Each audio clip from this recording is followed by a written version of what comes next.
Dr. Atri, am I audible? Yes, sir. Okay, thank you.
Good morning.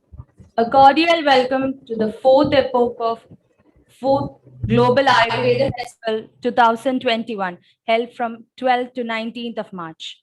In the new normal, Global Ayurveda Festival is going digital as the world's largest festival of Ayurvedic community.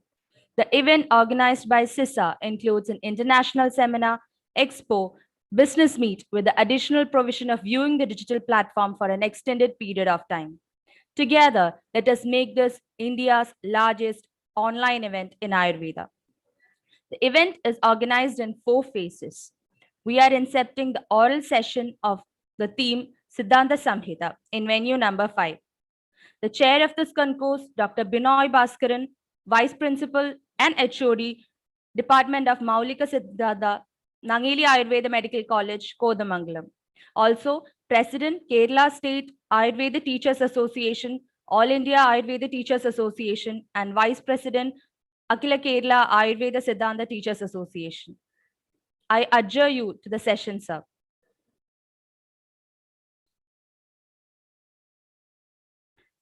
The co-chair of this assemblage is Dr. Leena, Associate Professor, Department of Samhita Siddhanta, Amrita College of Ayurveda, Kollam. We admonish you, ma'am, to the session.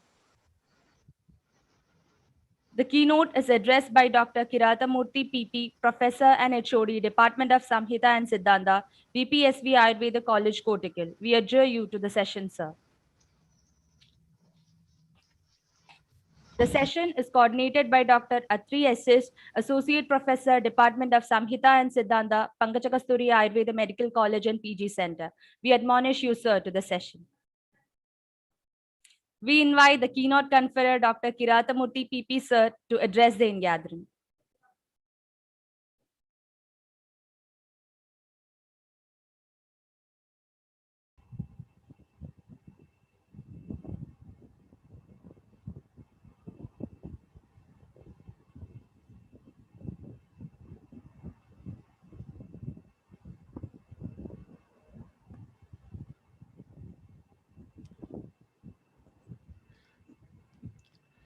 Am I audible? Yes, sir, you are audible. Okay. Okay. I'm very much thankful to the authorities for inviting me to deliver the keynote address on the Samhita and Siddhanta. Many scholars are participating in this venture, and I know it will be really a brainstorming session in this area. I just wanted to have some keynote address about Samhita and Siddhanta, and also the relevant areas of this Vyadhikshamatva. So, as we know,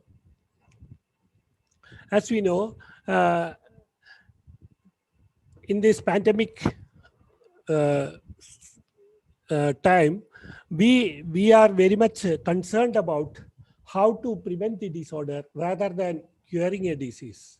So this is very much important in the present era. The theme of this strengthening the host defense system approach, Ayurveda, a potential promise, is the theme of this global Ayurveda. So in that area, what are the Siddhanta portion, treasure house of wisdom in the concept of a holistic approach we have to ponder upon? We know there's a story that an Ashtavaidyan, Nambi, very famous Ashtavaidyan, he was walking to a temple, and two birds came in between and asked him, Kaharuk, who will be healthy person? And he saw that these two birds are disguise of Ashwini Devas, and he answered with a sloga. That's a story. What he told was how a man can be aroga or a healthy person. So what he told is, he chanted a sloga that Nityam hitamita bhoji krita chankramana kramena vamashaya avitata mutra purisho strishu yatatma so aruk. That means, that sloga, the meaning is, when you have a healthy, when you have vyayama or the exercise and also proper food and proper sleep, then you can maintain the health of a person. That's very important. As we know, in Ayushkamiya, first the chapter of the Ayurveda is Ayushkamiya in Ashtanga Hridaya, and then he tells about Dinacharya. So there is no one medicine for keeping the health. We have to change the lifestyle. And we have come to, after in this 21st era, we have come to know that the diseases are lifestyle disorders more. So we need a change in the lifestyle. Then only we can keep our healthy condition. So formerly, when antibiotic was invented, we were thinking that with antibiotics we can be free of diseases, and we know that it is not at all possible. Now we are thinking about, with just by the vaccine you can defeat this pandemic COVID-19. So that's also not possible, as the experts are saying. We have to change our lifestyle. So what is the principles which govern our Ayurveda in this area? That's what I am going to present. As we know, 1 minute. See, when you know, the body is a unit of Sharira, Indriya, Manas, and Atma. That is body, faculty, mind, and soul. So, disease originates not only in the Sharira, not only in the body, and not only in the Indriyas, and it is almost 3-4 areas are of diseases it can originate. That is Sharira, that is body, and Indriya, faculty, and Manas or mind, and Atma. So to be devoid of diseases or to keep healthy condition, we have to see these 4 areas. That should be optimum level. That should be in balance. So then only we can have a healthy condition. Just by medicines, you cannot have. So Ayurveda proposes Sharirendriya Sattva Atma Samyogo Dhari Jividam. Life is the composite or the unit of which is combined by body, faculty, mind, and soul. So what is the importance means? Disease can originate in body, disease can originate in the faculty, disease can originate in the mind, or it may be in the soul. So in yoga also, there is these areas which are one is Annamaya Kosha, that is in the metabolic level, and the Pranamaya Kosha, that is in the neurological level, and Manomaya Kosha, that is psychic level, and Vijnanamaya Kosha, that is knowledge level, and Anandamaya Kosha, that is complete health of the patient. That is the Swastha is Samadosha, Samadrischa, Samadhadumalakriyā, Prasanna, Atma, Indriyamanaha. So in Atma also should be present the peaceful condition, then only you can attain health. So it's a complete transformation of the all these areas. We need a lifestyle change, then only we will be relieved of diseases. So this is very important in the concept of health. So we shall see how we can keep it, the Vyadhichamatva in the Sharira level. Okay, what is the principles governed in it? Sharira is made up of, mainly in the Ayurveda, mainly it is Vata, that is controlling factor, and the Pitta, the heat fire principle, and Kapha, the cold principle, and it is, the Kapha is unit of water, or the Kapha originates from water and earth, and also Pitta, that is from Agni, and Vata, Akasha, Vayu. So this is the concept. So we have to, the disease is due to the imbalance of these factors, that is Vata, Pitta, and Kapha. So what we are doing in Sharira Chikitsa, what we have to do is Swasthasya Swasthya Rakshanam. We have to prevent the disorders, and preventive medicine or preventive lifestyle should be there for preventing the diseases. What are these things? But that can be done by first Ayush Kamiya. When you want a Ayush, we should go through Dinacharya. That is why after Ayush Kamiya, Dinacharya is told. Then Ritucharya is told. From season wise, daily routine, you have to keep your mind and also body in the optimum level. So that is why you have to get up in the Brahma Muhurta and do all these things. He is explaining what are the things. You have to hear good sounds. You have to do prayer. You have to keep your body with exercises. And also in Ritucharya, also in the season wise, there will be changes in these doshas. So what we have to do? We have to do the panchakarmas that will eliminate the vitiated doshas and keep the body healthy. And Nitya Rasayana can be used. That is Satyavadinam, Akrodham, Adhyatma, Pravanendriyam, Shantam, Sadvurtanidam, Vidya, Nitya Rasayanam. You have to tell the truth only. You have to take some of the medicines like gooseberry or amalaki, etc. And all these things are Nitya Rasayanas. You can take it. You can prevent the diseases and keep healthy.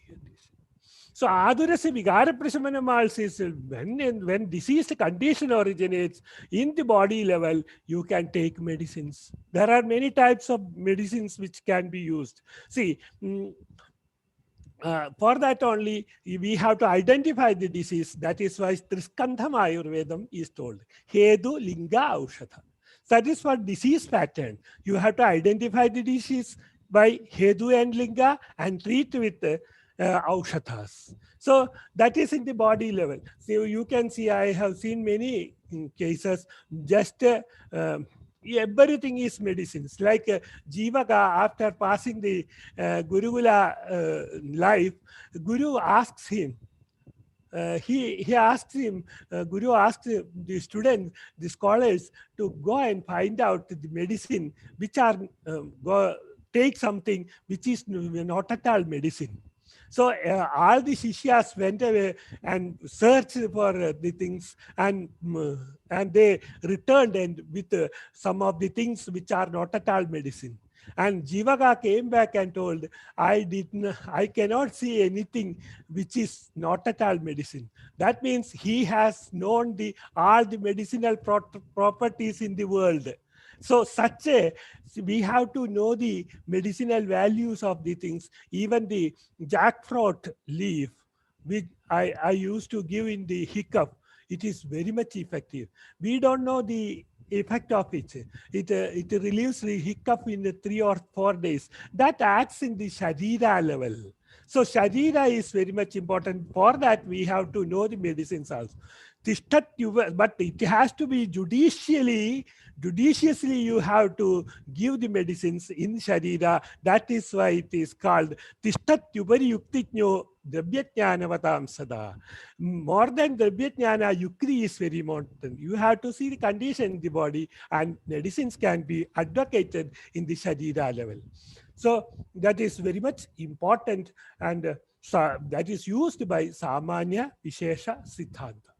So that is in the body level. Sharira, Indriya, and Manas, and Atma. So we shall see how the Indriyas should be kept in the optimum level, or the balanced or peaceful level, how it generates healthy also. We shall see. There are what we are doing, what our Indriyarthas are 5, that is Shabda, Sparsha, Rupa, Rasa, and Gandha.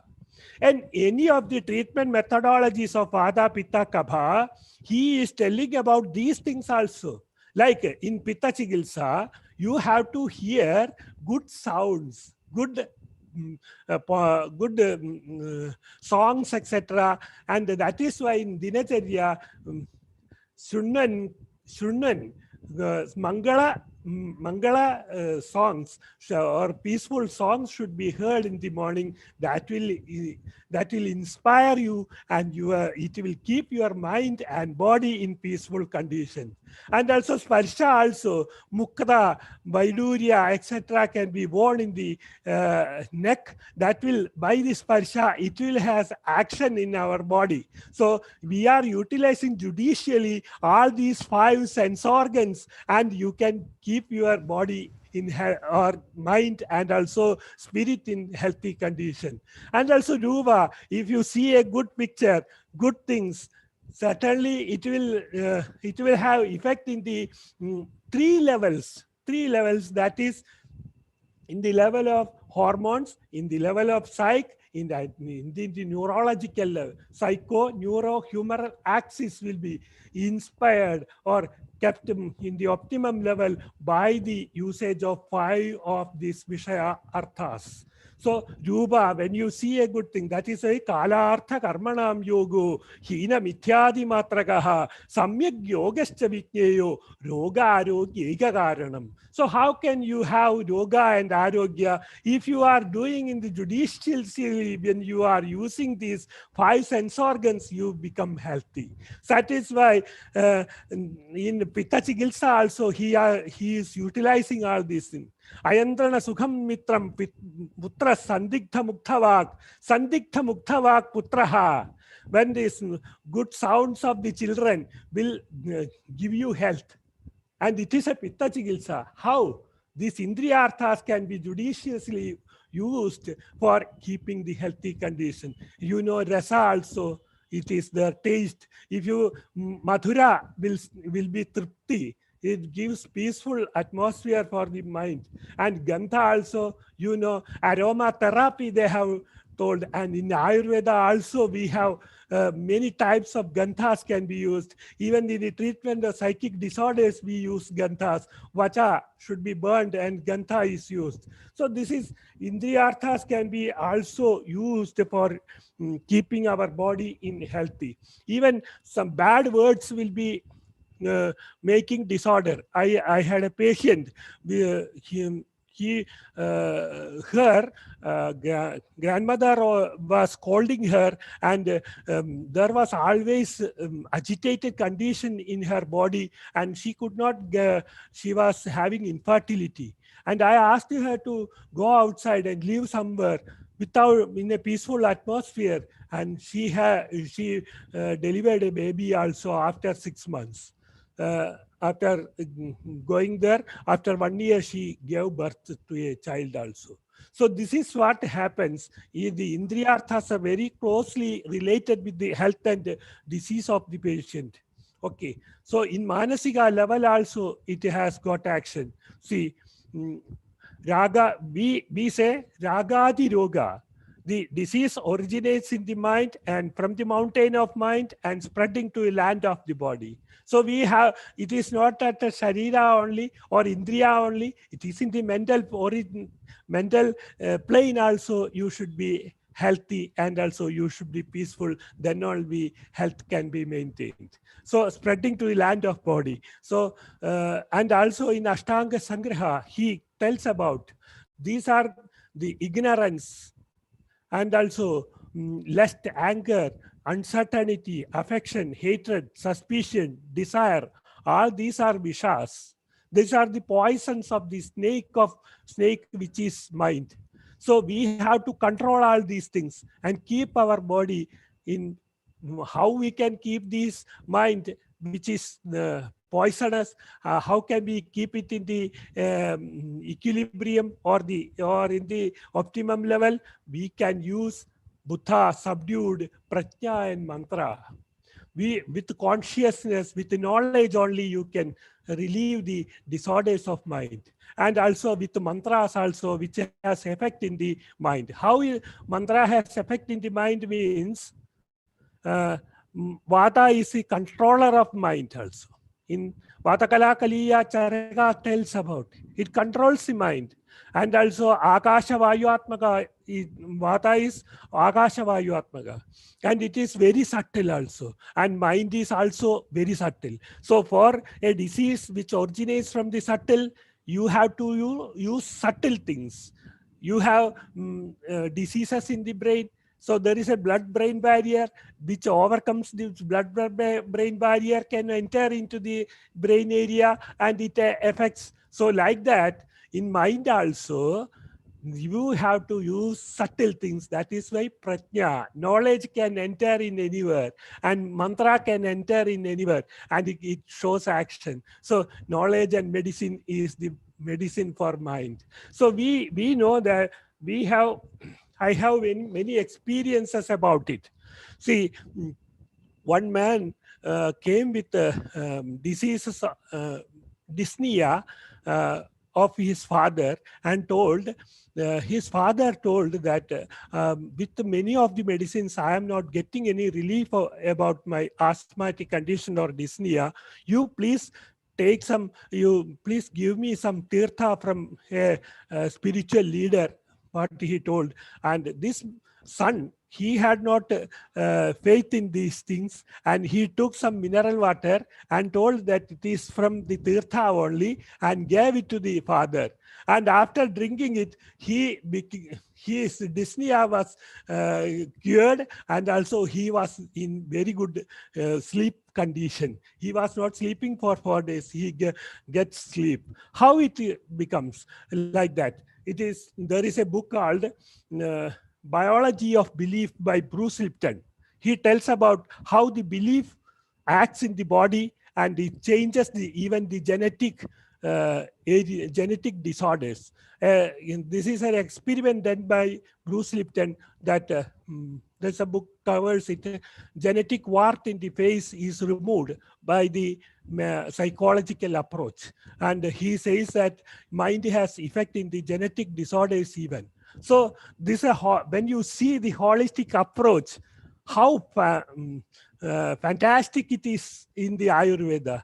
In the holistic approach, we are seeing everything. You cannot relieve a disease by just a medicine. You have to change your lifestyle, change everything of your body, that is Sharira, Indriya, Sattva and Atma.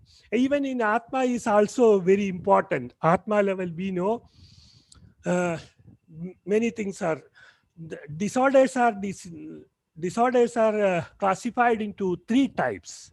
That is, Drishta Abhajarja Kaschit Kaschit Purvabharajya Tat Sangarat Bhavantinyo Vyathirevam Trithabata.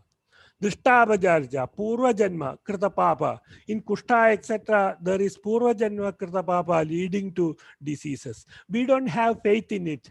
But when the Westerners, they ponder into these things, they search into it, they have found out. There is a book called that is Many Masters, Many Lives, Many Masters. You can get it in the internet. It covers about how the Purva Janma Krita things affect in this birth. And it's a thesis study about it, how a patient is in patient, he is doing research and find out the problems of the last birth and relieves the disease from the body. So in Kushta, etc., Ayurveda also this is told. So dana, dharma, yoga, spiritual practices are very much essential to relieve when the disease originates from the spiritual problems. So you have to keep the spirit also in the optimum level. That is called as in Swastha, Prasanna, Atma, Indriya Manaha. Prasanna Atma. Prasanna Atma should be there. So we have to pacify with good deeds. Our Atma will be pacified. We will keep our health in the good condition. That is why spiritual practices. So we have a very good holistic approach about the disease. So encompassing all these things, we can tell diet proper, exercise proper, sleep proper, peaceful mind, familial satisfaction, social well-being, spiritual well-being, and contentment. Sarva sannyasa sukhadam. Content with everything what you are getting. Then it is told that when you have one desire, your health will be one by one. When you have 100 desires, your health will be 1 by 100. That is very less. So when you are not content, when you have more desires, you become diseased. So this holistic approach, in which science we have than Ayurveda. You should see it, how they are giving the explanation of how a disease comes, how a health should be, everything. So we know how we can prevent diseases. Vyadhi utpadaka pratibandhitvam. That dravya samskara of sharira can be done with the rasayanas, haritagi, amalaka, shunti, etc. And the things Vyayama, Snigdha Sevana, Deeptakni, Yavana, Balavan, disease, we can prevent diseases. And in Badi Balo Vidodhitum, there are different types. Desha, Kala, Prakriti. Desha is very much important. We know in this pandemic era, some of the deshas only the disease is more predominant. In some of the deshas, it is not at all so much predominant. And in the Kala also, even for a virus, there is a Kala. Even COVID-19, it has some Kala also. Life has a, even man has a period for living. And also, the disease is not affecting every Prakriti. In some of, we had an assessment about this. So even the vaccines, when it is given, some of the persons are getting some symptoms of jara, etc. That is, we from our statistics we found that it is in Pittaja Prakriti. So Prakriti is very much important. Some of the Prakritis will be affected, with other Prakritis will not be affected. It depends upon the disease pattern. So when you have an ojas, when we say that the immunity is very much related with the ojas. That is Ashtabindvatmaka and Arthanjali Pramana, ojas is there. Some of the hormones may be related with that. So if you want to keep the ojas, we have to take snigdha ahara and peaceful manas. Peaceful mind also should be there. When you are agitated, the ojas decreases. And when you are peaceful conditions, ojas increases. So your vitality will be increased in the peaceful condition. So that's what we were telling about it. So these areas we have to stress upon if we want to have health and also prevent the disease. And when a disease occurs, we have to see the ojas condition in that. We can see from the activities of the person how his ojas is. So we have to keep ojas in optimum condition. And Agni is very much important. You have to always see the Agni for preventing diseases, and if you want to relieve from the disease also. Good Agni can digest everything and keep our body healthy. Otherwise, if Agni Mandya comes, many of the disorders come. That is why Yoga Sarve Vijayande, all the disorders coming from Agni Mandya. So Agni Mandya should be managed. Agni should be proper. If you do proper exercise, Agni will be increased and you can prevent disease. So Dhatu Pushti also is very much important in the concept of Vyadhi Bala Virodhitva. Vyadhi, if you want to prevent the disease, these are the things we have to see. Vyadhi Utpadaka Pratibandhitva and Vyadhi Bala Virodhitva. When a Vyadhi comes, it will not be severe if you have Vyadhi Bala. Against Bala, against the Vyadhi. Vyadhi Utpadaka Karanas, we have to avoid also. So, we can tell in Ashtanga Hridaya we are saying Nityam Hitahara Vihara Sevi. Every day you have to take food which is Hita Ahara. And that is in the Annamaya Kosha or in the Sharira level.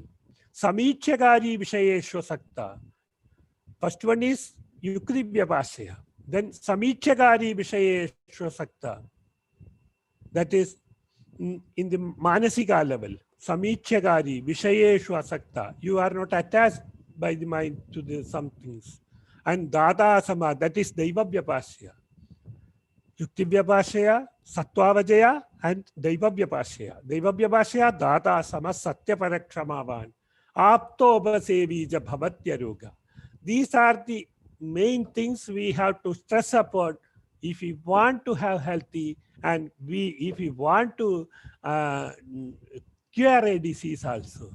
So after the relieving of the disease, we have to see that he is Samadosha, Samadnishcha, Samadhadumalakriyā, and has he become Prasanna, Atmendriyamana, then he will be very much healthy. So these are attained by Yuktivyapasya, Sattvavajaya, and Daivavyapasya.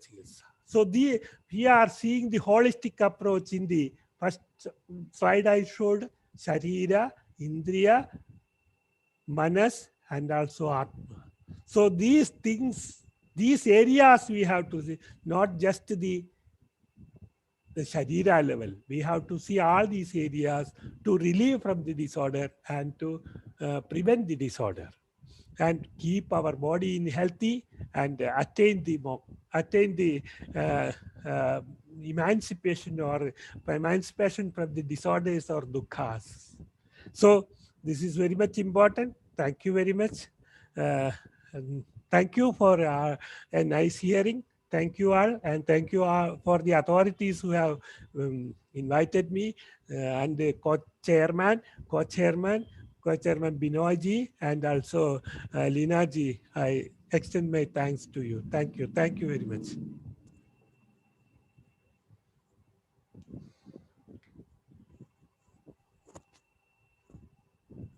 Thank you, sir, for your valuable insights on the topic.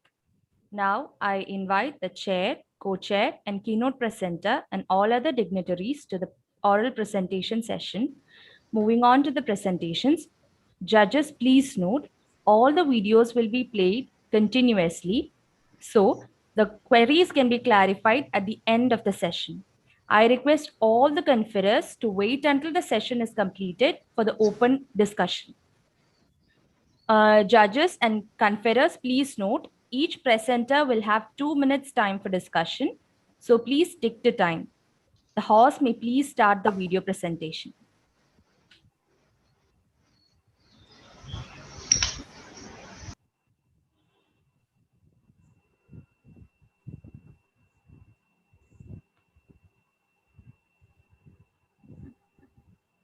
respected dignitaries, the title of presentation, Contemporary Relevance of Bheshaja Kala with specific reference to Ashtanga Hridayam.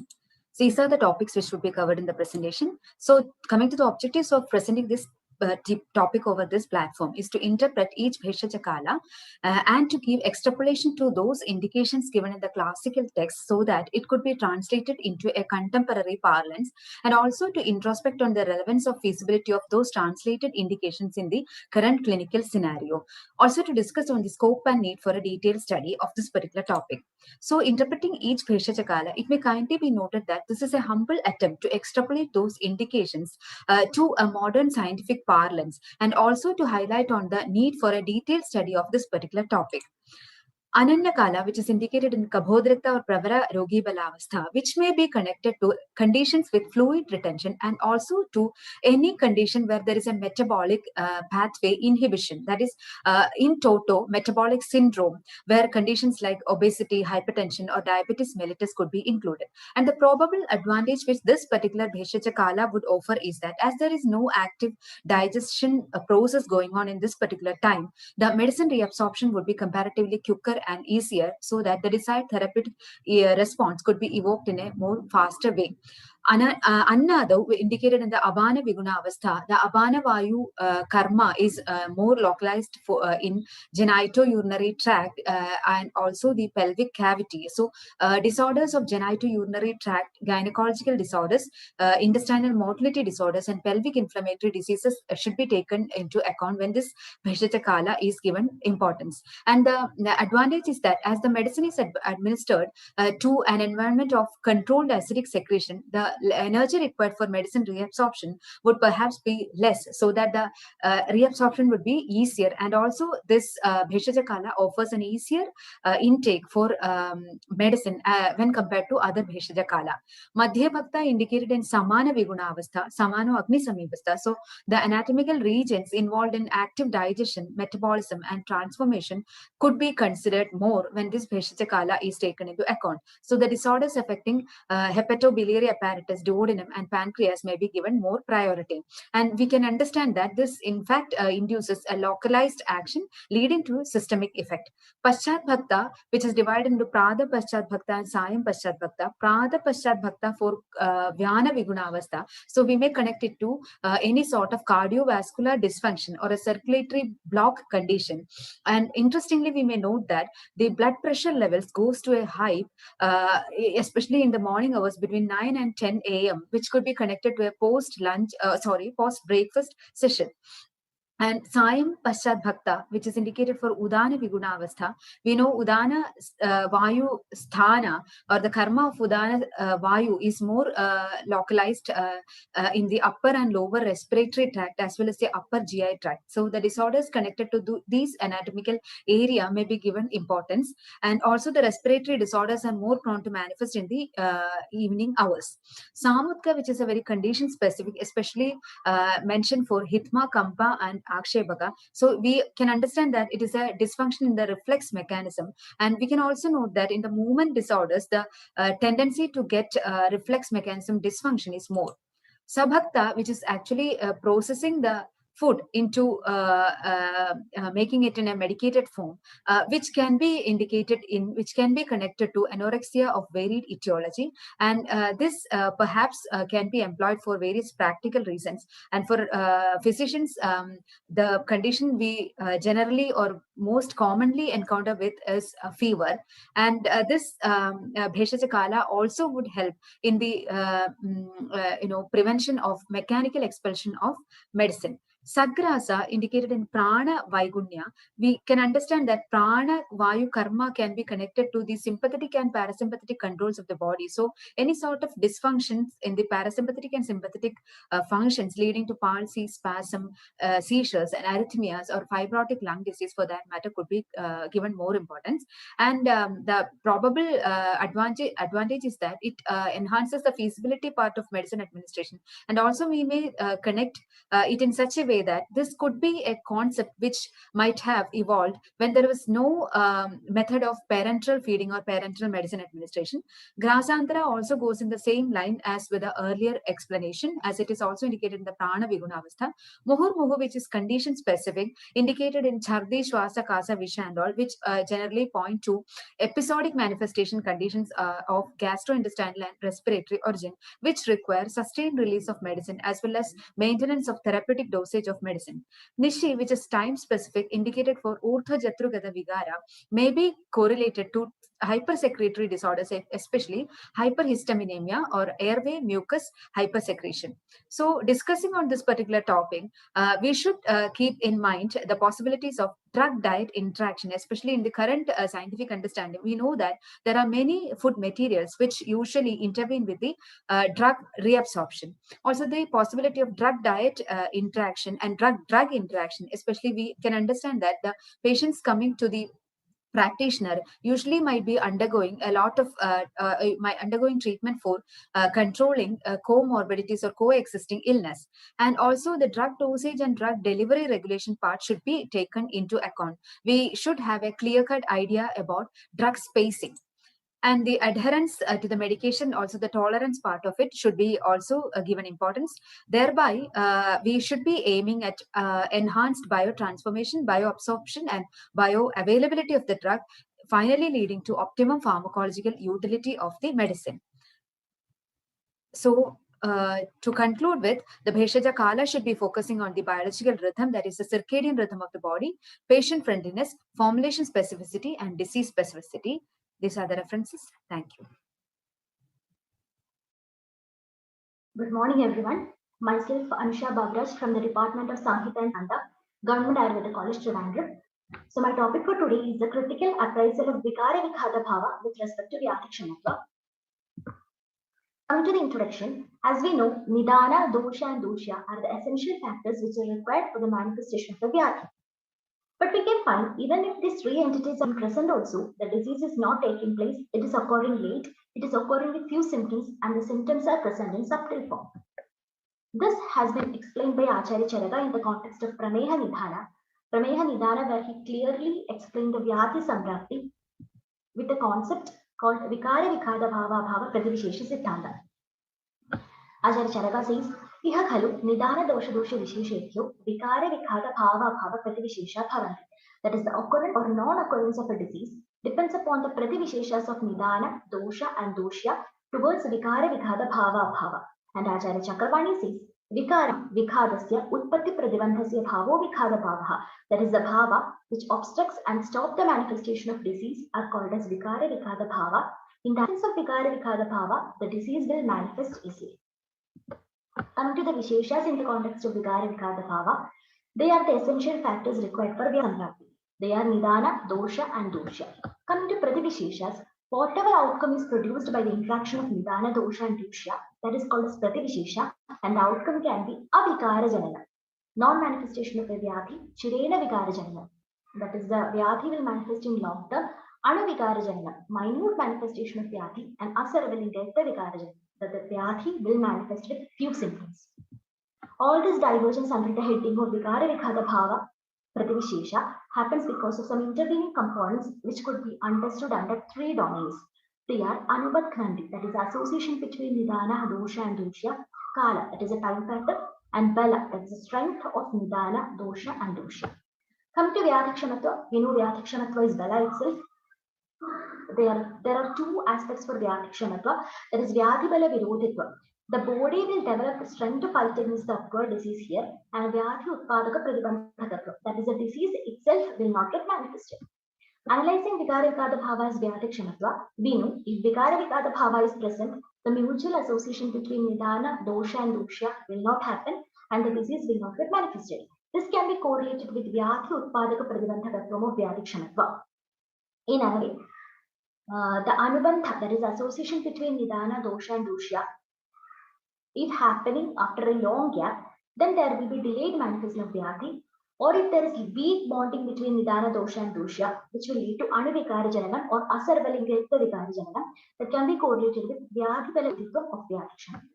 Analyzing Vyati Samprapti in the light of Vigara Vighada Bhava, we know the first one among Trivitha Vishesha is Nidana. In the absence of Vigara Vighada Bhava, that is Vigara Vighada Abhava, Nidana leading to Dosha Prabhava, which will further lead to Dhatu Shaitya, and the Vyati will get manifested. If Vigara Vighada Bhava is present, there are two possibilities. One is Nidana will not get interact with Dosha and Vyati will not get manifested. Second one is Nidana, which is less intensity, and the person is having good Vyati Kshamatva. There will not be much Dosha Prabhava, and the Vyati also will not get manifested. So here the fact is, up to an extent we are able to avoid or control the Nidana. But there are certain situations where Nidana is beyond our control and it becomes unavoidable. So in such situation, even if the Nidana is present, it may not be able to produce the Vyati in the presence of Vigara Vighada Bhava. Here comes the importance of the doshas. Variation of dosha to its normal physiology like day or night, seasons, etc. have major role in person's immune response to a hostile environment. As we know, Shishira and Hemanta Ritu, the person will be kapha predominant and having strong bala, and he will be more resistant to Vyati. The disequilibrium of dosha towards a particular nidana is the first step which takes place in the pathogenesis of a disease. We know Vada Pradhana dosha leading to Kasa, Kapha Pradhana dosha leading to Prameha, etc. So if the individual is having normalcy of the doshas, even if strong nidana will not be able to disturb the equilibrium and the Vyati will not get manifested. In the absence of Vigara Vighada Bhava, Nidana reshape the doshas. Further, the dosha dushti will progress to dhatus. As we know, Dharana Dhadavaha. Dhatu is the basic prerequisite for Arogya, and Arogya is a result of Samyada of Sapta Dhatus. We know Vyati Samprapti will be different in persons with Dhatu Sthirata and Dhatu Shaidilya. The final result of Dhatu Shaidilya will be Ojakshaya, which is a Sahara of Sapta Dhatus. And clearly said in our classes that in Jvara and Kushta, when the Dhadugata Avastha of the Vyati manifests, it will become complicated in terms of Lakshana and Chikitsa. Also, the Dhadulina Swabhava of Vishamajvara and Dhaduksha Avastha of Rajakshma all clearly depicts the role of Dhadus in maintaining health and fighting diseases. Coming to the factors contribute to Vigara Vighada Bhava, first one is Agni. If Agni is strong enough, the Ahara will get digested properly, which will result in Bala, Vatna and Vijaya. For maintaining the normalcy of Agni, Ahara is a factor which plays an important role. As it is said, Ahara Sambhavam Vastu, Yogashcha Ahara Sambhavaha. Nityasevaniya Dravyas and Patyahara play an important role in maintaining Dhatu Samyata. Also, the diurnal and seasonal variation of doshas can be balanced by proper Dinacharya and Ritacharya measures. Rasayana Prayoga plays an important role in maintaining Dhatu Samyata and improving Bala. As it is said, the Rasayana is having the effect of Srodho Shodhana, Agni Dipana and Dhatu Poshana, by which one can attain excellent state of Vyakshama.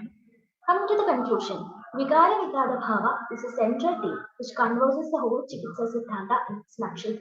In the current scenario, researches and treatment are mainly focusing on pathogens, like a virus is in the case of recent pandemics, but the concept of Vigara Vighada Bhava clearly depicts that Nidana, in whatever form it is present, if the person is having dosha and dhatu samyata, Vyati will not get manifested. So let's hope for a future where no viruses lock down human life and future pandemics will be limited to just diseases. That's all. Thank you. Respected audience, myself, Dr. Adarsh KR, PG Scholar, Department of Samhita and Siddhanta, Government Ayurveda College, Thiruvananthapuram. So my topic of presentation is Tarujikilsa in the light of Upavana Vinoda under the supervision of my guide, Dr. Sunitha GR. Coming to introduction, the importance of plant kingdom in our life is no secret because we rely on them for food, medicine, the air we breathe, habitat, climate, and so on. So in order to maintain the health and cure the diseases in plants, our ancestors proposed a branch of knowledge named Ayurveda. Coming to Sharangadra Pathadi, it is an anthology written by Sharangadra, who is a courtier of King Hamira of Shagambari Desha during the end of 13th century of Christian era. So it is an encyclopedic work which comprises of a variety of topics like cosmetics, medicine, philosophy, etc. And Upavana Vinoda is a chapter from Sharangadra Pathadi which exclusively deals with Ayurveda. So even though Upavana Vinoda deals with a variety of subjects starting from the glory of trees to the ascertainment of price of things, special emphasis is given to the nourishment and management of trees. So coming to the basic principles of Tarujikilsa, the first one being concept of Tridosha. So Tridoshas, that is Vata, Pitta and Kapha, are considered as the three basic pillars of life according to Ayurveda. So the same concept is used in Vriksha Ayurveda also. That is Naranam eva vrikshanam vada pitta kaphatgadaha sampavandi nirupyada kuryat taddosha nashanam.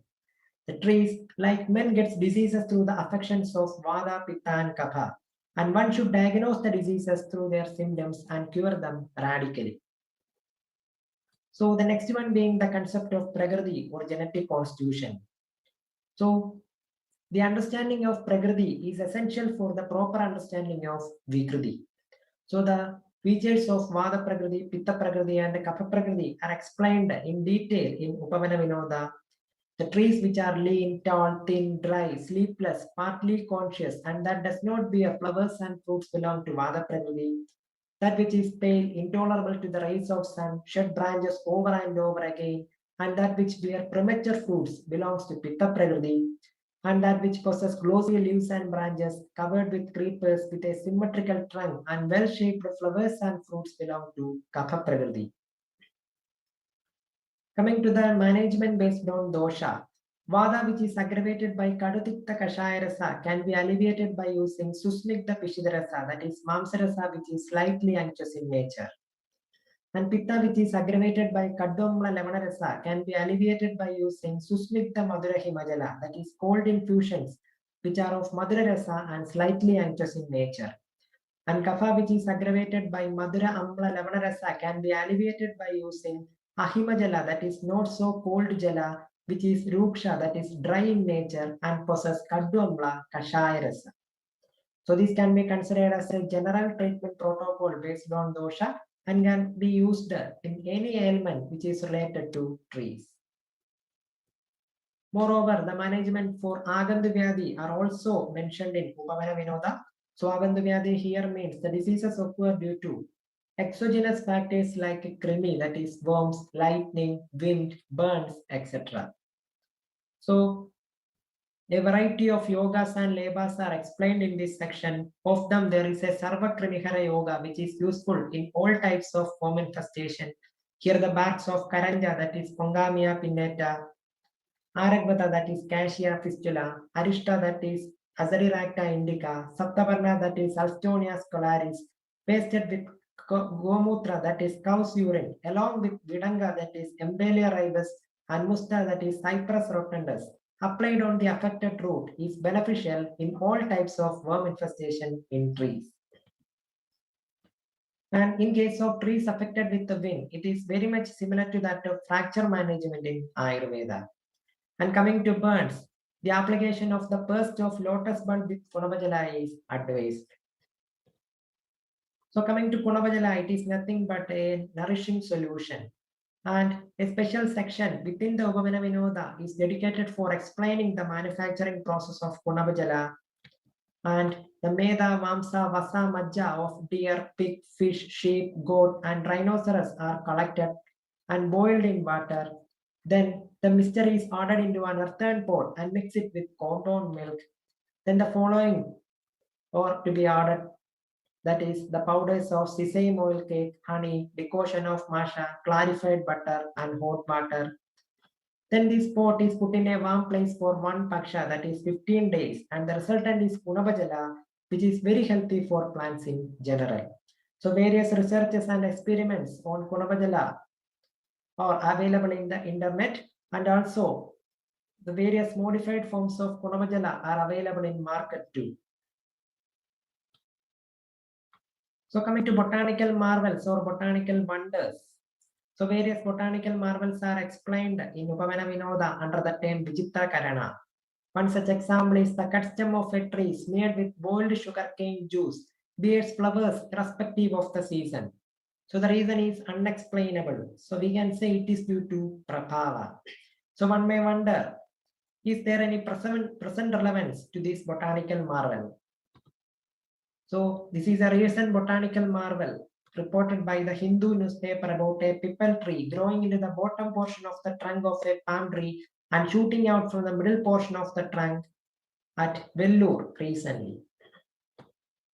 So these are the newspaper cuttings which shows the present day relevance of Vriksha Ayurveda, especially the herbal Punabajala. So coming to the conclusion, trees like men gets diseases through the affections of Vata, Pitta, and Kapha, and one should diagnose the diseases through their symptoms and cure them radically. So all the concepts like Tridosha theory, Prakriti, and general and specific management methods of plants, formulations like Punabajala, these are all well explained in the section of Upamana Vinoda, and these are all useful in the present era where insect pests and diseases routinely affect the health of trees.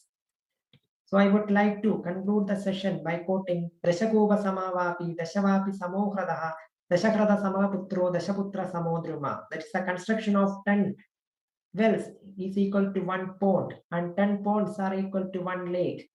10 lakes are equal to 1 sun, and 10 suns are equal to 1 tree. That's all. Thank you.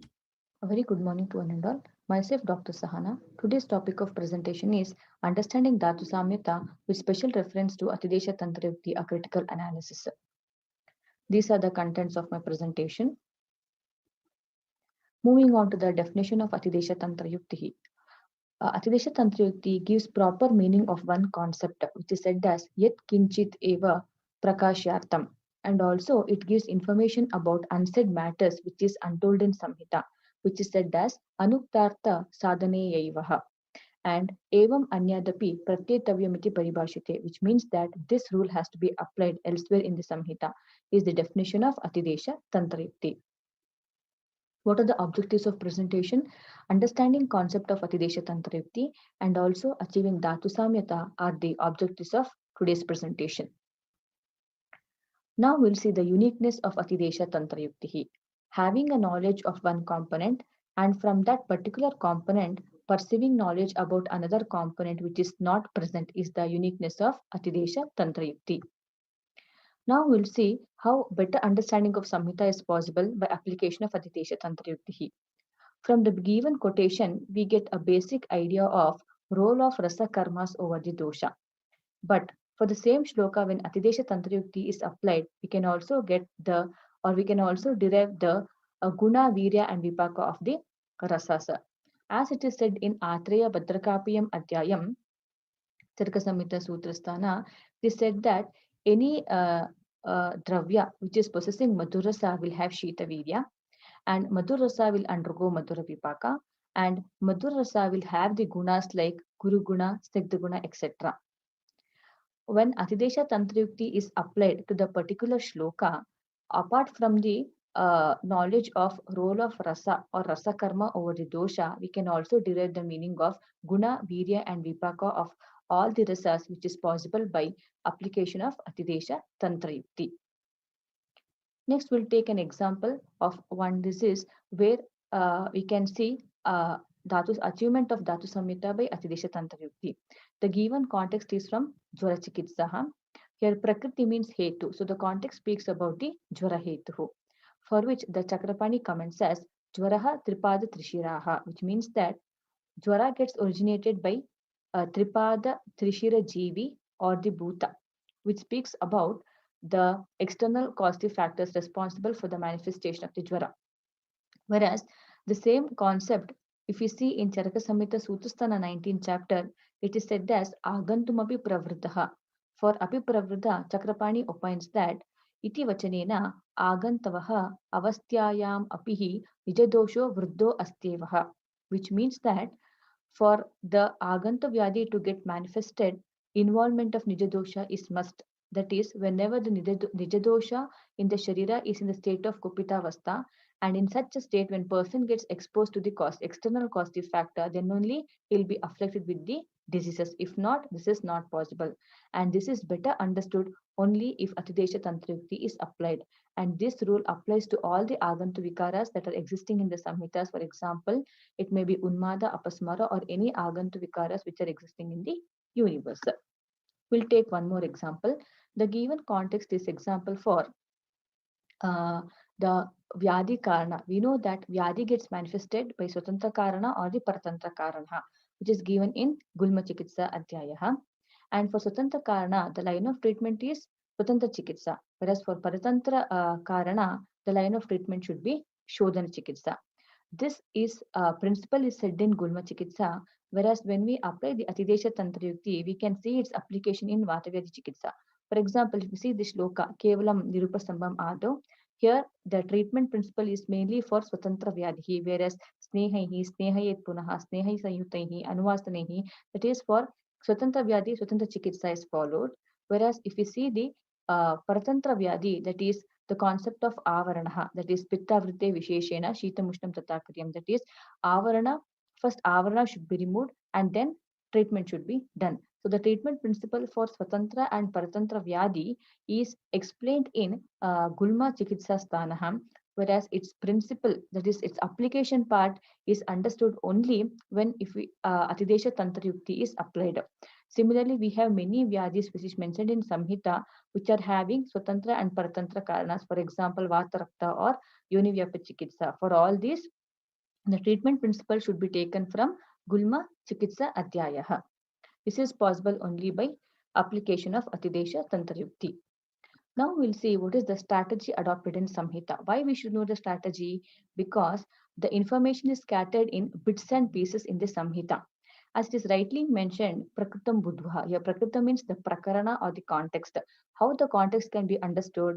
Tantra Kartuhu Abhiprayaha Anupayamscha Artam Adishe. That is, the Abhipraya or the opinion of Tantra Karta is that the meaning of the sutra can be derived only by understanding the context. And this context can be proper understood only by application of Tantra Yukti. There lies the importance of Tantra Yukti or utility of Tantra Yukti. Coming to the discussion, Atidesha Tantra Yukti means applying the information which is already present with us for Anukta or unsaid concept. At single place or point, it's hard to find all the information in Samhita. Deriving the meaning based on the context is the strategy followed in the text, which is achieved by Tantra Yukti. If Atidesha Tantra Yukti is not applied, one might fail to understand the unrevealed information present in the Shastra and also to know the deep-seated core concept, ultimately results in improper understanding of Samhita. In the above mentioned examples, application of Tantra Yukti will help us in knowing the fact that for manifestation of Agantu Jwara or any Agantu Vikaras which are existing in the universe, involvement of Nijadosha to its brim is must, else Agantu Vikara will not be expressed even on exposure. Disease may get manifested by independent or dependent cause, and accordingly the treatment principle varies, which is better understood by Tantra Yukti. Thus, Atidesha Tantra Yukti will enlighten us by knowing deep-seated and hidden knowledge present in the text.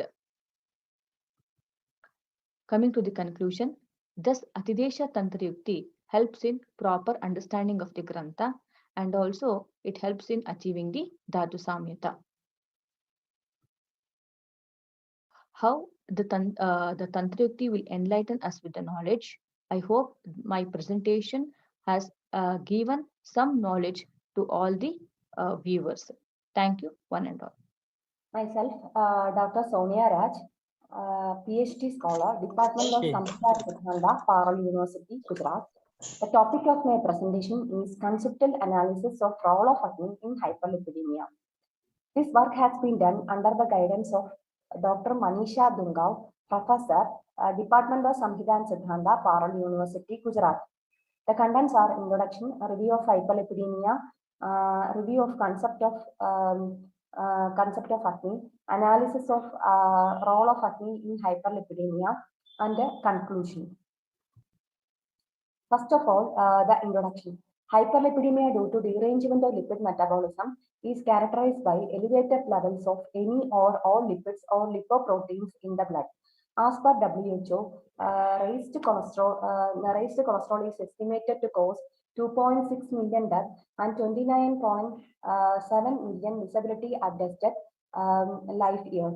According to ICMR studies, the prevalence rate of hyperlipidemia is 31.7% in men and 32.8% in women in urban population and 19.5% and 26.4% respectively in men and women in rural population. The term hyperlipidemia is not mentioned in Ayurvedic classics, but this condition can be diagnosed and treated effectively in Ayurveda. According to Ayurveda, Agni is an important factor for determining the health and disease in an individual. The treatment methodology in Ayurveda is mainly based on modulation and management of Agni. Agni controls all the metabolic activities in our body. Being a metabolic disorder, Agni plays an important role in the manifestation of hyperlipidemia. So this paper aims to analyze the role of Agni in hyperlipidemia. Next is a review of hyperlipidemia. Hyperlipidemia is characterized by the derangement of lipid metabolism. The lipoprotein metabolism can be explained in 3 steps: exogenous pathway, endogenous pathway, and reverse cholesterol transport. In exogenous pathway, the dietary lipids are converted into chylomicrons and that will enter into blood circulation. Endogenous pathway involved in the transportation and utilization of lipids produced by the liver. A reverse cholesterol transport system returns cholesterol from peripheral tissues to liver. This is a diagrammatic representation of lipoprotein metabolism. The lipid metabolism is controlled by growth hormones, insulin, and thyroid hormones. Next is the causes of hyperlipidemia. Primary cause of hyperlipidemia is a genetic cause or the familial cause. The secondary causes are diabetes mellitus, hypopituitarism, nephrotic syndrome, liver diseases, pancreatitis, hypopituitarism, lipoprotein lipase mutations, and use of drugs like steroids and beta blockers. And the other causes of hyperlipidemia are the intake of diet rich in saturated fats and trans fats, smoking, physical inactivity, obesity, and excessive use of alcohol and mental stress. Hyperlipidemia do not have any specific signs and symptoms and is detected by the lipid profile test. The increased lipids may accumulate in the blood vessels of brain and heart, the subcutaneous tissues, bony prominences, tendon, and over eyelids. Next is the concept of acne. And acne is a vital force behind the digestion and metabolism. Bala, Varna, Swastya, Utsaha, Ubajaya, Prabha, Ojas, Tejas, Vaya, and even Ayu depend upon acne. Pathologically, acne is classified into 3 types: Tishna, Manda, and Vishama. The derangement of acne occurs due to irregular diet and lifestyle habits and mental stress. The impairment of acne is considered as the root cause of all diseases. Next is the analysis of acne in analysis of role of acne in hyperlipidemia. The correction of deranged acne is the main treatment principle in Ayurveda. Metabolic disorders are diagnosed and treated as acne vikriti. The increased medodhatu vritti indicates that hyperlipidemia is an acne mandijanya vigara. The primary hyperlipidemia occurring due to bija dosha dushti may be due to sahaja acne mandya in bija. The secondary cause of hyperlipidemia are considered as Dhatu-Agni mandijanya vigaras. The intake of Madhura Snigdha Abhishanti Aharas, Abhyayama, Vivasapana, Adimadhyapana, mental factors such as Chinda, Bhaya, Shoga, etc. will lead to Jadharagni mandya and hyperlipidemia. If Abhatyahara Viharas or the conditions leading to hyperlipidemia persist for a long time, Agni mandya will develop in Dhatu-Agni level. Decreased function of LDL receptors and lipoprotein lipase enzymes are the main pathology behind hyperlipidemia. Lipoprotein lipase is involved in the conversion of triglycerides into fatty acids and the glycerol. The decreased lipoprotein lipase activity located in the endothelial cells will result in the accumulation of triglycerides in the circulating blood. The function of lipoprotein lipase can be compared to the function of medodhatu. Medodhatu is involved in the conversion of asthayi medodhatu into sthayi medodhatu. The reduced function of LDL receptors located in the hepatic cells will lead to decreased clearance of circulating LDL, and that will result in the increase in the LDL level. Defects in LDL receptors and lipoprotein lipase will increase triglycerides, VLDL, chylomicrons, and LDL in the circulating blood. In hyperlipidemia, medodhatu mandya will result in asthayi medodhatu vritti and ama formation. In a favorable condition, the increased asthayi medodhatus and ama will exhibit its symptoms. Shodorava, Gaurava, and Angasada will get manifested more due to ama and asthayi medodhatu vritti. Shodasas are affected more because they are involved in the transportation of dhadus undergoing metabolic transformation. So the vitiating nidanas will lead to Jadarakni mandya and it will lead to Dhatu-Agni mandya. And as a result of Jadarakni mandya and Dhatu-Agni mandya, ama will be formed, and Jadarakni mandya will also lead to the Jadarakni mandya and Dhatu-Agni mandya will also lead to the improper transformation of medodhatu. As a result, the Asthani Medodadi Vruddhi will occur, and the Asthani Medodadu will circulate all over the body and will manifest as hyperlipidemia. So the conclusion is acne is vitiated in hyperlipidemia due to genetic abnormalities, lifestyle factors, and other metabolic diseases. So the treatment methodology of hyperlipidemia cannot be designed without considering the status of acne. Thank you. Hello everyone. Welcome to my presentation. Myself, Dr. Ujita Kuttan, PG Scholar, Government Ayurveda College, Thiruvananthapuram. My topic of presentation is concept of Anukta Vyadhi with a special reference to hypo and hyperthyroidism. Coming to the introduction, the origin of Ayurveda and Ayurveda Samhitas dated back to centuries. As time passes, there occurs marked changes in lifestyle, food habits, regimen, climate, etc. These unfavorable changes leads to the emergence of new diseases which are not explained in Ayurveda Samhitas. Management of such newly emerged and undescribed disease is a great challenge for the physicians of this era. But Acharya gave certain guidelines to understand and manage such newly emerging diseases based on our fundamental principles. The principles of Ayurveda are eternal and are formulated in such a way that they can be modified as per timely changes in society. The concept of Anukta Vyadhi is such a principle which helps to understand that and treat a newly emerged disease. Here is an attempt to understand hypo and hyperthyroidism in an Ayurvedic perspective in the light of principles of Anukta Vyadhi. Coming to the concept of Anukta Vyadhi, Chakrapani Datta, the commentator of Charaka Samhita, has defined Anukta Vyadhi as Anukta Nidinama Rubadi Visheshena Anuktan. That is, the disease whose nomenclature, signs, and symptoms are not described in Ayurveda Samhitas, and is also stated that naming of disease is not that important in treatment aspect. Acharya Charaka has clearly mentioned that it is not possible to name all types of disease in definite terms, and also stated that when aggravated, the same dosha may cause many food diseases depending on various etiological factors and site of manifestation. So, Acharya mentioned Trivida Bodhi Sangraha, the Vikara Prakriti Adhisthana and Samuttana for the diagnosis of Anukta Vyadhi. A physician should comprehend the Vikara Prakriti, the nature of disease or the status of dosha inward, the Adhisthana, the location where the disease is manifested, and Samuttana, the causative factor of disease, and then initiate treatment. The causes of Anukta Vyadhi are changes in lifestyle, food habits, etc. And these causes fall within the scope of Trivida Hetu mentioned as a cause of all disease, that is Asadmindhyartha Samyoga, Prajnaparada, and Parinama.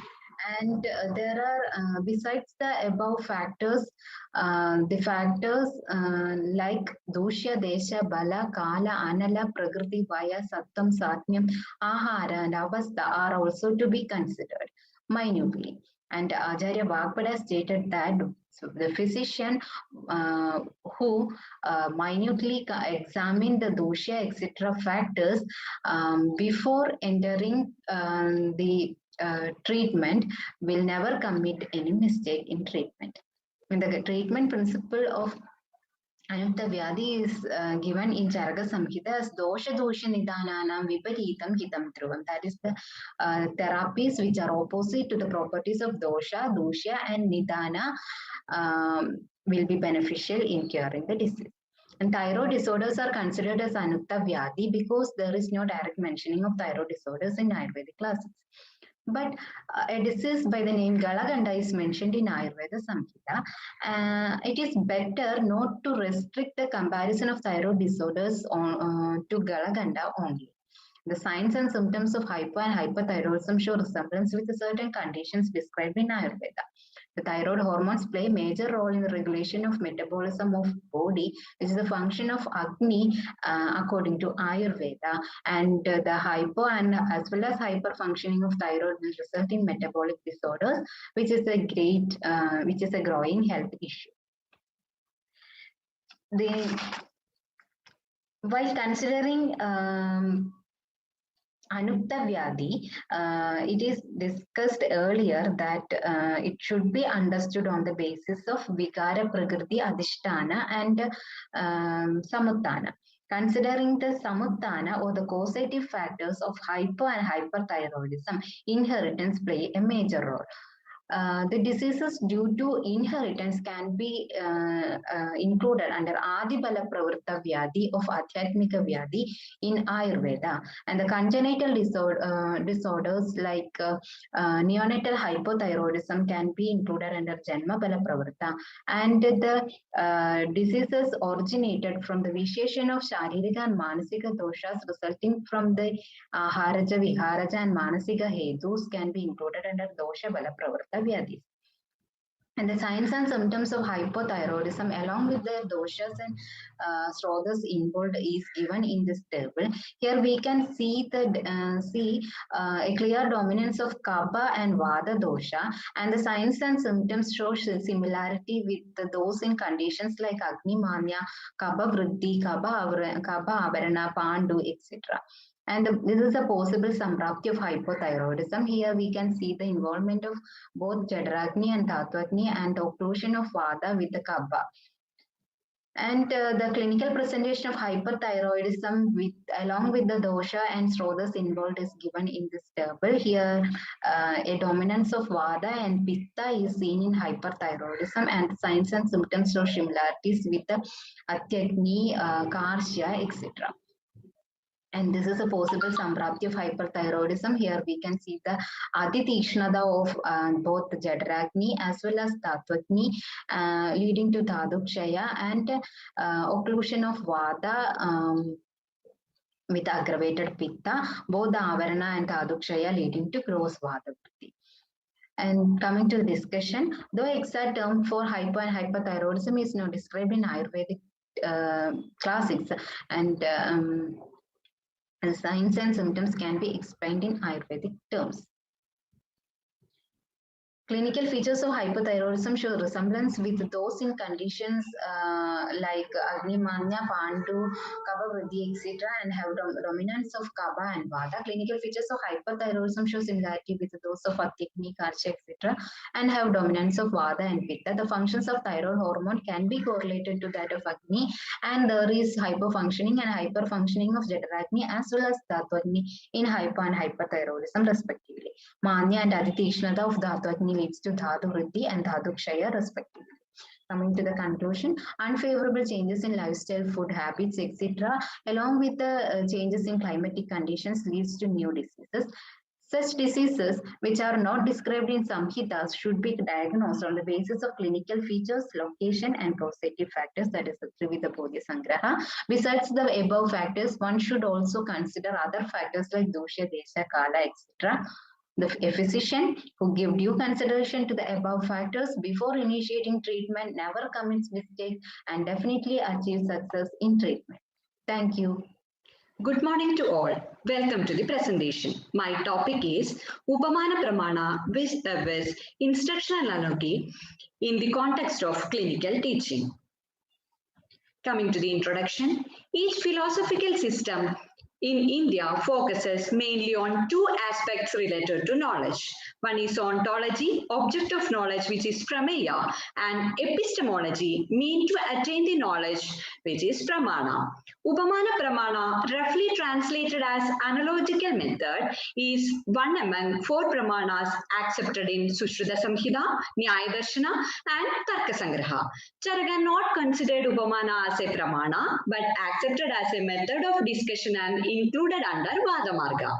According to Tarka Sangraha, as the name indicates, Upamana is the method of attaining knowledge of a thing based on similarity with a non-object. In Ayurveda, this method is immensely used to bring out easy apprehension of a phenomenon by describing the same in comparison with popular object, idol, or idea. Upamana we are using to explain various aspects. I have enlisted 12 aspects here. Example, for the explanation of principles behind the treatment. In Amajvara, if we are doing Shodhana therapy, it will be like Prasuptam Krishna Sarpam Sakaragrena Paramrashit. This explains the situation in course of Jwara treatment, where Amajvara aggravates by Shodhana Chikitsa as if provoking a sleeping snake by patting on it.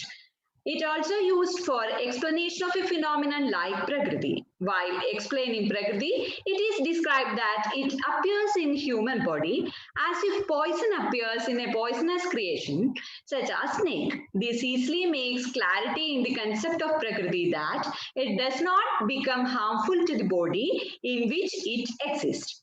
In modern medical system also, analogy is used to describe many phenomena in anatomy, symptomatology, etc. Darshana Sparshana Prashne Pariksheda Rogina. In the case of Darshana, for Vadajarshas, it is explained as Tatra Marudat Parishushka Aruna Varnani Kadamba Pushpagradini cha Bhavanti. That is, it resembles the flower of Kadamba. Pitta Jarshas looks similar to tongue of parrot bulged in the middle as Pittat Neelagrani Shuga Jihva Samsthanani cha Bhavanti. While Shleshmajani, Shwetani, Karira Panasasti, Gosta Nagarani cha. Kabhajarshas look like seed of jackfruit. Picturized representation of this help the students to differentiate three very easily. In the case of Sparshana, in Udagodara, symptoms on palpation senses like water-filled back. Interrogation Adha Prashna, the symptoms in Amavada, the patient may explain as being stung by a scorpion. Based on organoleptic features also, we can categorize Upamana. Except Rasa, all other organoleptic features can be identified with Upamana. Upamana in all 8 branches of Ayurveda, we can see. Coming to the next portion, that is instructional analogy. Instructional analogy is the usage of analogical approach in teaching, widely appreciated in contemporary teaching as an effective method of transaction. Analogies can help students build conceptual bridges between what is familiar and what is new. Often, new concepts represent complex, hard to visualize systems with interacting parts. Analogies can serve as early mental models that students can use to form limited but meaningful understanding of complex concepts. So, in effective teaching, importance of analogical approach is established already. Here, for explaining the structure and function of eye, camera is used as an analogical method. Analogies are especially effective in teaching unfamiliar concepts in physics, chemistry, and biology that are not related to students' experiences. The main thing of using analogy is that if we learn through models, it will remain in our memory for a long time. As a part of my study to derive the relevance of application of Upamana Pramana in clinical teaching and comparability with instructional analogy, a survey was conducted among Ayurvedic teachers. The questionnaire was based on these domains: awareness, relevance and utility of Upamana, comparability with instructional analogy, and how students perceive it and need of modification. Based on the interim report I got from the survey, about 80 to 90% are telling that Upamana is relevant. 45.2 are strongly agree that Upamana is beneficial in transacting Ayurveda. 61.5% agree that Upamana enables the student to identify clinical conditions that they have not observed in classes. 73.8% are aware and using instructional analogy for effective communication of science. But 73.8% suggested for abdication since it is obsolete in some conditions. To conclude, in Ayurveda, when students start learning it, the learning process becomes difficult because the contents are unfamiliar for them. In such a situation, learning through Upamana can ideally become an effective method. Learning of clinical methods specifically take advantage of using Upamana Pramana. The counterpart of Upamana in contemporary teaching, that is instructional analogy, is established to be effective in simplifying the learning process. But there are many ambiguities regarding the practical implementation of Upamana in contemporary transaction of Ayurveda. Especially, some experts allege that the examples mentioned in classical textbooks are outdated and obsolete. Some others value the analogical expressions to be valid and authentic forever. So I am concluding my topic by telling that we should address these issues and take necessary steps for the same. These are my references. Thank you.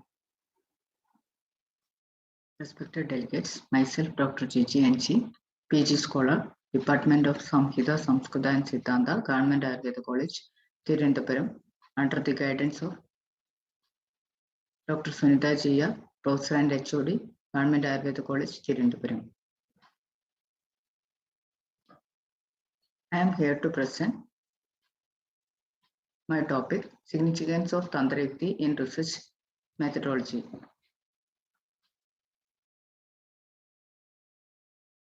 Contents of my topic: Introduction, Aim of Tantra Yukti, Enumeration of Tantra Yukti, Utility of Tantra Yukti in Research, and Conclusion.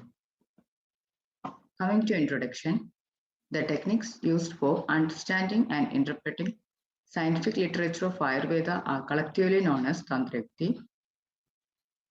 Tantra Yukti, which literally signifies scientific argument, was compiled possibly in 6th century to frame debates in Parishad.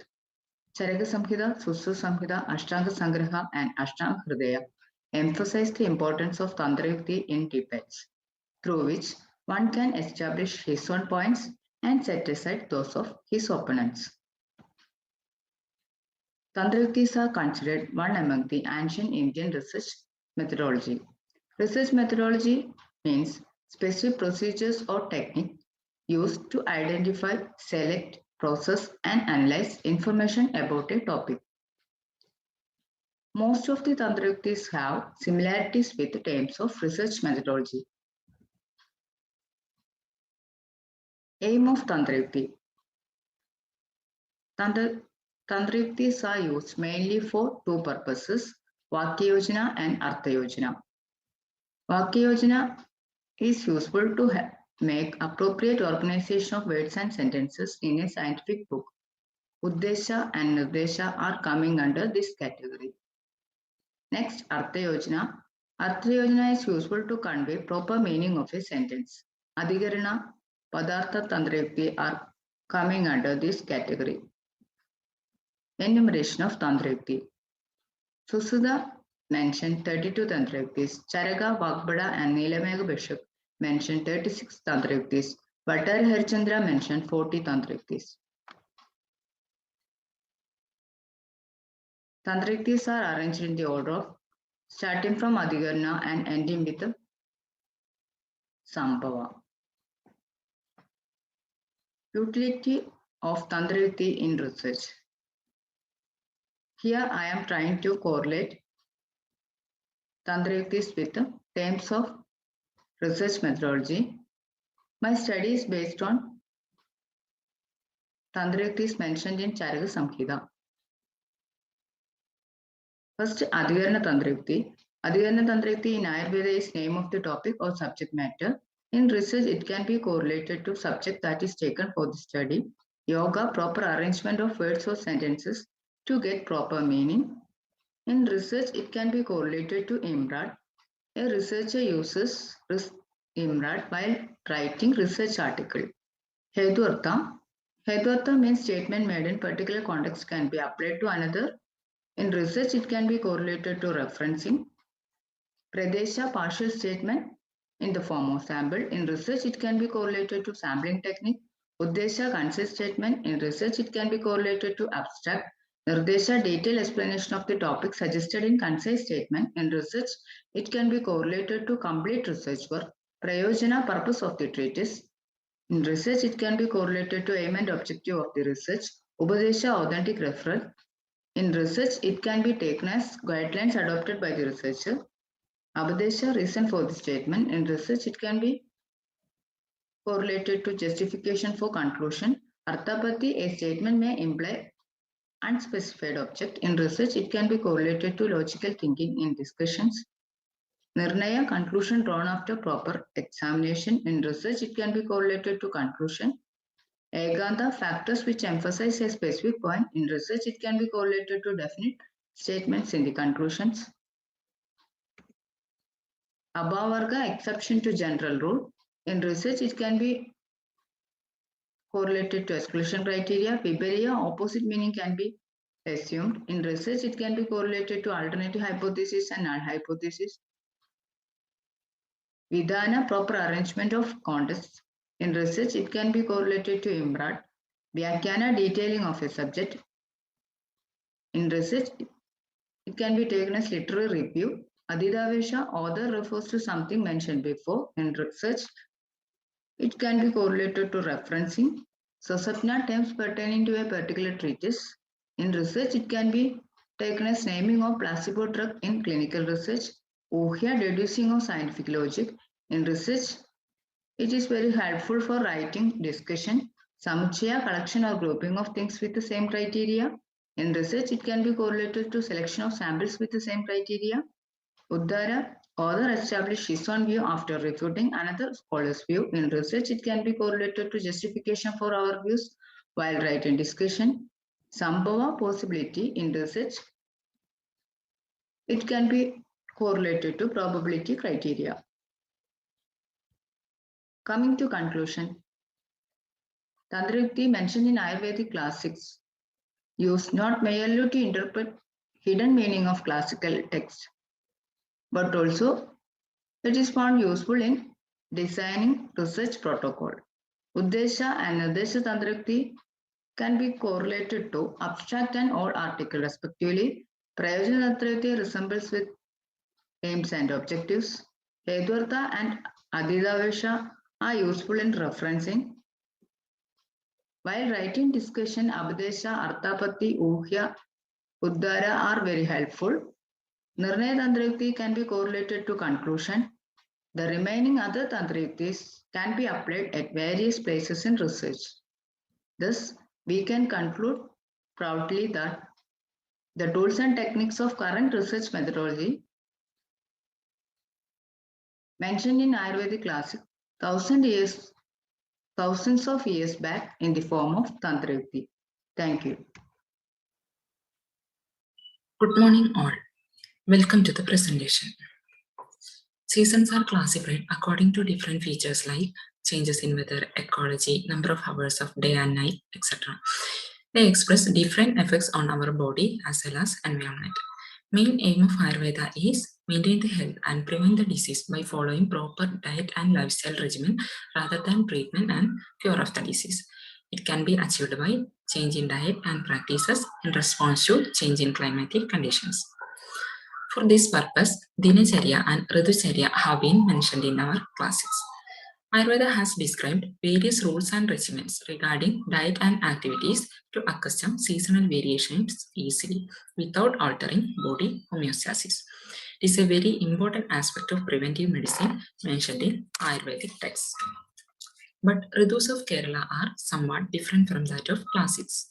Role of Pitta in seasonal pattern is also different for Kerala. This presentation makes a humble effort to suggest probable revision in seasonal regimens based on region. Title of the presentation, Seasons and Seasonal Regimens, Need of Redefining Kerala Model from Practice to Principle. Ridus in India. Generally, India has 6 seasons. According to Charaka and Vakpada, Shishira, Vasanta, Grishma, Varsha, Sharad and Hemanta. According to Sushruta, there is a slight difference: Varsha, Sharad, Hemanta, Vasanta, Grishma and Pravard. These pictures show different seasons in India: Shishira, Vasanta, Grishma, Varsha, Sharad and Hemanta. Charaka and Vagbada divides the winter season into 2, Hemanta and Shishira, that is early winter and late winter.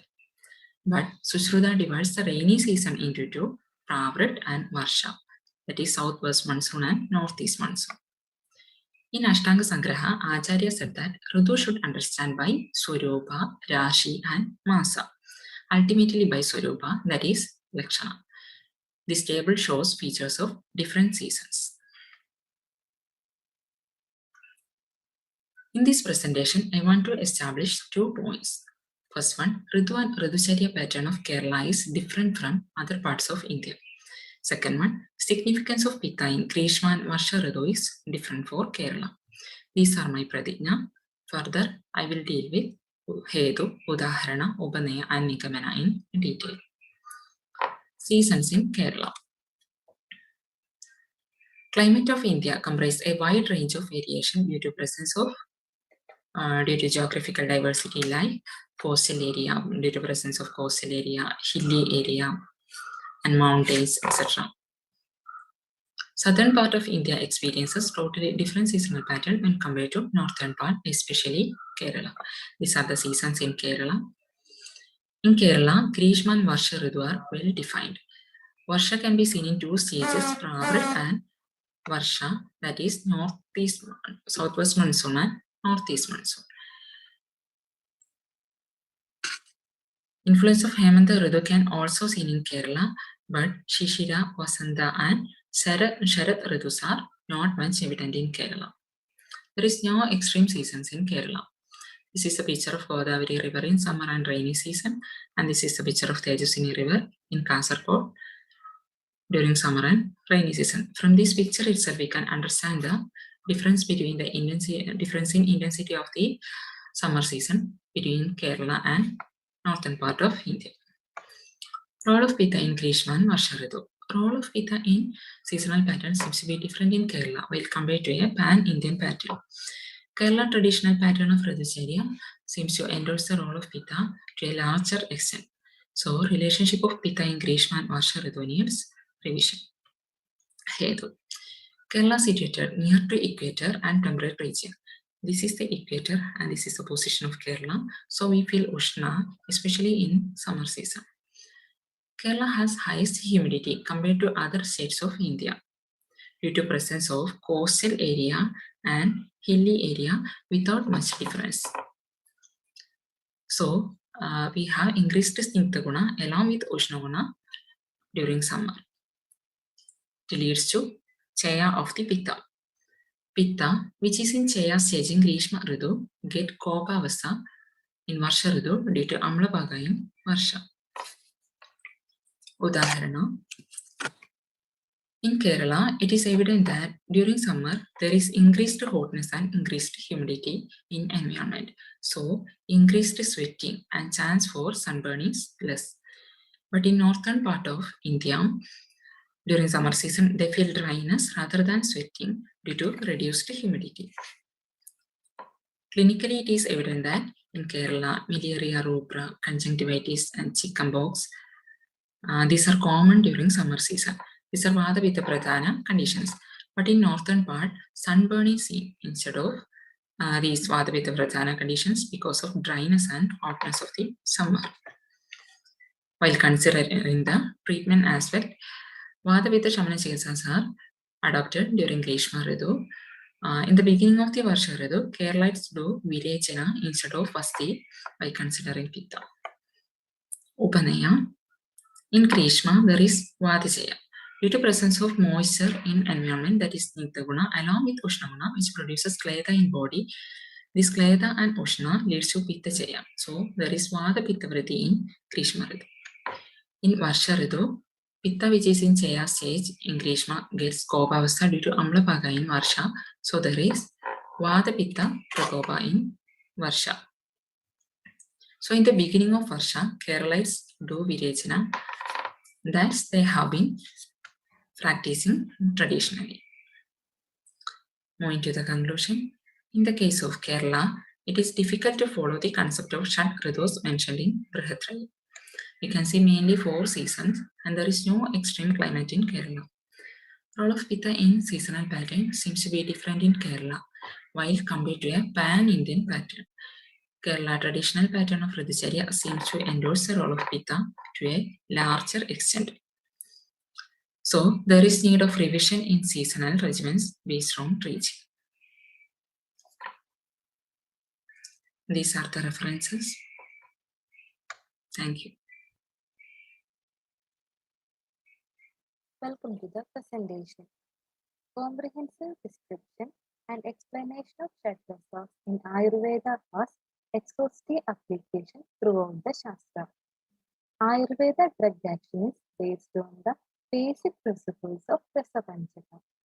Rasa, Guna, Virya, Vipaka, and Karma are included under the term Rasa Panchaka. Among Rasa Panchaka, Rasa is deemed to be first and direct indicator of drug action. As we all know, among Kshetrasa, Madhura, Amla and Lavana Rasas for Vada Shamana, Pitta, Kadu, Kashaya Rasas for Kapha Shamana, and Kashaya, Pitta, Madhura Rasas for Pitta Shamana. Here is an attempt to review on the action of Rasa on doshas as evidenced from prescription of Kashaya Yoga in general practice. The title of my study is Rasa Profile of Common Prescriptions, a cross-sectional study on redefining Rasa Dosha dynamics. Myself, Shyamali P.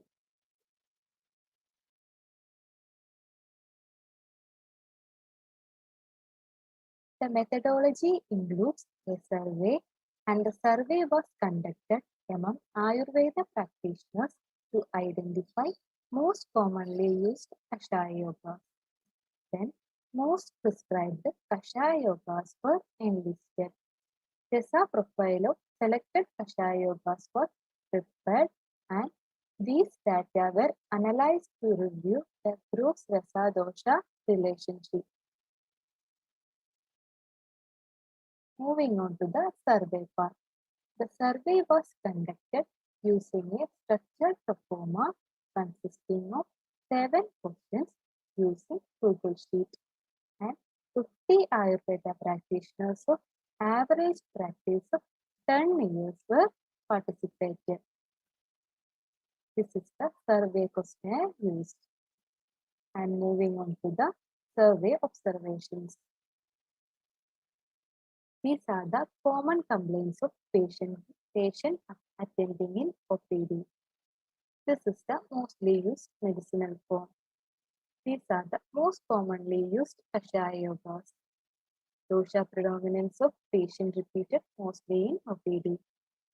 Then consideration of action of Rasa on Tridosha while prescribing drugs. Then survey summary.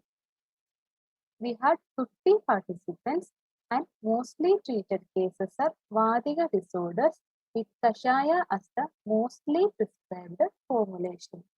The common Kashaya Yogas prescribed are Gandharva Stadi Kashaya, Rasna Saptagam Kashaya, Rasna Erandadi Kashaya, Punarnavadi Kashaya, Maharasnadi Kashaya, Dashamula Kadutrayan Kashaya, and Amrudottaran Kashaya. Here we can see that among the mostly prescribed Kashaya Yogas, most of them are for Vada Shamana. Now we move on to the Rasa profile of selected Kashaya Yogas. First one is Gandharvastari Kashaya. In this yoga, we have Gandharvasta, Chiruvilya, Udasha, Vishya, Patya, Punarnava, Yavashada, and Bhumidala as the ingredients. And the gross dosha action of this yoga is Vadaharatva. Then, coming on to the Rasa profile of Gandharva Stadi Kashaya, we can see that Pitta Kashaya Rasa predominance. The next one is Rasna Erandadi Kashaya. In Rasna Erandadi Kashaya, we have Rasna, Eranda, Bala, Sahajara, Shadavari, Vusparsha, Vasha, Amrita, Devava, Adivisha, Dhana, Ikshuraga, Shadi, and Vishwa as ingredients with the Pitta Kashaya predominance. In Maharasnadi Kashaya, we have Rasna, Dhanayasha, Bala, Eranda, Devadaru, Shadi, Vaja, Vasha, Nagara, Patya, Chavya, Musta, Punarnava, Guduji, Vriddadaru, Shadapushpa, Gopura, Ashwagandha, Adivisha, Kridamala, Shadavari, Krishna, Sahajara, Dhanyaka, and Prihadidoya as ingredients, with Pitta, Kashaya, Kardu as the predominant rasas. In the similar way, I have combined other commonly prescribed Kashaya yogas and their rasa profile, that is, Jasna Saptagam Kashaya, Deshmula Kadutrayam Kashaya, Vinarnavadi Kashaya, and Amrudotaram Kashaya.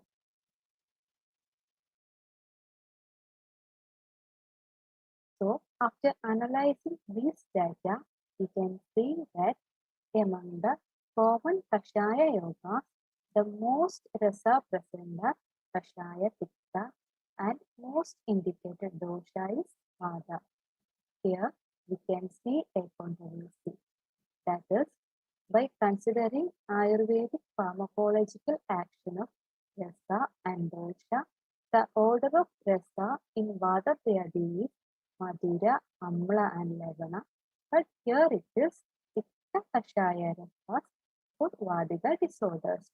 It attacks the famous rasa dosha relationship.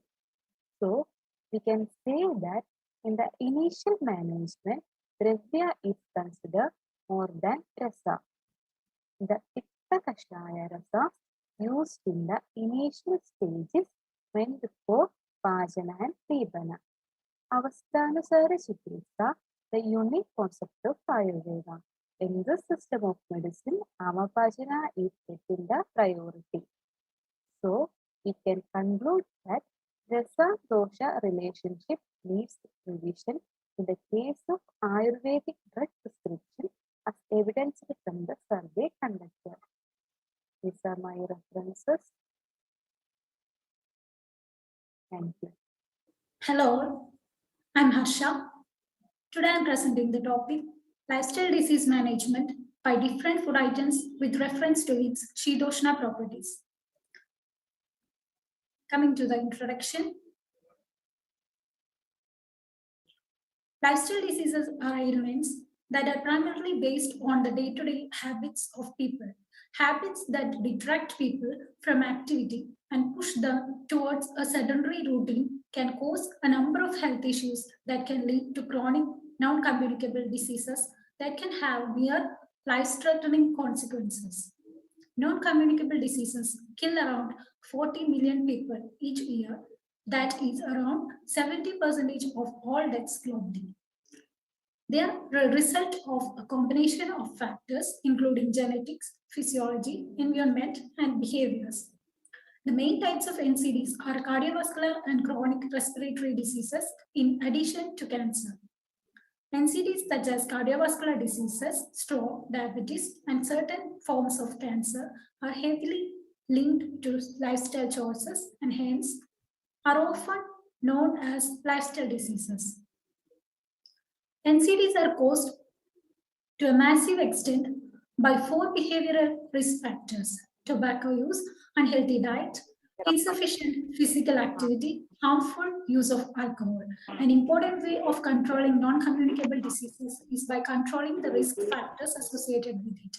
The most common familiar causes of these lifestyle disorders are related to diet, consuming unhealthy foods, uncontrolled dieting, overindulgence on artificial sweeteners, processed foods, and junk foods. An interesting thing about lifestyle disorders is that they are reversible and, if identified early, can be treated well. To overcome the burden of these diseases, experts encourage a positive lifestyle with a clear, balanced diet, giving up on alcohol and smoking, including fruits and vegetables in your daily diet, regular physical activity, and more importantly, giving due importance to your biological clock. In Ayurveda, food is considered as one among 3 pillars of life: food, sleep, and celibacy. Thus, Ayurveda emphasizes on importance of food in maintaining health and curing diseases for promoting good health. Chiyade annadibihi idikara. Living body is formed by food. Ayurveda considers wholesome diet as powerful as medicine. It is said that Rasapradhanam Aharam Virya Pradhanam Aushadam. Here, trying to approach in a way, how can we manage different lifestyle disorders by maintaining a balanced diet with respect to Shidosha properties. Coming to types of lifestyle diseases, cardiovascular disease, diabetes, stroke, cancer, chronic obstructive pulmonary disease, depression, musculoskeletal disorders. Here, trying to convey some lifestyle disorders. First one is diabetes. We can see wholesome and unwholesome diets in diabetes. First one is timely intake of diet. Intake of old harvested cereals, barley, whole wheat atta, bitter gourd, green leafy vegetables, garlic, turmeric, aloe, among vegetables and fruits like guava, oranges, Indian blackberry, etc. may be useful. Reduce intake of rice, food rich in carbohydrate and fried or processed food. Apatyas are sugarcane juice, jaggery, sugar and milk products, cold drinks, ice creams, etc. This is a diet chart of diabetes patients. Early morning, we can give almonds, 6 to 7 numbers, honey with water or lemon tea. And for breakfast, any citrus fruit, vegetable stuffed rotis, upma, idli or dosha. For lunch, rotis or boiled brown rice, green vegetable salads, etc. Evening, fruits like apple, pomegranate, any citrus fruits. Dinner, roti, green vegetable soups, etc. And bedtime, milk without sugar. Next is hypertension. Unwholesome foods and wholesome foods are. First one is wholesome foods: barley, wheat, green gram, horse gram, moringa, bitter gourd, bottle gourd, carrot, radish, Indian gooseberry, cucumber, black dates, pomegranate, apple, etc. Reduce intake of oily, salty, sour foods. Timely intake of balanced diet and increase quantity of fruits, vegetables, etc. Apatyas are excessive intake of salt, excessive use of butter, ghee, chilies, etc. Intake of animal fats, etc. This is the diet chart. Early morning nuts can be given, dates can be given, milk, coconut waters can be given. For breakfast, banana or apple, upma, idli or dosha. And for lunch, rotis, boiled brown rice, etc. And leafy vegetables. For evening, apples, ananas, papaya, etc. For dinner, rotis and green vegetables curries can be given.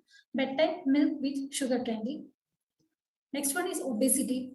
Patyas are intake of regular and balanced diet, use of lukewarm water for drinking, use of barley, gooseberries, old honey, and defatted buttermilk, use of green gram, post gram, etc.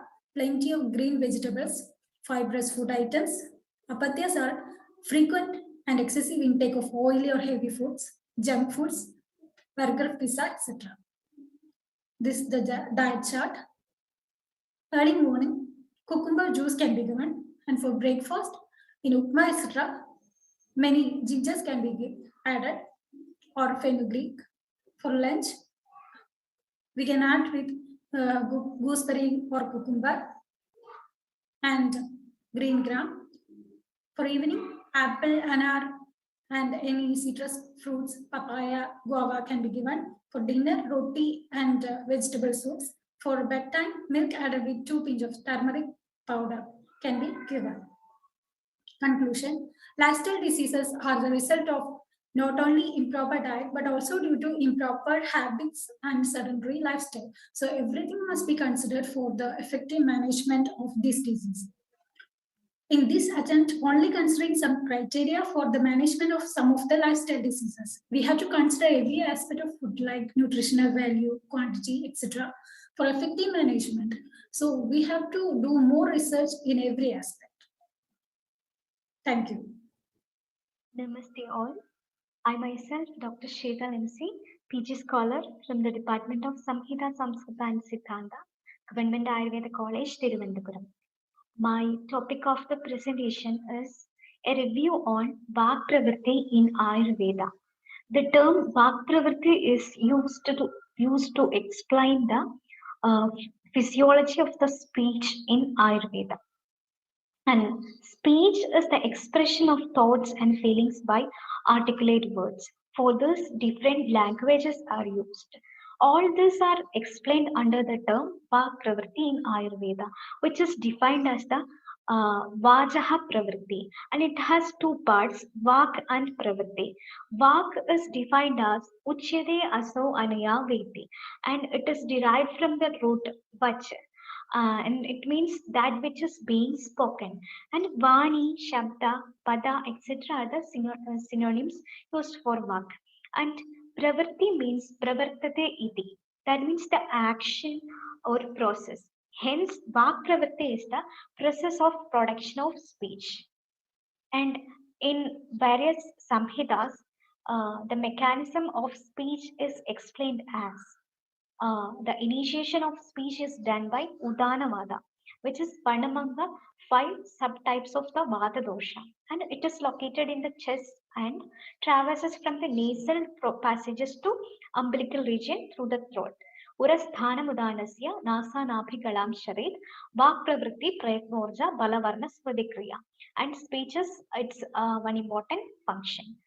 And this process is coordinated by Pranavada, which is another subtype of the Vata dosha, and it is located in the head and traverses along the chest and throat also. It has the functions like maintains the proper functioning of intellect, brain, sense organs, and mind.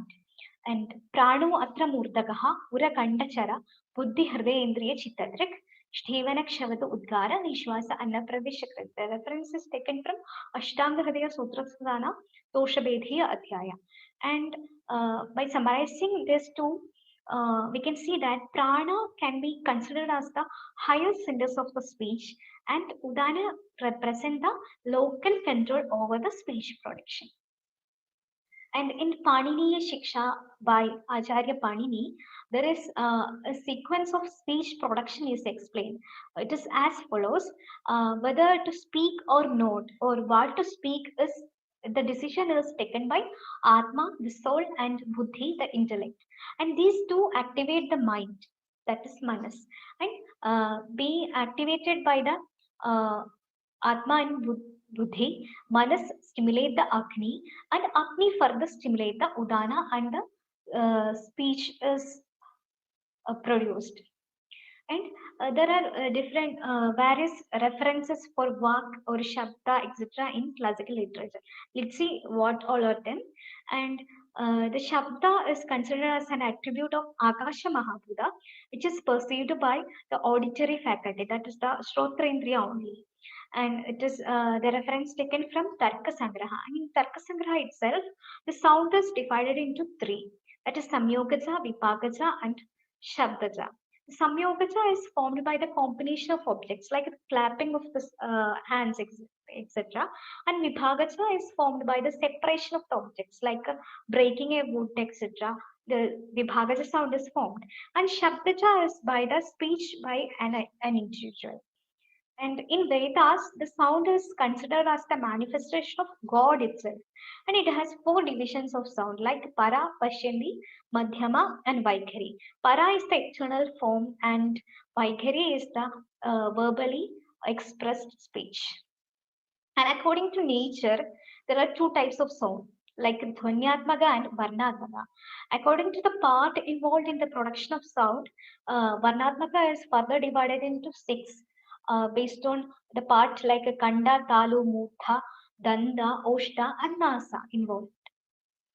And next is the Vagendriyam.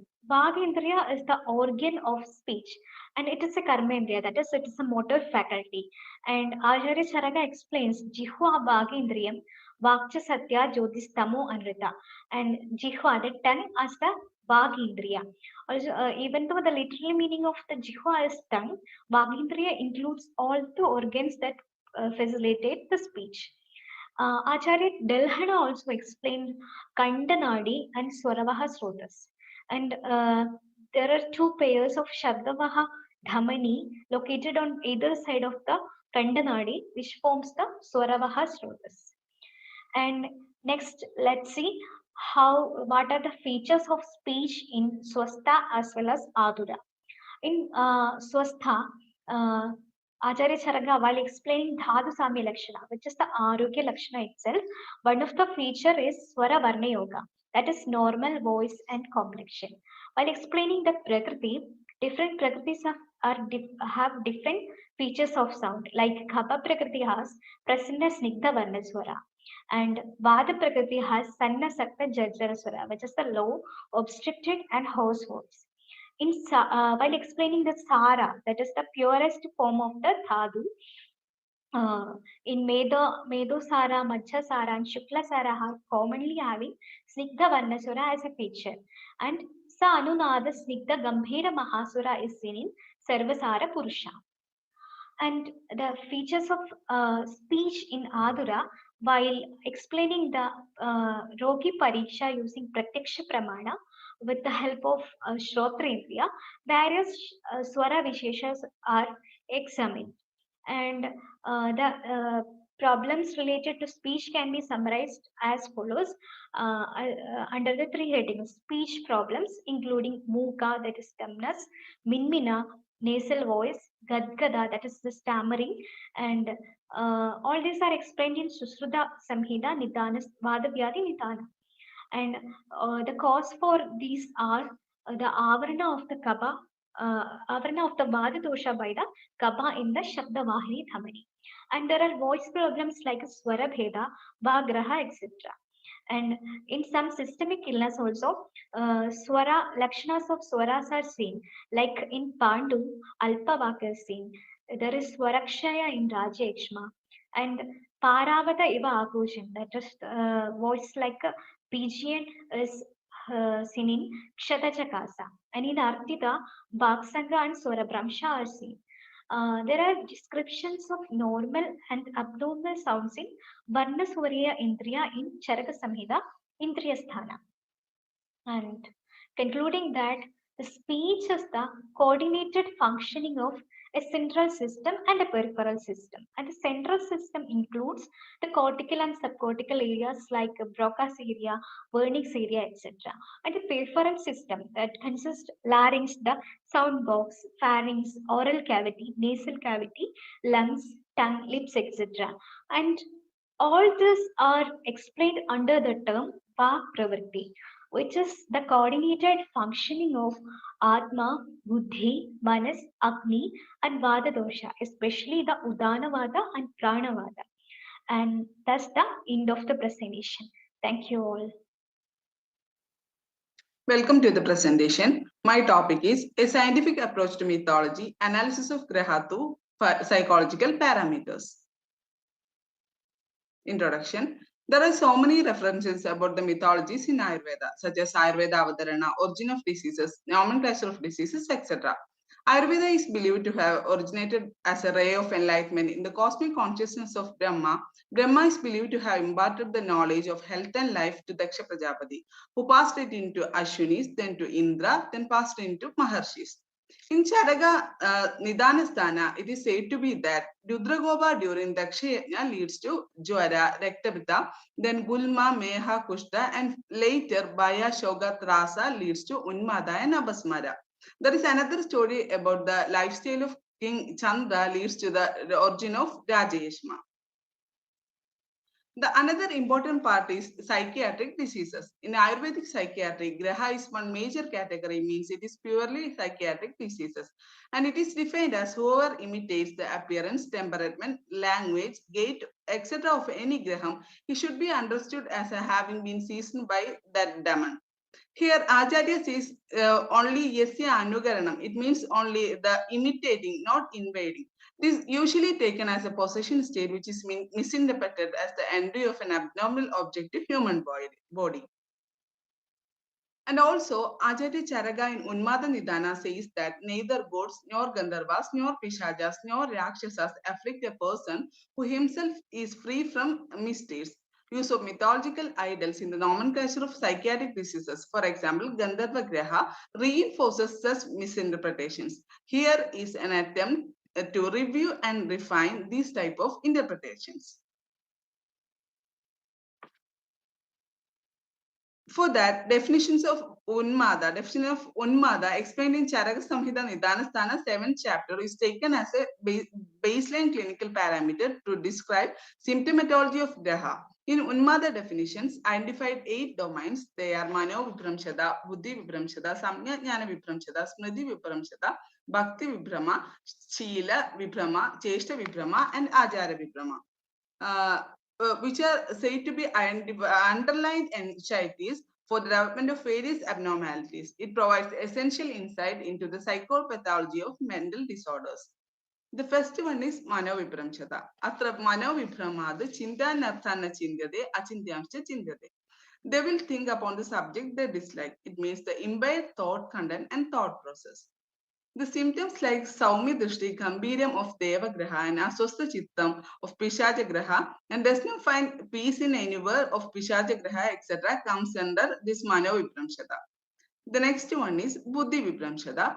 Buddhi Vibramatu Nityam Anityamidi, Priyamscha Apriyamidi Pashyadi. In this type, Yogi will understand Nitya as Anitya and Priya as Apriya and vice versa. The delusions and misinterpretations, etc. comes in this category. Symptoms like Baddha Pralabinam of Vishajagraha, Abhasyandam of Pridhagraha, getting frightened by umbrella of Sarpagraha, and Kashtadibir Atma Bidana. That means the injuring himself by pieces of wood of Brahma Rakshasa Graha, etc. counts under this category. And the next one is Samya Jnana Vibramshata. Tat Vibramat Agnyadi Daham na Buddhyade. The Agnyadi Jnanam will not perceive by the yogi. Altered sensation, loss of sensation, sensory impairment, etc. comes under this Vibramsham. The symptom like injuring himself by pieces of wood or Kashtadibir Atma Pidana comes under this category of Brahma Rakshasa Graha. This also comes under Buddhi Vibramsha also. The next one is Smriti Vibramshada. Smriti Vibramatu na Smarati. He will forget the necessary things or remember the unnecessary things. The loss of memory, altered memory, etc. comes under this as Smriti Vibramshada. Symptoms like Nashta Smritim or loss of memory of Pishaja Graha can be included in this type of Vibramshada. Next one is Bhakti Vibramshada. Bhakti means Icha. The habits and interests are coming under this Bhakti Vibramshada. The symptoms like Aswapna Bhojana, Nashta Nitra, Ashagat Swapna, Ananna Abhilasham, etc. Ananna Abhilasham of Pidhagraha, Rahasya Bhashanam of Yakshma Graha, or disclosing the secrets, etc. comes under this category. And the Shila Vibramshada. Next one is Shila Vibramshada. Shila Vibrama, the Krodhana Bhavati. The Krodhadi Vigaras will occur. The emotional expressions comes under this Shila Vibramshada. Symptoms like Pinna Rukshaswara of Pishajagraha and Agobana of Devagraha, Sandarjagam of Rakshasagraha. Sandarjagam means ferociousness or cruelty of Rakshasagraha, etc. comes under this one. Next one is Cheshta Vibramshada.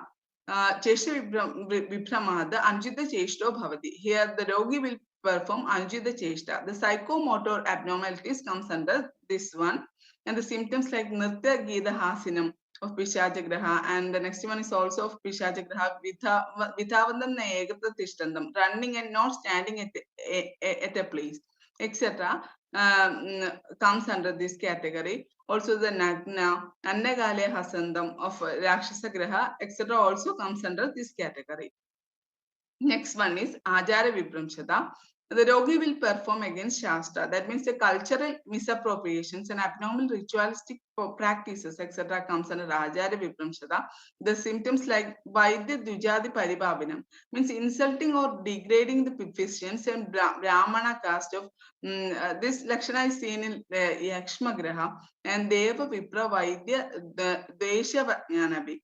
That means the disobedience to gods, Brahmins, and physicians. These are the symptoms seen in Brahma Rakshasa Graha, etc. comes under this. And the conclusion is, from this study, we can understand that symptomatology of Dehabada adhered to the definition given for Unmada, which is clinically valid. That means the name given has no other role than symbolizing the situation. And also, Unmada is the base for all the mental disorders, as it is a Vibrama condition of 8 factors. Hence, it should be perceived in a broader sense. because it forms the entire psychiatric science. So one should be very efficient and accurate with the Chikitsa of Unmada due to its due importance, as it is the key to unlock all the psychiatric illness. These are the references. Thank you. Hello everyone, myself Dr. Sankalp Sharma, Clinical Analysis of Rukshana, guided by Dr. Amit Upas. First of all, introduction. Our Acharya Vagbhat says two type of upkramas, which is aptarpan and samtarpan. If we see, Rukshana stands in aptarpana, Langana, Rukshana and Svedana, and in santarpana, Vrahan, Snehan and Stambana. Roksham Kharatvam Vaishadyam Yat Kuryat Siddhi Surakshanam. It is explained by Acharya Charak. He says, if a ahar, vihar or aushad can produce dryness, roughness and no slimeness, then it is called as Rukshana. And Acharya Chakrapani has also specified it, Virukshana se hi mukhya sneha bhava sadhya. That means if there is a sneha bhav, then it is Virukshana. Next is indication of Rukshana. Abhishanya mahadosha marmasthi vyadi yashe urustamba pravratayo rukshaniya nirdeshyate. It is explained by Charak Samhita. First is Abhishanya. Kleda pradhana shleshma vikaras like prameha. In mahadosha, we can include state of bahudosha like kushta and prameha.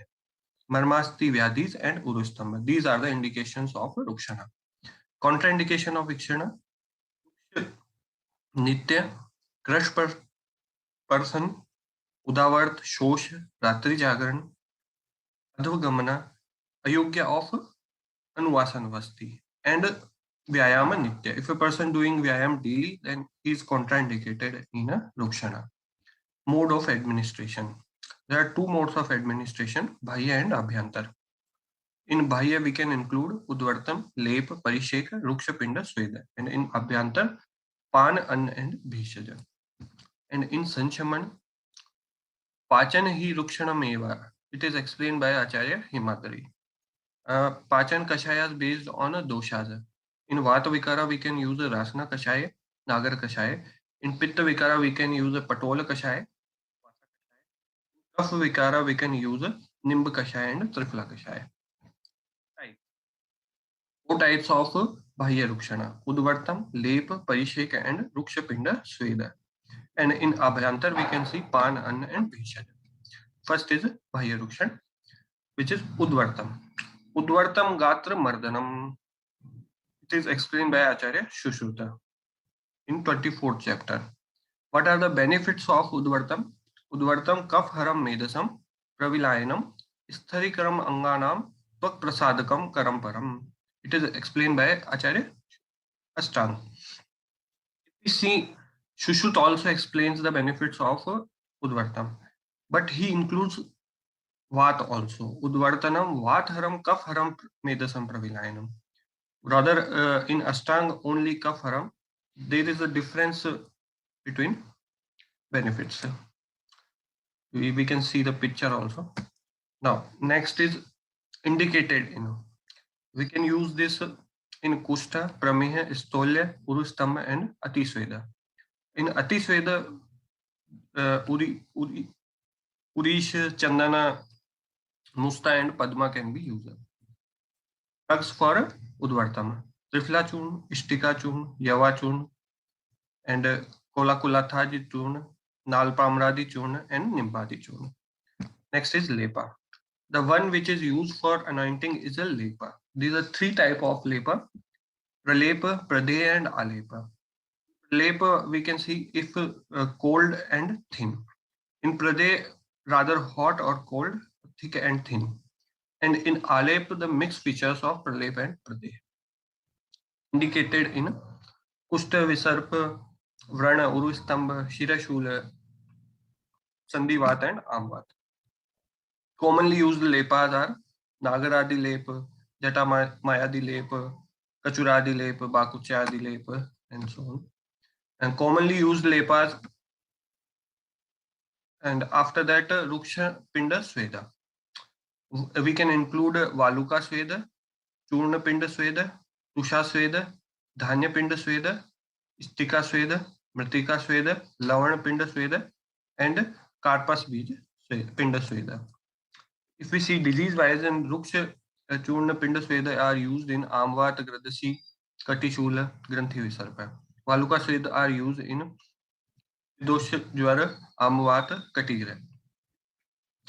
And Tusha Sweda are used in Pleshma Vidradi, specifically given. Lavana Pinda Sweda are used in Kasa Swasa Granthi.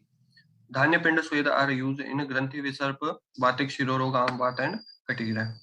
Or Stika Swedam is given in Shleshma Vidradi, Gulma, and Vata Kantaka. Next is Parisheka. Acharya Bhil explains what we can use in a Parisheka. Vasa, Tela, Grata, Sheed, Mutra, Vastu, Amla, Kanjika. They should be Shukoshna, and then it is considered as a Sek. It's considered as a Parisheka. There are three types of Parisheka. First is Shira Sheka, Ekang Sheka, and Kaya Sheka. If we see disease-wise, in Prame and Urustamba, we can use Trifla, Ashwagandhadi, Asanadi Gana, Shonak, Khadira, Bilva, Ranja for Parisheka. Kusta Siddhartak Snana is given, and Dhanya Amla we can use it. In Bala Roga, we can use a Trifla. In Yoni Roga, we can use Prakshalan with a Trifla Kashaya. So if we conclude, Rukshan is one of the in Shadvid Upkaram. In majority of the cases, Pachan act as a Rukshana. It is explained by Acharya Himadri. Mainly include in a Led Pradhana, Santarpanjanya Vikaraj. This is the treatment of it. Rukshan is administered in both Pradhan Karma and Purva Karma. Rukshan is also a major Upkaram which should not be neglected, and Rukshan helps to gain maximum desired results from Shodhana. Thank you. Welcome all. Myself Dr. Priya More. My title is Parinamvad in Research, guided by Dr. Shrikant PM. Introduction. Satkaryavad is the Sankhya theory of the pre-existent effect, which states that the effect Karya already existed in its material cause, which is Sat, and therefore nothing new is brought into existence. This theory used two basic concepts. Sat means pure being or existence. Karya means the manifested effect. This theory asserts that something that exists cannot originate from the non-existence. Parinamvada. This Vad is also postulated by the Sankhya philosophers. Parinam means change or transformation. When an object changes into original form and transform into the another form is called the Parinam. For example, when milk is fermented, it changes into curd, and also water when cooled, and it changes into solid and becomes ice. Type of Parinama. According to Acharya Ramanuja, Sadrasha Parinama, when the thing seems to be in the same form as the constituent of the milk are changing at every moment, but due to the Sadrasha Parinama, it seems to be the same. Second is Vidrasha Parinama, when the form is changed as the changing of milk into curd. Another type of the Parinams are Dharma Parinam. The changes of gunas is called the Dharma Parinam. For example, as the result of food in the form of rasa, ras in the form of rakta, rakta in the form of mansa, etc. There is difference between gunas of all these. Lakshan Parinama, when only external changes occur, is called the Lakshan Parinama. For example, changes of milk into cream. Parinamvada, Karan, transformation into Karya. There are the three types of the Karana: Sankhya, Samanya Karana, Nimitta Karana, and the Asamvaya Karana. Parinamvada in Ayurveda. Swabhavam Ishwaram Kalam, Yatra Cham Niyatim Tatha, Parinamam Cha, Manyante Prakatim Prithudarshina. Acharya Sushruta described Parinam in the view of evolution of the universe. Kala means Parinama. Every transformation of changes required some time. For example, from Rasa Dhatu to Shukra Dhatu needs 30 days. Application in research. Limitation of the Parinamvada. Samvaya Karan associated with the Asamvaya Karan and Nimitta Karan are responsible for Parinama, thereby Karya obtained. For example, in origination of disease, Dosha Vaishamya is Samvaya Karan, Dosha Dusha Samurchana is the Asamvaya Karan, Mithya Ahar Vihar, Abhigat, etc. are the Nimitta Karan. In Garbhodpati Kram, also we can see month-wise development, that is also the Parinama. In drug research, Shuddha Shilajatu obtained from various processes which is Parinama. Similarly, Shuddha Lasun also get from the different processes. Pharmaceutical researches. Tulsi Swaras is taken from the Tulsi Pancham through the various processes such as the crushing, straining, etc. This is also Parinama. Clinical research. Formation of the Pramay Pidika is Parinam of the various Nidana, Dosha, Dushya in body. Nidana Arthak Vyadhyas. Rakta Pitta is the Parinam of the Santapa of Jwara. Shosh is the Parinam of the Rakta Pitta and Jwara. Similarly, all the diseases are mentioned here are the Parinam of the different diseases and Dosha Dushya. Conclusion. Parinam Vada help us to understand the different stages of the transformation of the Karan into Karya. This understanding of different stages will help us to understand different areas of the research. Thank you. Welcome all. Myself, Dr. Amrita Sharma. My title of presentation is Practice of Dinacharya, a boon for prevention and control of lifestyle disorders, guided by Dr. Vijay Bhagat sir. What is good health? According to Shankaracharya, Kim Bhagyam Devatam Arogyam. What is the good fortune? Good health is the good fortune. Also in Mahabharatam, Labhanam Shreshtam Arogyam. So highest advantage is good health. Well, coming to Ayurveda also, the definition of swastha, that is samavastha of dosha, agni, dhatu and malakriya. And prasanna, atma, indriya and mana, whole together is known as swastha. What are lifestyle disorders? These are diseases of longevity and diseases of civilization. So these are based on the day-to-day habits of people, and this push them towards a sedentary routine, causing non-communicable diseases which are very chronic and life-threatening. The main cause for all of this is the food habits have changed over past 50 years. Previously, people used to have only healthy food, but nowadays it has changed to have junk food and fast food. Etiology: decreased physical activities due to technologies, causing less usage of energy, resulting in diseases like obesity, COPD, diabetes, stroke, hypertension, etc. According to WHO, some of the common lifestyle diseases are CVDs, DM, COPD, cancer, asthma, digestive disorders, genitourinary diseases, neuropsychological disorders, of which the first four are very much life-threatening. Obesity, meaning the BMI will be greater than or equal to 30. According to WHO, it has tripled since 1975, and around 650 million adults were obese by 2016. Cardiovascular diseases are the #1 cause of death globally. Some of the common CVDs are high blood pressure, coronary heart disease, peripheral vascular disease, etc. Coming to the diabetes also, it is the 7th leading cause of death by 2016, and 422 million in 2014 were affected with diabetes. COPD, according to WHO, it will be the 3rd leading cause of death by 2030. And the primary cause of COPD is exposure to tobacco smoke, either active or passive. So cancer is the 2nd leading cause of death globally, and about 1 in 6 deaths is due to cancer, and 1/3 of deaths from cancer are due to the 5 behavioral dietary risks. Risk factors which are modifiable are diet and body weight, level of physical activity, level of sun exposure, smoking and alcohol abuse, stress and other psychological factors. And non-modifiable are age, gender, ethnicity and heredity. So according to Ayurveda, the reason for all these are Mithya Ahara and Mithya Vihara. So the solution for this is practice of Dinacharya, which is the easiest way. The definition of dinacharya according to Indumati Tika, that is regular performance of the manner of living, is dinacharya. Arunadatta Acharya has also given that hygienic practices in daily life, including wholesome diet and regimen, and the human behavior that are meant for the well-being in the present and future life is regarded as dinacharya. So these are various dinacharyas mentioned by our acharyas. Brahmi Murti Uttishtana. The whole day is divided into 30 equal parts of 48 minutes. Ideal time for wake-up is the second last muhurta just before sunrise. And it helps in prevention of disease and promotion of health.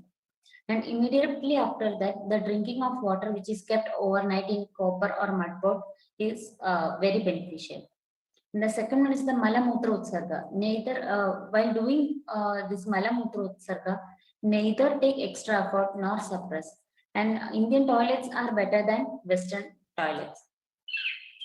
Dandadhamna using twigs of Arka, Nekroda, Kakupa, Karanja, etc. can be done after every meal. This prevents dental caries and prevent dental plaque. Jihva Nirlekana using gold, silver, copper, tin, brass, metals can be used, and it should not be sharp edged. Anjana that can be applied daily is Savira Anjana, which improves eye health, prevents eye diseases, removes dirt from eye, etc. And Nasya is a solution for all the diseases which are present above the clavicle. So the Pratimarsha Nasya with Anutaila can be done daily. This strengthens the sense organs, improves health of hair, skin, and throat. Gandusha, filling mouth with fluid and retaining for some time. This is the simple regenerative and preventive therapy which enhances senses and maintains clarity. This helps in relief from bad breath, dry face, dull senses, exhaustion, anorexia, and sore throat. Dhumapana using herbal drugs prevents diseases caused by vitiation of vata and kapha. Abhyanga retards aging, overcomes fatigue, and it is adapted for healing and relaxation. And it should be daily done on head, ears, and soles. Vyayama is also a preventive, curative, and rehabilitative measure which promote harmonious development of the whole body. Udvartana means rubbing of powers in upward direction, which disintegrates kapha by dissolving away fat, and it provides firmness to the body parts and clarifies the skin. Snana is improves digestion and provides health, longevity, and enhance energy. And prasadhanani means putting on garments. Acharya Bhav Mishra has told that in summer you can wear kashaya vastra, winter silk and woolen garments, rainy white clothes according to the elevation of doshas. And also Acharya Charaka has told that wearing garments brings about reputation, longevity, and prevents inauspiciousness. It gives pleasure, prosperity, and also Surya Namaskara, Anulepanam, Pushpa Bharanadi Dharanam can also be done. Bhojana, well, coming to the ahara is something which nourishes the body, brings about strength, promotes memory, longevity, urges, etc. And it should be done vikala, that is morning and evening, and it should be done as samashana, following all the bhojana vidhis mentioned by in our classics, especially the diet that can be followed daily, that is Shashtika Shali, Mudga, Sainthava, Amlaga, etc. are mentioned in Matra Shitiya Adhyaya of Charaka Samhita. And avoid Vallura, Shushka, Shaka, Shaluka, etc. Ushneshadi Dharana includes the use of head cap, use of footwear, use of umbrella, use of hand stick, etc. So coming to the conclusion, the modern world is currently facing an epidemic of lifestyle disorders. So association of daily routine of an individual with his health goes a way long in the deciding the quality of life he leads. And keep in mind that health management is free and enjoyable, but disease management is costly and painful. So I want to tell that Nagari Nagarasya Varathasya Varidhyata Swasharirasya Medhavi Kritvesha Avyeto Bhavi. That is, just like a king is protecting his country and the charioteer is taking care of his chariot, one should take care of one's own body. Thank you. Myself, Dr. Ruchikam Chaudhary, name of guide, Dr. Vijay Bhagat, unique ID INGJG8308. My topic title, Role of Pragna Apradhin Tvakrog, etymology, Pragna, means knowledge and intellect. Aparad means offense, transgression, fault, knowingly doing mistake, not utilizing mind or knowledge properly. Aparad, it is the misuse of intellect, and in general, it can be said as knowingly doing wrong things. Derivation: pra plus gna plus atascha upsarge prakarsena gnananiti. Given in Saptakalpa Dhruma, it contains two words, pra and gna. Pra means higher, greater, supreme, referring to spontaneous type of considering. Gna means consciousness, knowledge or understanding. Components of pragna, the dharana sakti yukta dhi, given in our course, intellect and understanding. In lexicographic literature, it is used for gnanam as well as variety of gnanam. Tatra the buddhi bahya adhyatmikanam bhavanam hita hita paricheda vibhaga karani, given in Ashtangrade, capacity of the intellect to preserve knowledge and ability to take decision. Tritihi niyamatmika, controlling factor that prevents the main from indulging in the harmful and non-beneficial object. Tritihi dharanyo, courage required to act or behave according to the decision taken by the. Shruti means the drashta shruta anubhutanam svaranata shruti uchyate. It is the capacity of the intellect to recollect, promptly take decision with the help of the and triti. Phases of shruti: dharana, smaran and pratyabhigna. According to Tarka Sangrah, dharan means retention of the experience occurs at the time of perception, includes bhavana. Smaran means recalling of experience, and pratyabhigna, recognition of the experience, include identification or prior identify object with the present memory. How do we act? जो छोटा बच्चा होता है उसको पता नहीं होता कि अग्नि उसके लिए अच्छा नहीं है, उससे बर्न होता है, लेकिन उसको एक बार टच होता है, उसकी वजह से अग्नि की वजह से बर्न होता है, उससे उसको पता चलता है कि ये उसके लिए अच्छा नहीं है, उसको बोलते हैं उचित बुद्धि। लेकिन जब रज और तम का आवरण होता है और प्रज्ञा अपराध होता है, तब जो मनुष्य के लिए मतलब अपने लिए अच्छा नहीं है वो लोग करते हैं। टाइप्स ऑफ प्रज्ञा अपराध विभ्रांस विषमा अभिनिवेशो यो नित्य हिता है ज्ञेयम स बुद्धि विभ्रेश समम बुद्धि ही पश्यति। If one considers harmful as conductive thing as harmful, eternal as non-eternal, and vice versa, is considered as dhivibhransa. Dhritibhransa visayam pramanam sattvam dhritibhransa na sakyate niyantu mahita yadartham dhrutihi niyamatmika. Weak mind which is oriented towards worldly enjoyments and person indulgent into acts which are harmful to the body is विभ्रंसा। श्रुति विभ्रंसा तत्व ज्ञाने स्मृति रस्य रजमोह आवृत्मना भ्रुयन्ते सब श्रुति भ्रंसा स्मृतव्यम ही श्रुतो स्थितम। When the memory of the person will covered by raj and tama, it is shruti vibransa. Let us analyze how prajnaprad acts as a nidan with some example. In kushta, intake of water immediately after exposed to sunlight and adhyasana. In kushta, papa karma is considered as nidana. Some sinful acts performed in past life due to prajna aprad will be conducted as the papa karma, though they reflected in present life in as kushta, vihara, mutra, chardi, and nindra vegatharan. Non-compliance of the prescribed rules with regards to the order of resorting to hot and cold regimen. Discussion. Cycle of prajna aprad due to avron of raj and tama, asatma indriya sanyog, and pratyaks badakar bhav due to asatma indriya sanyog, ayathartha gnana, dhruti and shruti and buddhi bhransa. Prajna aprad is the violent transgression or wrong use of will. It refers to human weakness by which we resort to substance even after we have experienced them to be harmful.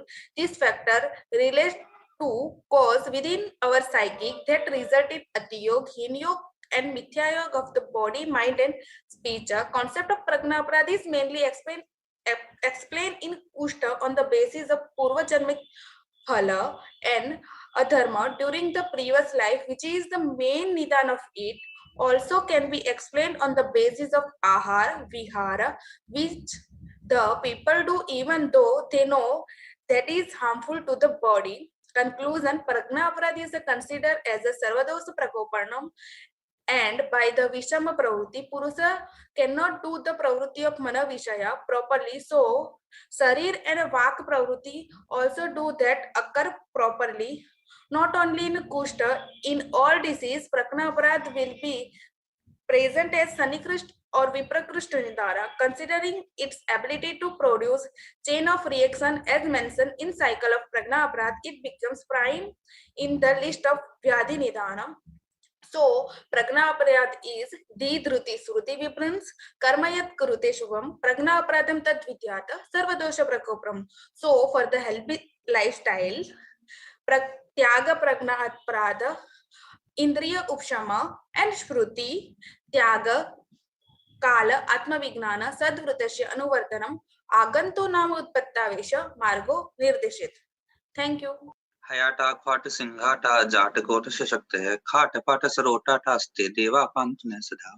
I am Dr. Hayom Sharma. My title is Clinical Utility of Adravibhuta Chikitsa in the present era with a special reference to Devi Vyapashya Chikitsa. Vidham Aushadham iti. Aushadh means Kitsitam Vyadhiharam Patam Sadhanam Aushadham.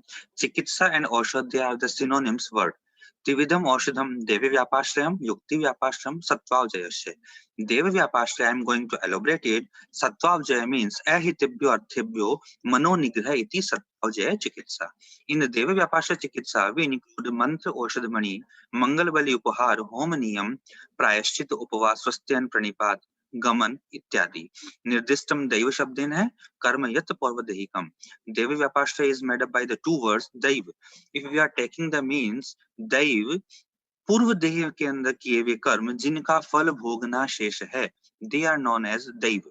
Deivam ऐदिष्टम, उस ऐदिष्ट के आश्रित होकर जो व्याधि को शमन करते हैं मंत्र आदि, वो देव व्यापाश्रय चिकित्सा में इंक्लूड होते हैं. यदि वा दैव शब्देन देवा उच्चन्ते तानाश्रित यदुपकरोति मंत्रादयो ही देव प्रभावाद व्याधि हरा. अगर हम देव शब्द से देव को लेते हैं तो देव प्रभाव से व्याधि का हरण करते हैं. अतः देव व्यापाश्रयम आधा उत्तम आशु व्याधि हरत्ने प्रणिपातो देवादीनाम शारीरो नमस्कार है. प्रणिपात देवताओं को नमस्कार करना, ये सब आशु व्याधि हर होते हैं. आचार्य वाग्भट ने बताया है अर्षेद देवगो विप्र वृद्ध वृद्ध निपातहीन, इन सब को प्रणाम करना चाहिए ताकि आशु रूप से व्याधि का हरण हो सके. ध्रुवम तु मरणम ऋष्टि ब्राह्मणिस्तत्किलामलय. अगर नियत मरण ख्यापक लिंग अरिष्ट उत्पन्न है और उस जातक की मृत्यु ध्रुव है, निश्चित है, फिर भी उसको हम बचाने के लिए रसायन के साथ साथ में तप और जप ऐसे ब्राह्मण के द्वारा जो स्वयं शुचि हो, स्वयं निर्विकार हो, करवा सकते हैं. तो रसायन 10 वीर्य औषध प्रभावेन मरणम निवारयन्ति और तपः प्रभावेन मरणम निवारयन्ति. अवत चिकित्सा कर्तव्य यावत श्वसिति मानव दाचित देव योगिन दष्टा अरिष्टेपि जीवति. Acharya should clearly if I was to treat the patients even if arist ling is seen in the patient. Mantra mananat jayate iti mantra hai. It is derived from the two Sanskrit roots manas, mind, tre, tool. So the tool of the thoughts are considered to be mantra. A mantra generates the creative force and bestows the eternal bliss. Technically, Hilmil mantra is described by the Acharyas in Agandhasti Agad Visha Chikitsaha. Chavan mantra in Mudgarb, in a sannyas, Geet एवं वादन is to be met to hear. Aushadhi, to prevent the Vishamajara from the Bhut, etc. Dharan of the Mangal Aushadhi is advised as Sahadevi Mool. Dharan of the Punarnava cures jaundice. Somlata is said to be the best among all the Dravyas. Mani. Technically, Mani Chikitsa in the Sarpadansta. वज्र मरकत सार पिचुक विष मूषिका सर्पमणि वैदुर्य मणि करकतन मणि गज मौक्तिक मणि, ये सभी विषापह होती हैं. मणि चिकित्सा ग्रह के शमन के लिए भी काम में ली जाती है. माणिक्य मुक्ता फल विद्रुमाणि ताक्षं च पुष्पम विदुरंच नीलम गोमेद कंचा च विदुरकंच क्रमेण रत्नानि नवग्रहाणि. मंगल बलि. Until the grahas get satisfied, one has to give the snan, vastra, vasa, mans, madhya, kshir, etc. depending upon the days of the grahas. Upahar. By giving upahar, there will be happiness to mind It acts as the tarpan and prevents the disease. Example in Sheetputana. Home. Home is a Sanskrit word used here synonymously with the yajna. अभिशापच and अभिचारा ज्वर home आदि के द्वारा सही किए जा सकते हैं. अभिशापत ज्वर जो सिद्ध व्यक्तियों के आक्रोश के कारण से हो रहा है, अभिचारक ज्वर जो यंत्र मंत्र आदि के पीड़न के कारण से हो रहा है. So home is advised in both the ज्वर. नियम. श्रोत्र संतोष तपस्वाध्याय ईश्वर प्रणिधानानि इति नियमः. ये सभी नियम औषधि के उन्मूलन के लिए, औषधि के ग्रहण करने के काल के लिए और या फिर इन नियमों के शोध संतोष आदि के पालन करने से स्वास्थ्य का लाभ होता है. उपवास. उप means near, vas means to stay. उपवास meaning the attainment of the close mental proximity with the Lord. So उपावृतस्य पापस्य सहवासु गुणैः उपवासम तमगेयम न शरीरस्य शोषणम. यथा इन ज्वर लंघन मेवाद उपदिष्ट मृते ज्वराद, ज्वर में लंघन को बताया गया है. स्वस्थयन. According to Kashyap, swasti vachan is kalyankarak. Kalyan vachan means they are beneficial for the health. They are good for the health. Some phrases like Ayushman bhava, Mangalani bhavantu, इन सभी से बेनिफिट होता है हमारे स्वास्थ्य को. ये सभी शांति मंत्र हैं. Hearing these words are पुण्यात्मक and मंगलप्रद. In Abhishapas and Abhichara Jwar, Acharya Sushruta also describe the swastyanati तिथिर उत्पात ग्रह पीड़ितम. निपात. शारीरिक रूप से, मानसिक रूप से, वाचिक रूप से नमस्कार करना. बाय द प्रणाम देयर विल बी दुख शमन. अभिवादनशीलस्य नित्य विद्धोपसेविने चत्वारि वर्धन्ते यस्य आयुर्विद्या यशोबलम. आचार्य चरक also said that विद्य विप्र अर्चनाचैव रोग राजो निवर्तते. यात्रागमन. By the yatragaman, change in the external environment, amlapita chikitsa is also said. नग्न पादगमन, pressure point in the sole and the karma संशय. कर्म संशय से भी देवी व्यापार से चिकित्सा की जाती है. कहा भी है अवश्यमेव भोक्तव्यम कृतम कर्म शुभाशुभम. ऐसे कर्म चाहे वो शुभ हो या अशुभ हो, उनके कर्म को भोगना चाहिए. ना भुंक्ति क्षयते कर्म कल्पकोटि शतैरपि. अगर उनको नहीं भोगा जाएगा तो वो अगले जन्म में फिर से दैव के रूप में जाएंगे और फिर हमको उनको भोगना पड़ेगा. सो कर्म का संशय जब तक नहीं होगा, जब तक उस व्याधि का नाश नहीं होगा. Conclusion, mainly for the karmas vyadhi, Devi Vyapas Chikitsa is said to be. Special role in the Manas Roga, Devi Vyapasya Chikitsa provides psychological stability. Multi-dimensional studies are necessary to understand the effect of Adravya Bhuta Chikitsa, means Devi Vyapasya Chikitsa. Sadhu Vad. Myself, Dr. Soumya K.S., is going to present the topic, a conceptual study on Buddhi, Darshana versus Ayurveda. My unique ID is INKL1771. Buddhi. The term Buddhi is derived from the Vedic Sanskrit root Buddh, which means to awake, understand, or become aware of. In Darshana, Buddhi has been used under the meaning as an instrument for gaining knowledge or karana or a dravya, as an end result of knowledge or a karya. Sankhya and Vedanta has accepted Buddhi as a dravya or karana. Nyaya, Vaisheshika and Tarka Sangraha has considered Buddhi as the end result of jnana or it as a guna. As per Sankhya Darshana, Buddhi is a dravya. It is the first evolute out of the contact of Purusha with Prakriti and it further evolves into Ahankara. Sankhya considers Buddhi as Athyavasaya. Dharma, Jnana, Viraga and Aishwarya are the attributes due to the dominance of Sattva-guna in Buddhi. The power of determination is the special operation of Buddhi. All the objects are apprehended by the Buddhi along with the help of Ahankara and Manas. Buddhi according to Tarka Sangraha. Sarva Vyavahara Hedu Guno Buddhi Jnanam. Buddhi is the knowledge which is responsible for all activities. There are two types of Buddhi, Smriti and Anubhava. Smriti or recollection is the knowledge born out of mental impression alone. Samskara Matra Janyam Jnanam Smriti. Anubhava or apprehension is the knowledge which is different from Smriti. All other knowledge different from Smriti is included here. Tad Pinnam Jnanam Anubhava. It can be either valid, that is Yathartha Anubhava, or invalid, ayathartha anubhava.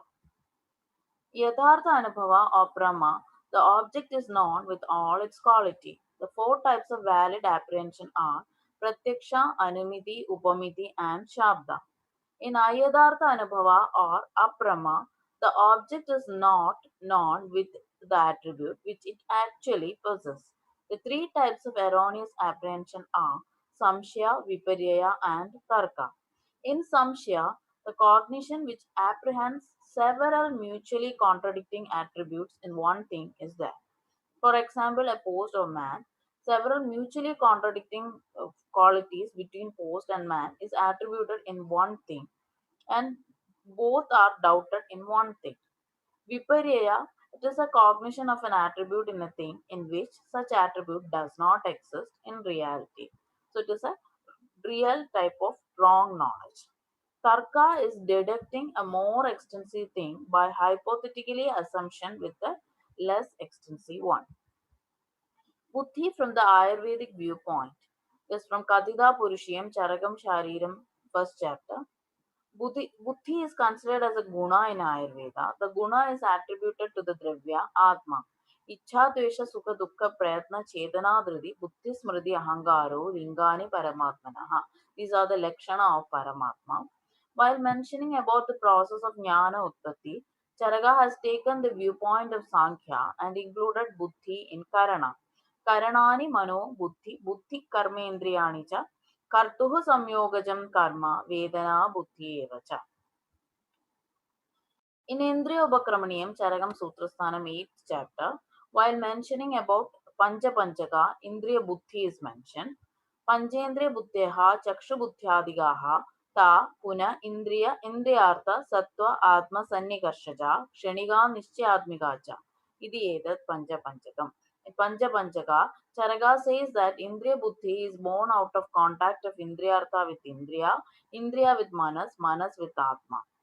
The buddhi born out of this nature is nishchayatmika, certain, but it gets destroyed the moment the contact chain is broken. Mano buddhi, it is mentioned along with Adhyatma Dravya Guna Sangraha in the same chapter. Mano Artho, Buddhi Atma, Chidi Adhyatma Dravya Guna Sangraha. Mano buddhi cognizes the Mano Artha, Sukhadi, etc. Human being is embodied with various stimuli from external as well as internal. The external stimuli are received through the indriyas. The indriyarthas are received through the indriya and it is passed on to the mind where the indriya buddhi is generated along with the help of Atma. The Manasika arthas like Chinda, Vijara, etc. are processed with the help of Atma and Mano Buddhi is generated. Based on this Buddhi, the mind instructs the Karmendriya to do the action. A defect in any of the components in the pathway can lead to disease. Atiyoga, Ayoga, and Mithya Yoga of Indriyartha with Indriya or Mano Artha with Mana can lead to defective functioning of both and can lead to the defective generation of Indriya Buddhi as well as Mano Buddhi and which again lead to Prajnabarada. Dihidhriti Smriti Vipramsha Karma Yet Kuride Ashupam Prajnabaradam Tam Vidya Sarvadosha Pragobanam. Prajnaparada is the activity born out of defective dhi, dhriti, and smriti, which are the aspect of buddhi itself. This defective action again lead to the vicious circle of uh, defective buddhi and in turn lead to vyadhi. So, to conclude, both Darshanas and Ayurveda have given importance to Buddhi. Ayurveda has accepted Buddhi both as Guna as well as Dravya. The proper functioning of Indriya Buddhi and Mano Buddhi is essential for maintaining a disease free, healthy life. As the definition of Swastha says, Samadosha Samagnishta Sama Dhadu Malakriya Prasanna Atmendriya Manaha Swastha iti Abhidiyate. Prasanna Atmendriya Manaha represents the unimpaired flow of information or a good functioning of buddhi. Prajnaparada, the root cause of disease, arises due to the defective functioning of buddhi, and all our effort should be towards maintaining the sanctity of buddhi by having the Samyak Yoga of Indriyarthas as well as Mano Arthas. Thank you. Namaste all. Myself Dr. Shruti O, Department of Samhita, Samskrita and Siddhanta, Government Ayurveda College, Trivandrum. Topic of my presentation is Karyakarnavada and its utility in advancement of research methodology. Introduction.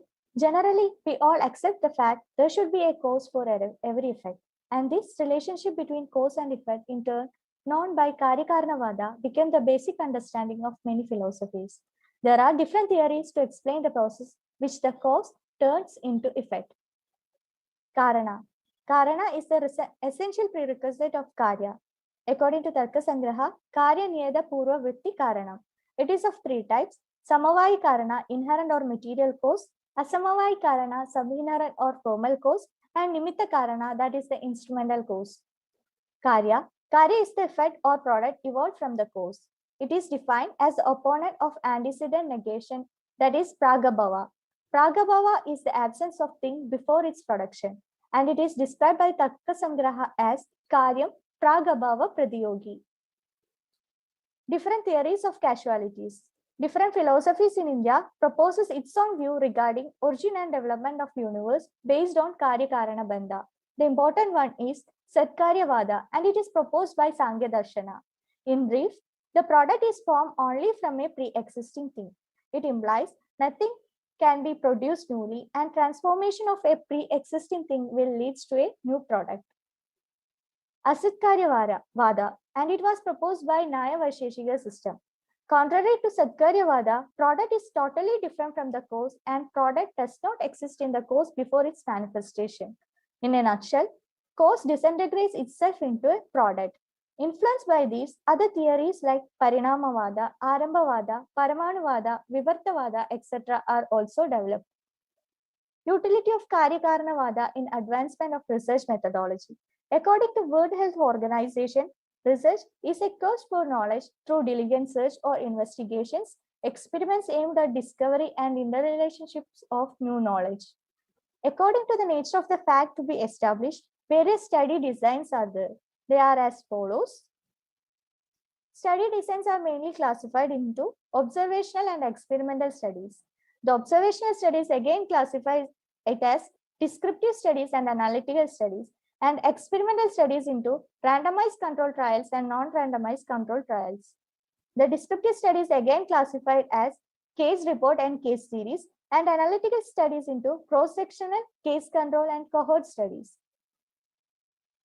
In a brief, descriptive studies, here the investigator simply describes the differences of characteristics, and analytical studies describes the association and analyzes them for possible cause and effect. The analytical studies are further classified into cross-sectional study, case control study, and cohort study. Cross-sectional study, here the outcome or effect and the exposure, the cause, status are measured simultaneously in a given population. Case control study, here it establishes the association between the risk factors and outcome. Here the study moves from effect to cause. Cohort study, it is used to obtain additional evidences to support the existence of an association. Cohort study is further classified into prospective cohort and retrospective cohort. Prospective cohort is used to observe the future outcome of a study, while retrospective cohort, here the outcome has already occurred and the causative factors are determined. Ayurvedic parlance of research. From the above study design, it is evidence that all studies associates with relationship between cause and effect, that is Karya Karana Bandha. The term Anusandhana refers to research in Ayurveda.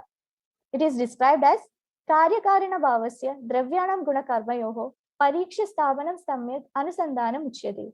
Here, the study of cause and effect relationship between Dravya, Guna, and Karma after several observations and examinations and reaching to a conclusion is termed as Anusandhana. To conduct a research in Ayurveda, pramanas, that means of knowledge, are used. According to, there are many pramanas in Ayurveda. Among the Anumana pramana are used to understand study designs in detail. Three types of pramana, that is Purvavat, three types of Anumana pramana, that is Purvavat Anumana, Sheshavat Anumana, and Samanyado Drishtam. Coming to the Purvavat Anumana, it is prospective inference, that is inferring effect from the cause. Example is prospective cohort study. Sheshavat Anumana, that is retrospective inference, here inferring the cause from effect. Examples are retrospective cohort studies and case control studies. Samanyato Drishtam, that is analogous inference, here the observed and inferred factor occurs simultaneously. Example, cross-sectional studies, here the cause and effect are observed simultaneously. Coming to the conclusion, Karyakarana Siddhanta is one of the fundamental principles in different philosophy. Ayurveda, being the earliest medical science, effectively used this Siddhanta in diagnosis and treatment as well. In research methodology, Karyakarana Siddhanta can be applied as a Sarvatantra Siddhanta, that is universal theory, because the whole research process is based on cause and effect relationship. Thank you.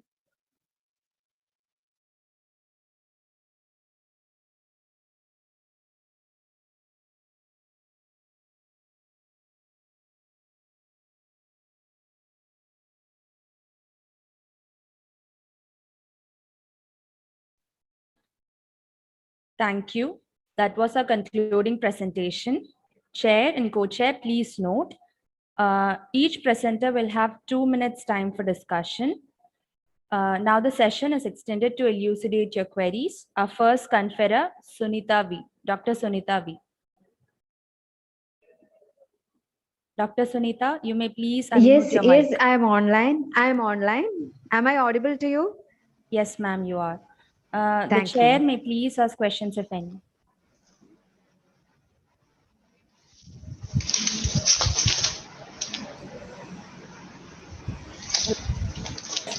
Slide. Error. Or it's over. Her title slide, can you please show? Admin.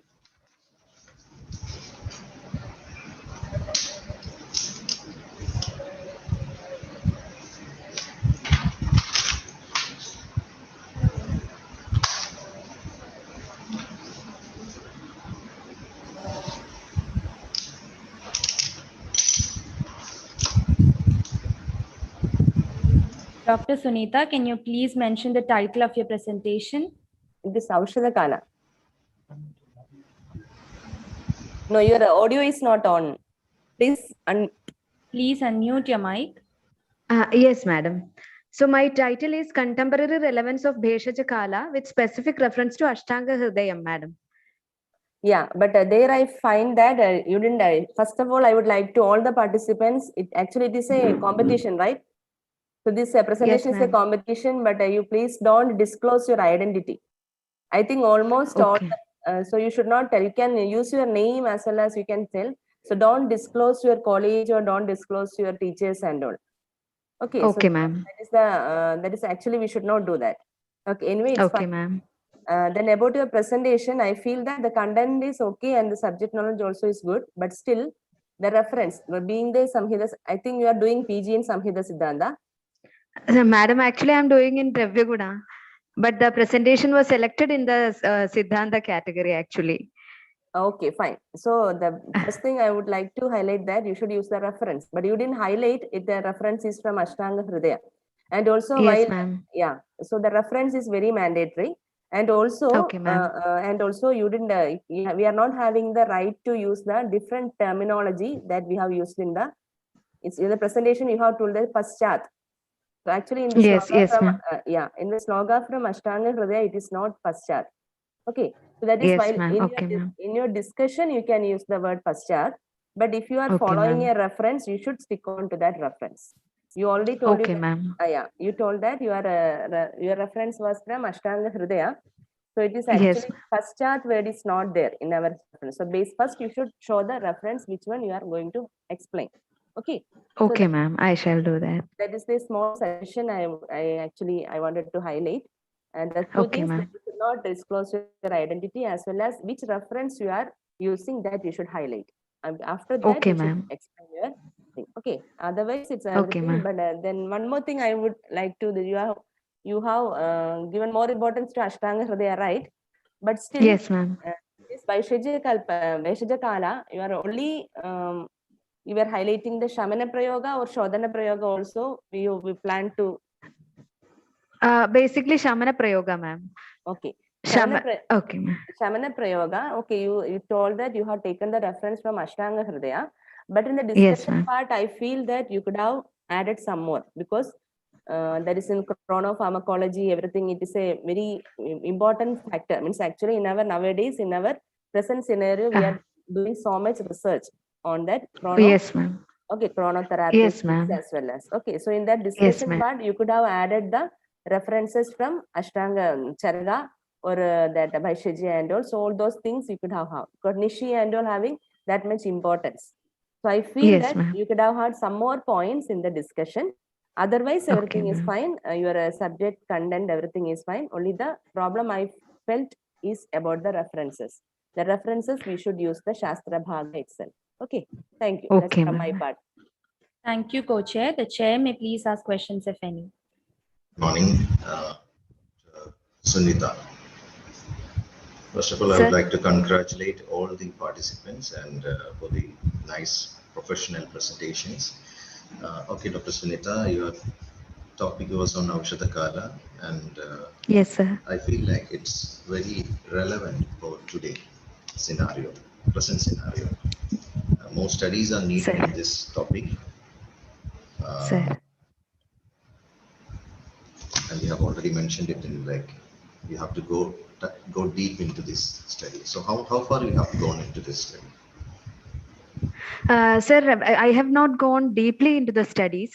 Basically, before joining for my course, post graduation, I was working with, and I'm on study leave. I was working with Kotakil Ayurvedishala. So there we had discussions on this particular topic, preliminary discussions. Based on that, I have just made a presentation, sir.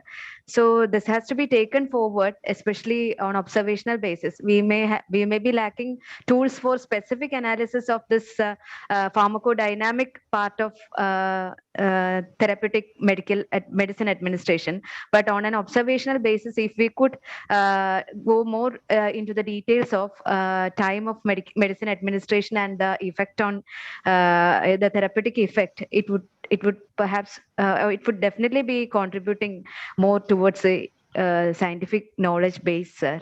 That is what So many subjective data will be there, and yes, should sir. be Yes, excluded. sir. Yes, Okay, sir. anyway, And also to make our prescription more specific and tailor-made, I think this is very relevant, sir. Yes, indeed. Thank you, Dr. Sunita. Sir, thank you, sir. Admin. May I leave this session now, sir? Sure, thank you. Sure. Oh, thank you, sir. Thank you, sir. Dr. Sunita V. Thank you, Chair. Our next conferer, Dr. Anusha Baburaj. Dr. Anusha Baburaj, are you online? Moving on to the next conferer, Dr. Adarsh K.R. Hello, madam. Am I audible? Yes, sir, you're audible. The chair and co-chair may please ask questions if any. Dr. Adarsh, Taruchikilsa, and In the light of Vinoda. Okay. Why you took this study? I took this study under the subheading Vriksha Ayurveda. Now, why you choose this topic? Because of the relevance, present day relevance of Vriksha Ayurveda, and most of the Ayurvedic formulations are herbal in nature, and in order to preserve nature. In order to preserve the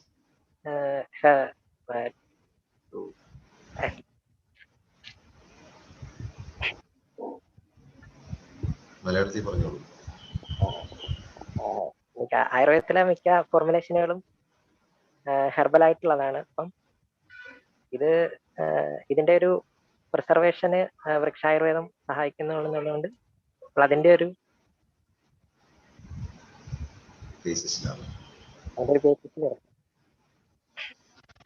ഇതിന്റെ ട്രീറ്റ്മെന്റിന് ആവശ്യമായുള്ള രീതിയിൽ കൂടി പറയുന്നുണ്ട്.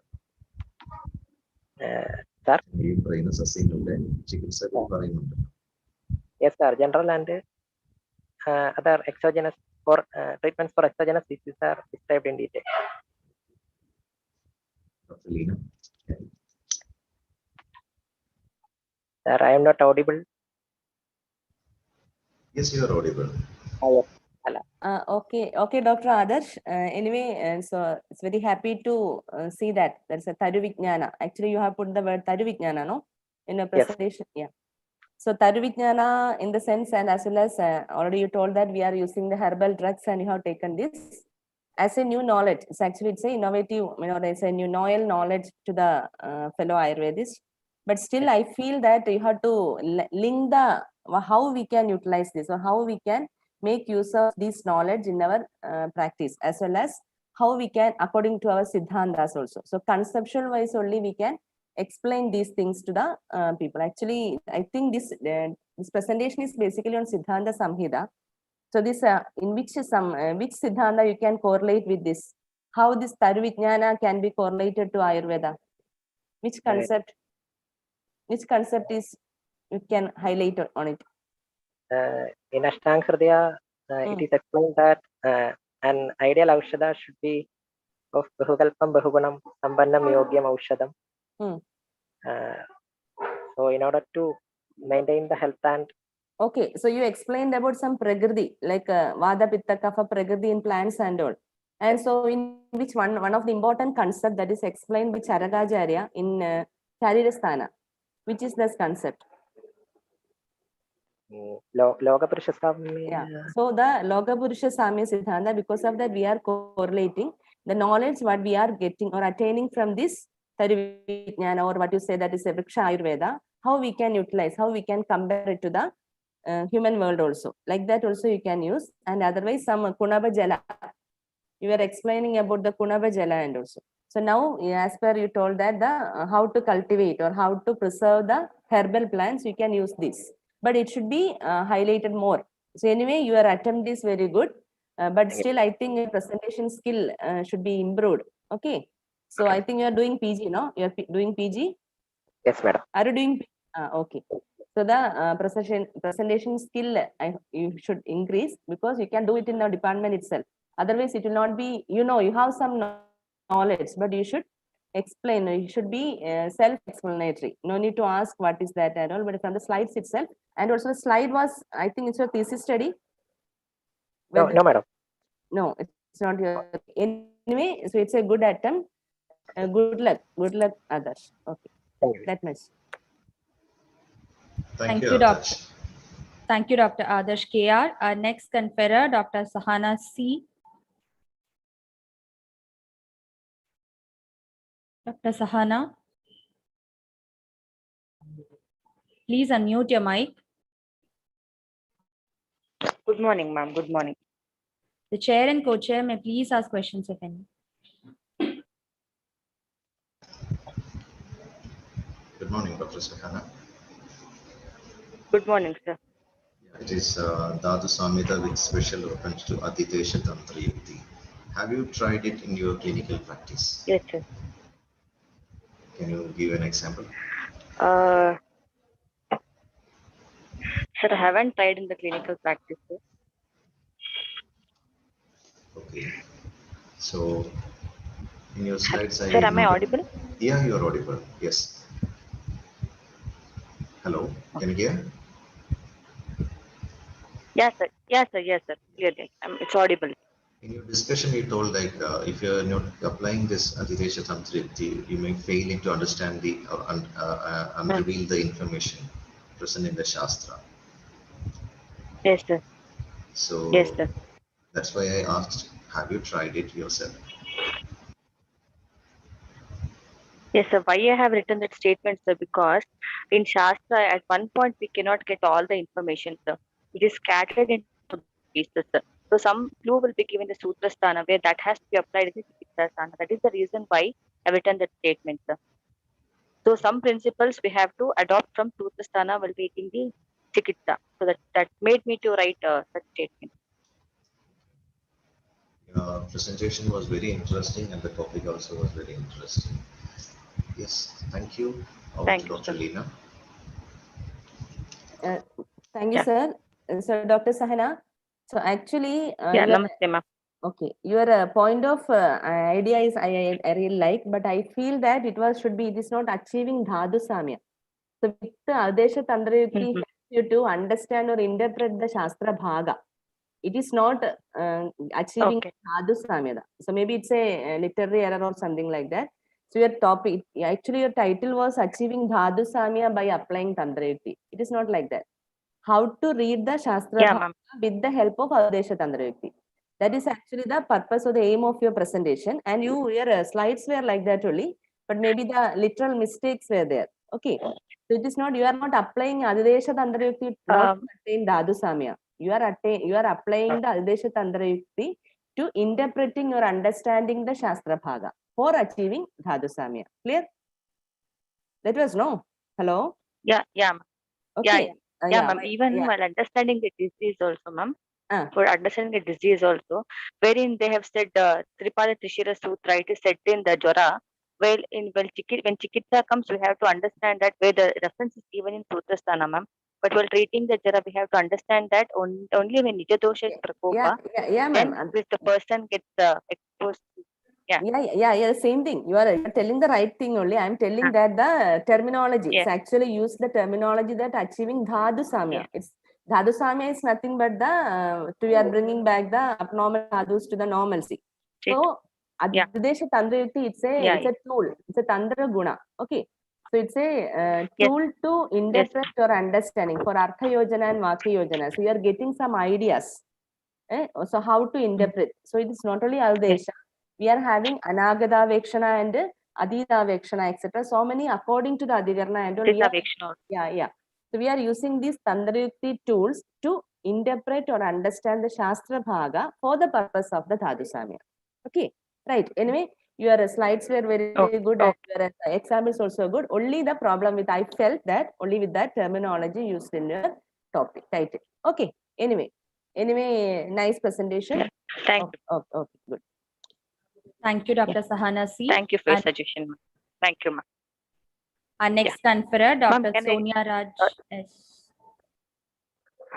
Ma'am, can I quit the session? Sure, ma'am. Our next conferor, Dr. Sonia Raj S. Hello, can you hear me? Yes, ma'am. The chair and co-chair may please ask questions if any. Hello. Hello, Doctor. Yeah, Dr. Sonia. So it's a very good. It was a very good presentation, but I feel that there was some lacking of a link, because actually your topic was understanding of hyperlipidemia in Ayurveda. But there you have explained about the hyperlipidemia as well as you have explained about acne, I think, no? So acne, role of acne in hyperlipidemia, that was your topic. But there was the link was little bit lacking. So actually you didn't explain the hyperlipidemia in the terms of Ayurveda. So can you please explain that is how you can understanding the hyperlipidemia in Ayurveda terminology or Ayurveda? Hello? Am I audible? Yes, ma'am. And hyperlipidemia is a condition occurring due to the Medodhatutni Mandya. And as a result of Medodhatutni Mandya, the Asthai Medodhatu Mritti will occur.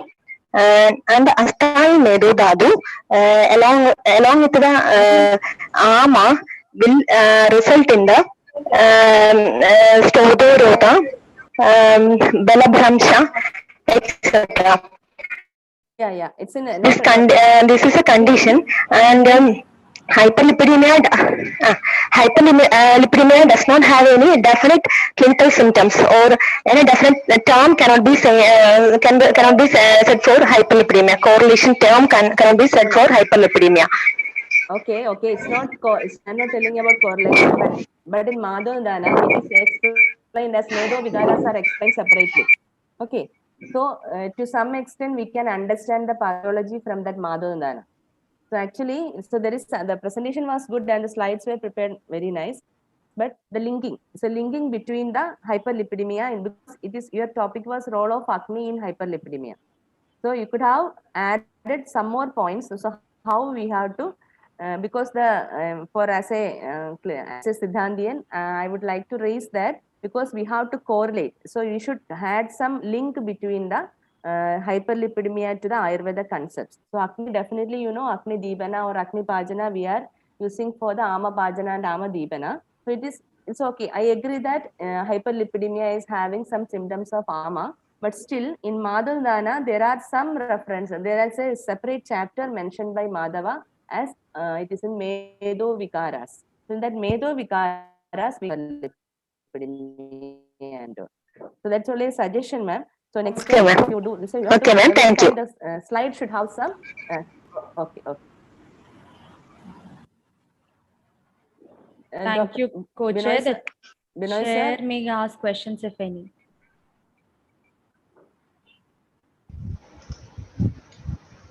Hello. Hello. Am I audible? Hello. Yes, sir. Am I audible? Hello.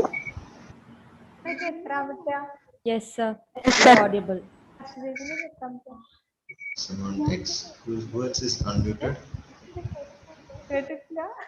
Dr. Shrudio is. Shruti O. Please unmute. Dr. Please Shruti O, please unmute your mic. No, mute. Mute it. Sorry, please mute your mic.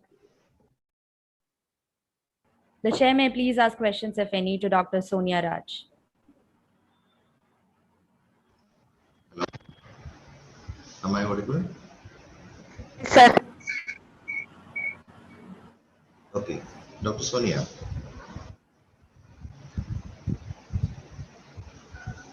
Hello. Hello. Am I audible?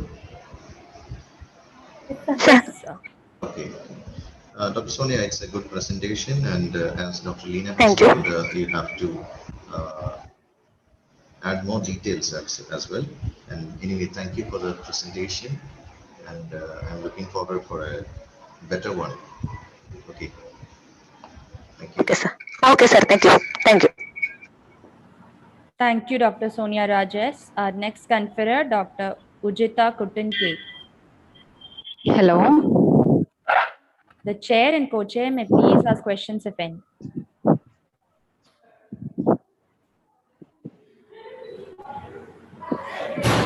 Hello. Hello, ma'am. Yeah, Dr. Ujita. Yes, ma'am. Yes. Yeah, your selection of topic is very good. It is Anukta Vyadhi. So actually, it's I was about to. I have written that some you didn't miss some points, but in the later slides, you have added all those things. Like this in Anukta Vyadhi, it is explained in the Trivida Bodhi Sangraha and all. And Okay, in, yeah, so that for one more thing, I should tell you that is in Krama Gadartha is a Tantra Yukti. Okay. So this Krama Gadartha, you have explaining it is from the Charaga Chikilsa Sthana. But actually, this Anuktavadi is already mentioned in Charaga Sutrasthana. Sutrasthana. Okay. Yeah. So, but this you should Anuktavadi is your main topic. Okay. So before explaining about that, it's only a suggestion. Don't feel bad. So it's before going into the main topic, we should have give some introduction. So those introductions are actually giving in the Charaga Sutrasthana. So which Tantra Yukti applies here? Which Tantra Yukti applies here?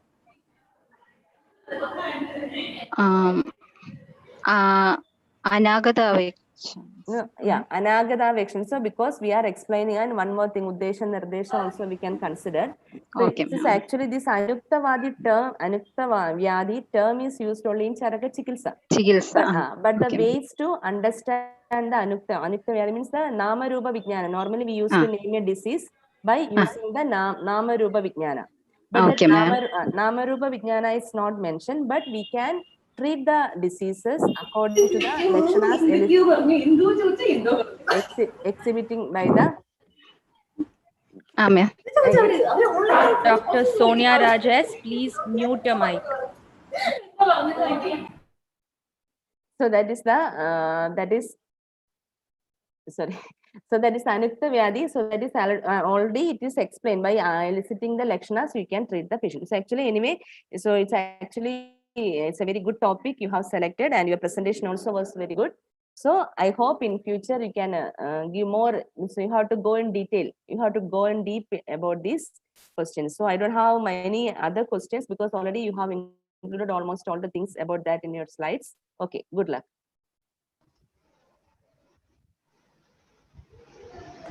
Chair, you may please ask questions if any. Dr. Uchita,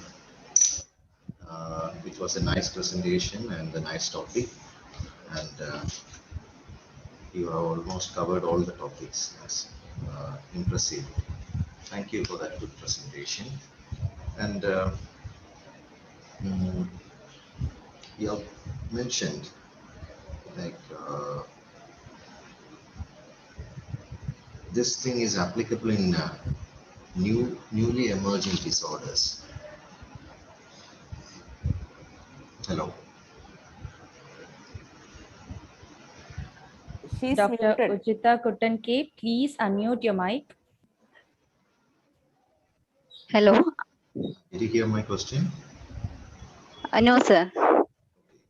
You have mentioned that this can be applied in newly emerging disorders. Sir. So how can you explain it in the present scenario? Even nowadays, the COVID-19 disease can also be considered as a newly emerging disease, and the signs and symptoms of such diseases can be interpreted in terms of doshas and dushas, and we can treat appropriately according to our fundamental principles of Ayurveda. Okay, thank you.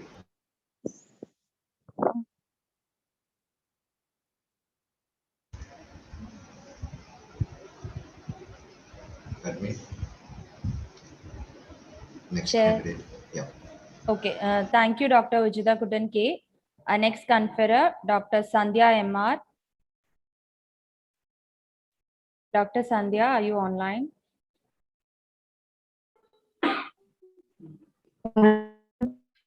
The chair and co-chair may please ask questions if any.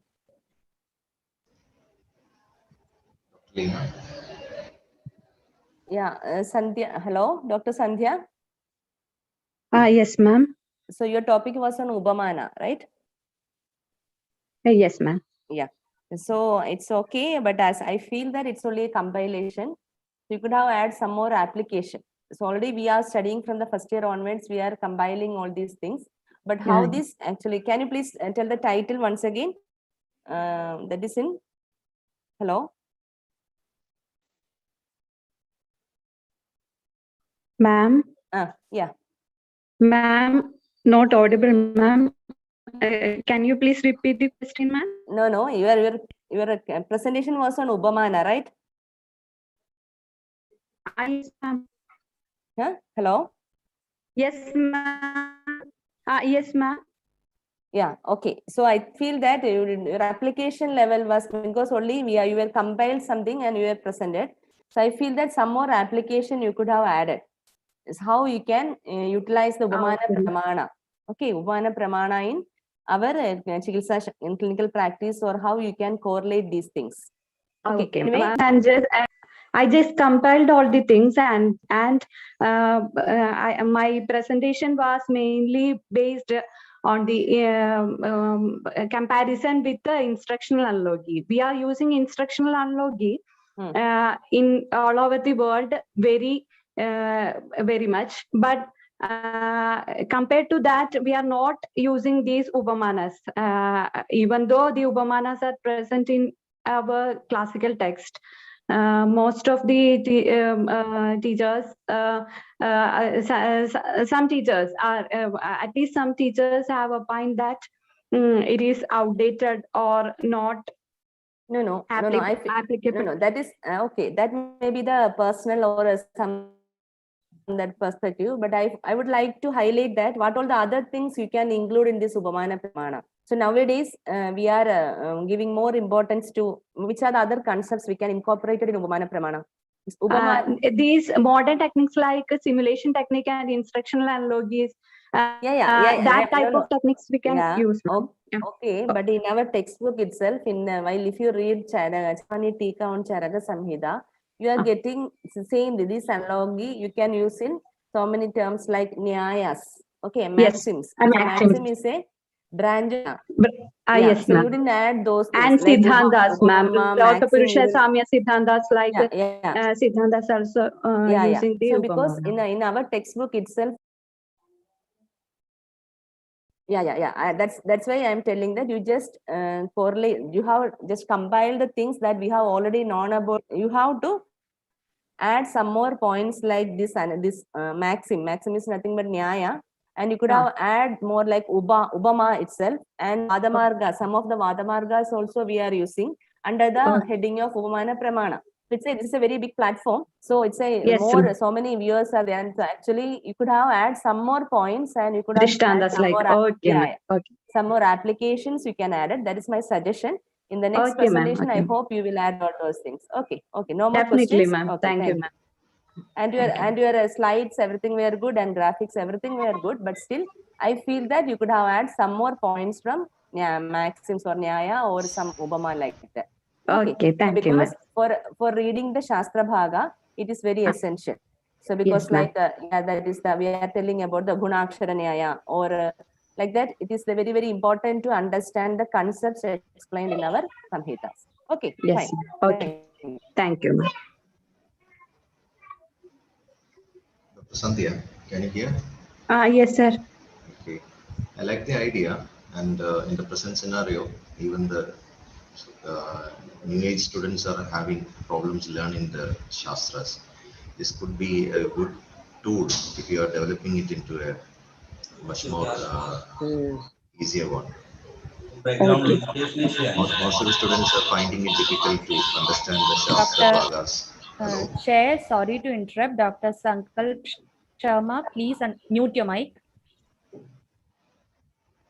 Yeah, clear. The chair may please continue.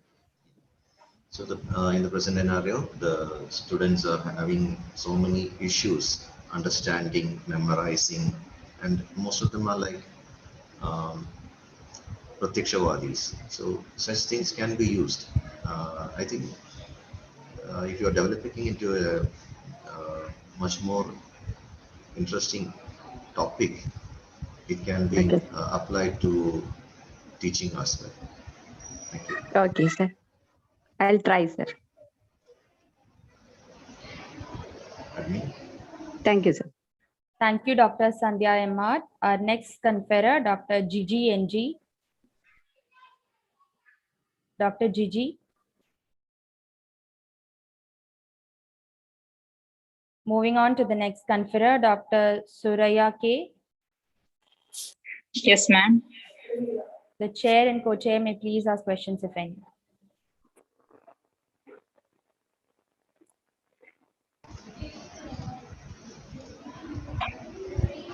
Hello.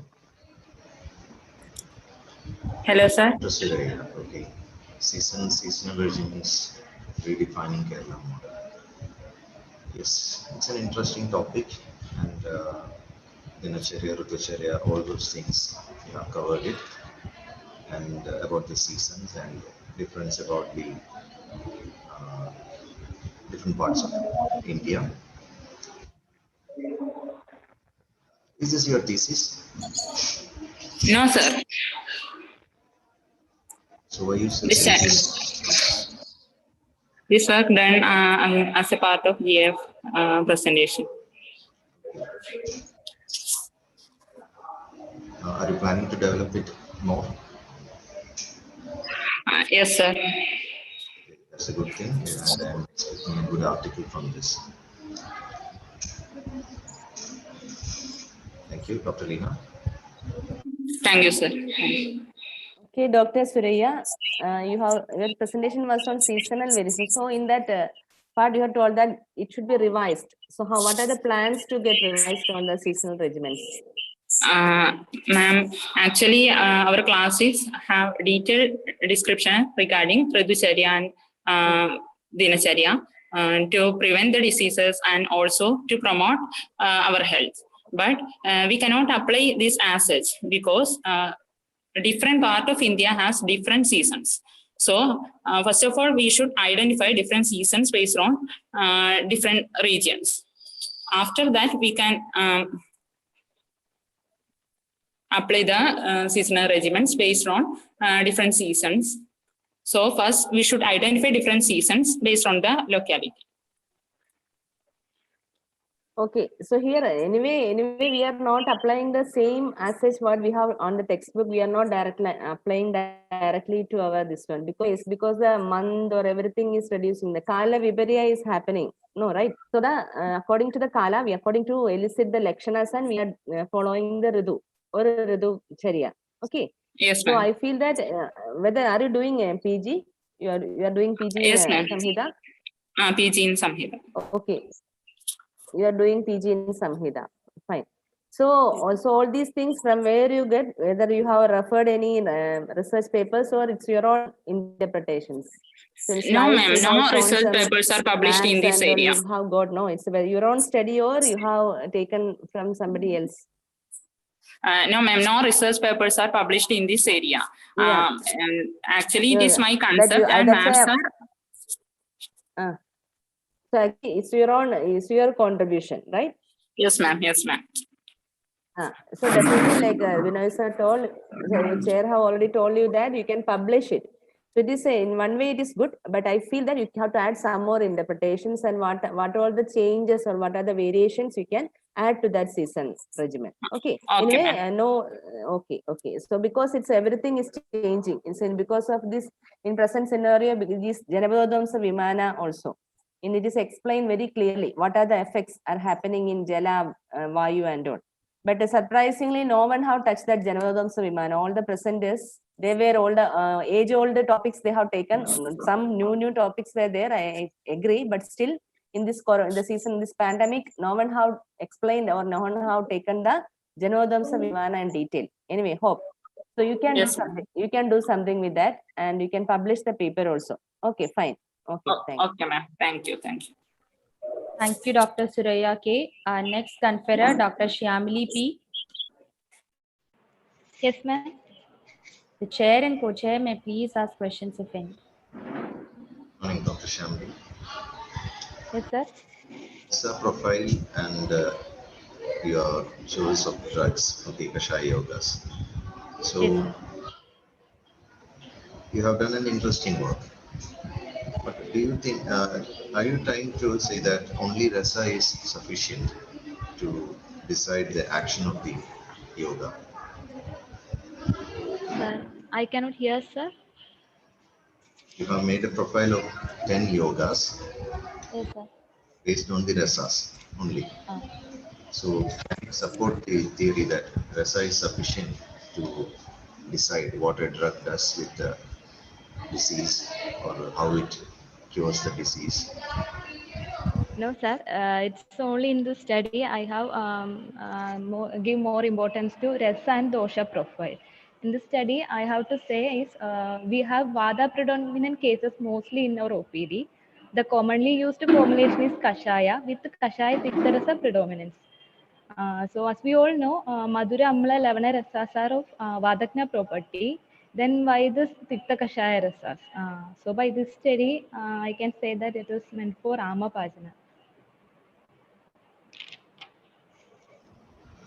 Okay, thank you. Dr. Leena? Okay, Dr. Shamini, whether it was a part of your thesis study? No, ma'am. It's only for GF presentation. Okay, I have some doubts on your inclusion criteria and all. So what is the feasibility of this study? You have taken only 50 volunteers and that is also a survey study. So what were Yes, your ma'am. inclusion criteria and how you have come all these things? What were your inclusion criteria? Any patients coming to your OPD? Or you were practicing somewhere? No, ma'am. I'm doing my PG, Samhita. Yeah. The survey was conducted among practitioners having average practice of 10 years. Okay, so I'm asking okay, average practice of 10 years. Yes. In inclusion, means what was the survey methodology you followed? Whether it's a question, it was a questionnaire type or it's a closed questionnaire type survey, or it was a what it's an expert opinion survey. What was the methodology used for taking this survey? Both type of questions are included in this survey, ma'am. Both closed and open type questions. Yeah, I'm asking in which area, because it's in a survey that is a cross-sectional survey. If you are doing, so it's you have concentrated only on your OPD. So that OPD may be in where in Trivandrum you are doing, no? No, Kottakkal. Kottakkal you are doing. So their OPD. So in what how you included these 50 cases only in time period, time limit were there, or how you have concluded that these 50 cases are what to tell, they are good for including in your study? Is there any inclusion criteria? Only the criteria No, was ma'am. This 50 participants are practitioners, Ayurveda practitioners. Okay. Sorry, practitioners. 50 practitioners from Kottakkal. No, ma'am. I have done Google Form survey. Yeah, that's why. No, the feasibility, because it's anyway we are doing the PG, or you are doing PG, and it is very mandatory that how to conduct the survey. Okay, so we are having some protocols. If it's in Google survey also, 50 means irrespective of 10 years. You told that one inclusion criteria was the physicians, those who are having 10-year experience. Yes. And actually, whether this study is feasible. Can you conclude that the doctors, the patients, means the medicines were more Vada predominant medicines, or Vada Haratva medicines where we are giving more? Actually, the Kashayas are selected by a short focus group discussion. No, but all those things didn't highlight in your presentation. Okay, so I feel that if you are, because you told that it's a survey study, I thought it's a part of your thesis study.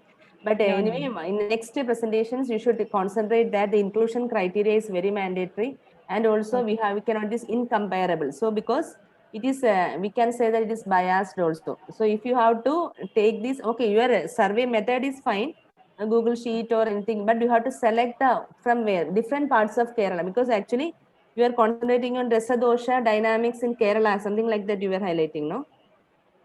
Coming to so how you can say that only from the focal group discussion you have it's over, but still through the Google forms you are collecting this data. So their criteria were this, because in it is not that 50 doctors only 10-year experience was the criteria, but I don't know whether if this study will be feasible. Okay. So anyway, and that also the concept part was missing. In your presentation, I felt that some concept part was missing, and the depth of the subject knowledge was also not there.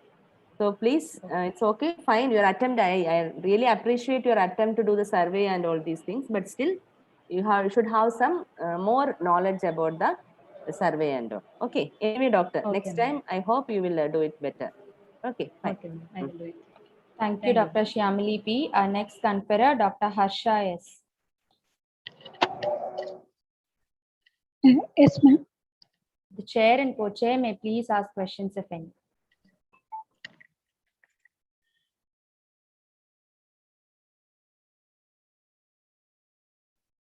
Hello? Dr. Leena, yes. Yeah. Dr. Harsha. Yes, ma'am. Okay. So your topic was in Shidoshna Guna, okay, in lifestyle disorders. So here also the same thing, I felt that you have explained lifestyle disorders very well, and you have explained about the Shidoshna Guna, but I feel that you could have incorporated, you could have interpreted the Shidoshna Guna in each disease, each lifestyle disease. For example, in what are the things you can follow? In you have taken some lifestyle disorders, no?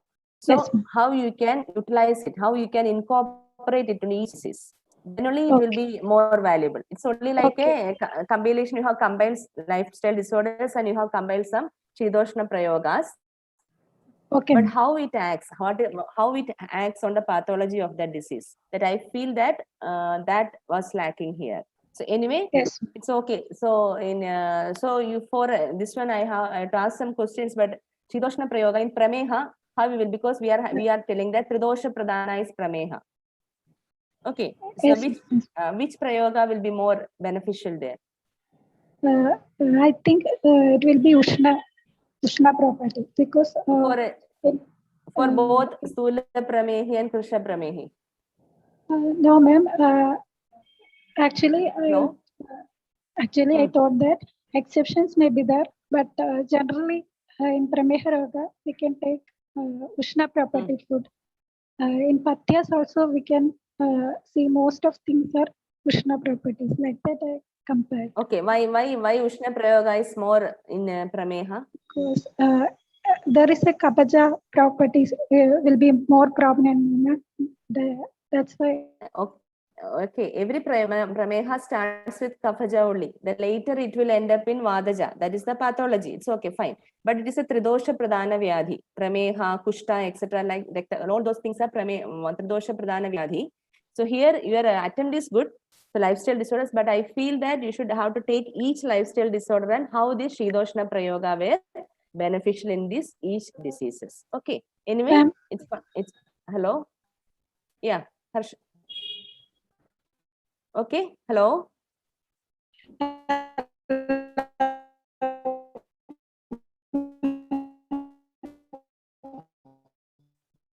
And whether it's your clinic, hello, Harsha, Dr. Harsha. Hello. Whether it's your thesis study.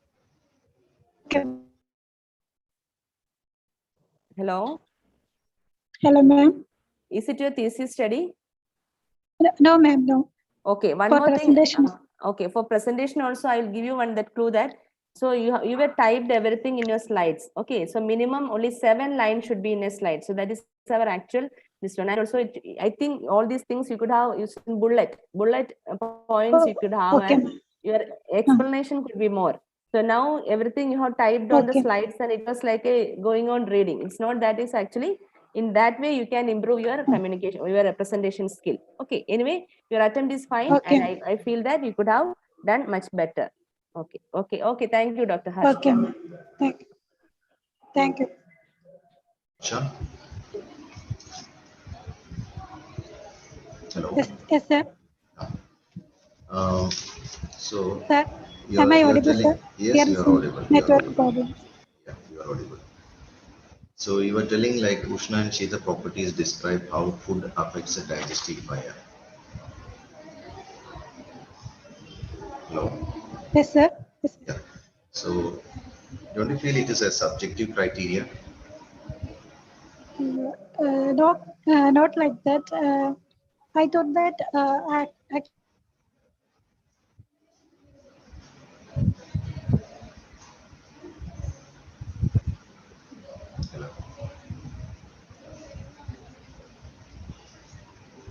Dr. Harsha, please respond.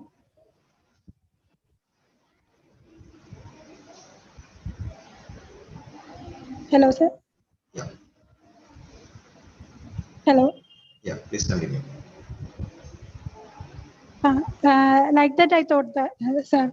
So, in a different patya ahara, we can take like this criteria, and we can give like that way, because many articles and presentations are there with patya and lifestyle disorders. So, I thought that we can think it in a different way. Okay, we went through many of the lifestyle disorders. I forgot to ask, is this your thesis? No, sir. No. Okay. So can we do this study in any one disorder? Yes, sir. Because it will be limiting the, we can limit the focus, and you will get a more good result in it. That's why I'm asking. Oh, So many yes, things sir. are there. I also think like that. After presenting that one, then it will be more specific, I think. It will be more specific, and you can like pinpoint the patyas and apatyas exactly. Like these things are good, these are good. Like which is Ushna, which is Shita, whatever. So yes, if you are focusing on one particular disorder, that will be more easier and helpful for the public as well, because it's a good thing if you are bringing out a nice article out of it. Yes, sir. Sir, can I take hypertension like that? It will be Hypertension. much better, I think. That you have to decide. Okay, sir. Actually, after presentation, I also thought like that. It will be, I have done in that way. It will be more specific and it will be more good, I think. You have to select which disorder you want to focus on and Okay. how many patients, like a pilot study you have to do. From that you can decide which one is the best field you can select. Anyway, Okay. good luck. Okay. All the best for this study. Thank you, sir. Thank you. Thank you, Dr. Harsha S. Thank you. Our next conferer, Dr. Sheetal MC. Dr. Sheetal. Yes, I'm here. Yes. Am I audible? Yes, ma'am. The chair and co-chair may please ask questions if any. Pravarti. Hello. Hello, sir. Yeah. Yeah, it's an interesting study about the review of Vata Pravarti in Ayurveda.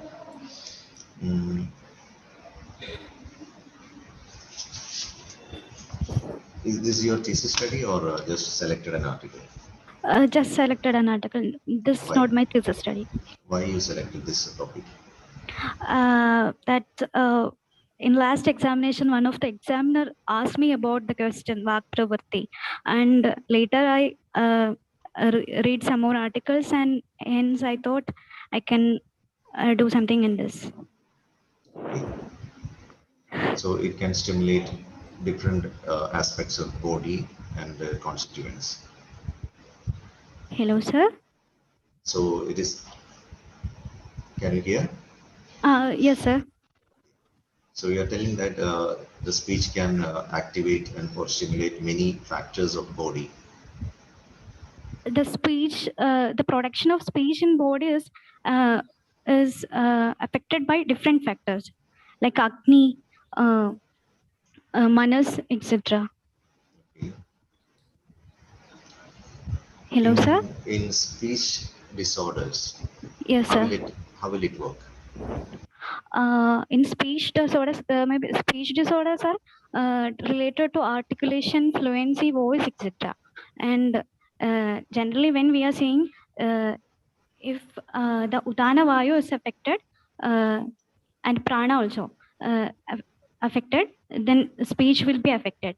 The cause of these vadas are Ura, Kanda, Nasa, Nabhi, etc. When any vital organs are there in this part, in this area, when these organs are affected, then it may affect the Udana Vada, and in such systemic illness also speech related problems can be seen. Okay. Sir. Thank you. No. Okay. Thank you. Dr. Leena. Okay, Dr. Sheetal. Anyway, that Vak Pravarti, it is understood that it was a review article. Okay, fine. And that you could have had some more points from the Indriya Sthana.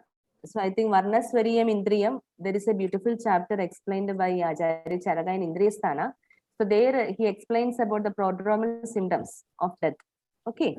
So okay. I think Vak Pravarti, and as well as you could have taken some like Swarabheda or Gadgadatva, some diseases or some symptoms, and you could have explained how the Vak Pravarti helps in, and also whatever mind thinks we are speaking, right? So the Jnanopayas is all the example, that is Atmanaha Jnana Pravarti. So like that, how the mana combines with all these things, and how the word is coming out of our. So actually Vak is we are considering as a karmendriya.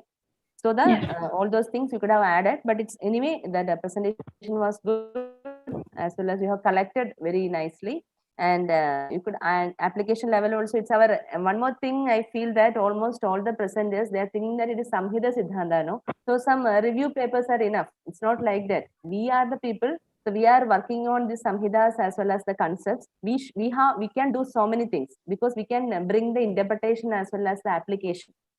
Okay. So to be on safer side, we are always taking some review papers and we are presenting. It's not like that. being a Siddhantin or be a Samhita, you have to do so many work. We can contribute much to our science. Okay, anyway, hope you people are because you people should read the Samhita in the real sense, and you can contribute much to our science. Anyway, fine. No more questions. It's everything fine. Okay, your presentation was okay. Okay. Okay, thank you, Miss. Thank you, Dr.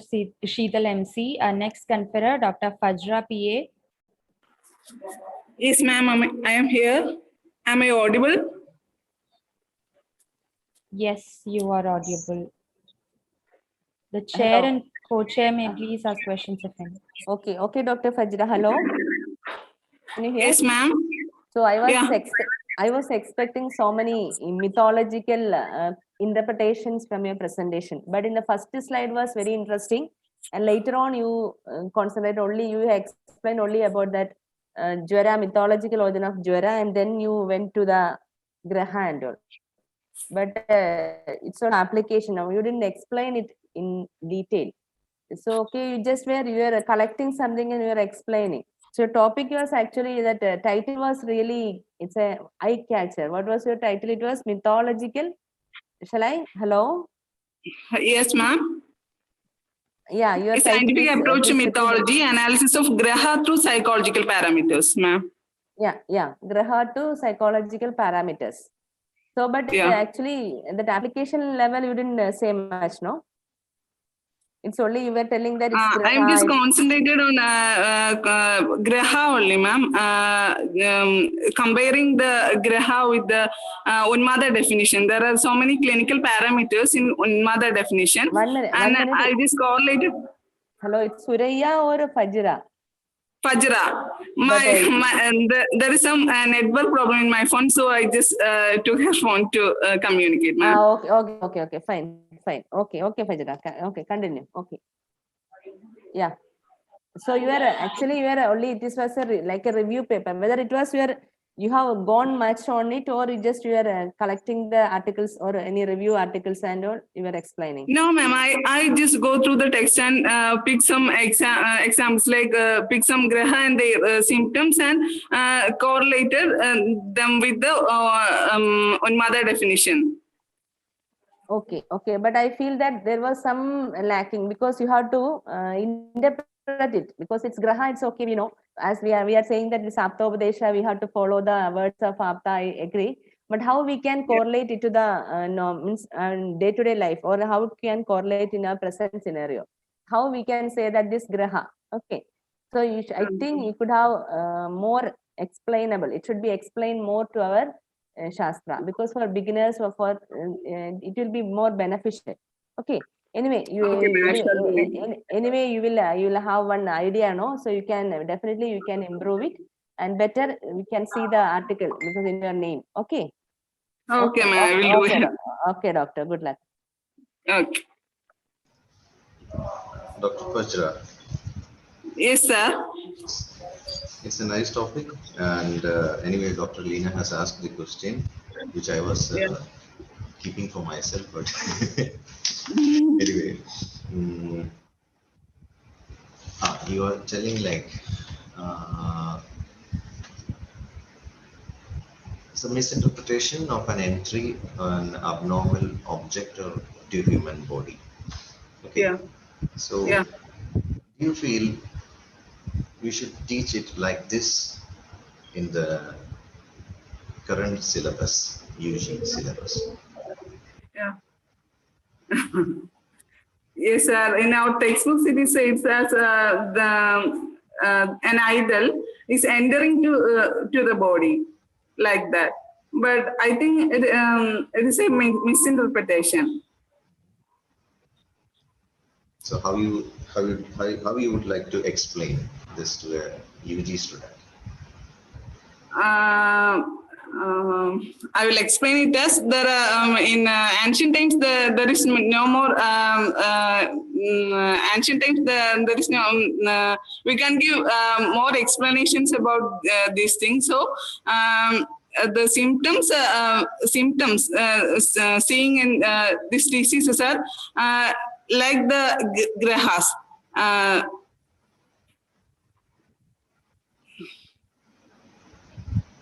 Hello. and the persons who are who having the Graha Bada is just imitating their appearance and language gait as like of that Graha. And actually there is no Graha, that's only a concept. There is a mythology. Okay. Thank you. Okay. Thank you, Dr. Fajra. Our next conferrer, Dr. Sankalp Sharma. Yes, ma'am. The chair and co-chair may please ask questions if any. Dr. Leena, please. Yeah, Dr. Sangal. Actually, into your presentation, your collection were very good, but I feel that the Rukshana you have explained, but the mode of action you didn't explain. So I think how this Rukshana helpful in this, you have added some Rukshana, that is Apadarpana and all, but how in each disease, how the mode of action of Rukshana, you are collecting some points, your collection was very good, but I feel that some application level was lacking there. Hello? Okay, ma'am. I will prepare it more more correct in next time. Okay, so how in our day-to-day, our OP practice, how this Rukshana will help us? Ma'am, we can use many of drugs in like I personally use in Yoni Prakshalana, Trifla Vatha Prakshalan is used by me, and it's a really good result, ma'am. Okay, so for when a patient comes to you, the patient is having Srodha, Belaframja, etc. Which Rukshana you will advise? Whether you will go for Rukshana or you will go for any Nirakni Sweda Sakni, what do you will prefer? When a patient comes to you, when if you are seeing some Ama Lakshana there, which Rukshana in OP level, what you will do? Ma'am, OP level. Ji, ma'am, in OPD level, we can suggest Rukshan Dravyas like Yava Churna and for Okay, as a procedure, if you want to do some Sweda, which Sweda you will follow, or which Sweda you will advise? In our Ruksha Sweda. Ruksha Sweda, what variety you will do? Then Valuka Sweda should be. Okay, so Valuka Sweda is the best Rukshana therapy we can practice in our OPD also, right? So like that, you have. I feel that you could have add some more application levels. So you have collected very nicely, but still the application level was lacking and the mode of action also. In each, you have explained some diseases, and these diseases, these Rukshana therapies we are using, but how the action, mode of action was happening, or what was the mode of action of Rukshana in that particular disease, you didn't explain. Okay. So next time, you please add all those things. Okay. Good luck, doctor. Okay. Thank you. Hello, Dr. Sankal. Yes, sir. Yeah, it was a nice presentation. Thank you, sir. As Dr. Leena has told, you need to add more details. And one more thing I felt is, you can do the study in any particular one type of Rukshana. Okay, sir. Why you took this topic? Why I choose this topic? Hello? Yeah, why? Because Rukshan is neglected mostly in practice. That's why I use this topic to more use. So you want to make others aware that Ruksha is having so many good properties. Which, yes, sir. Yes, sir. And yeah, okay, fine. Yes, thank you. Thank you, sir. Thank you, Dr. Sankalp Sharma. Our next conferrer, Dr. Priya Mori. Dr. Priya.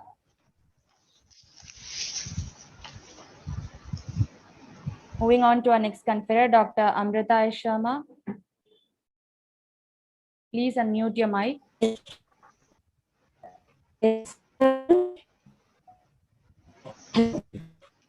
Dr. Amrita, your audio is breaking. Hello.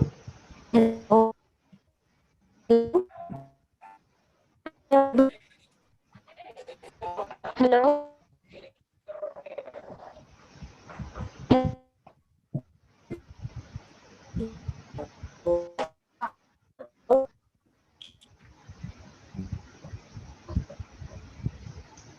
Dr. Amrita, please unmute your mic. Hello.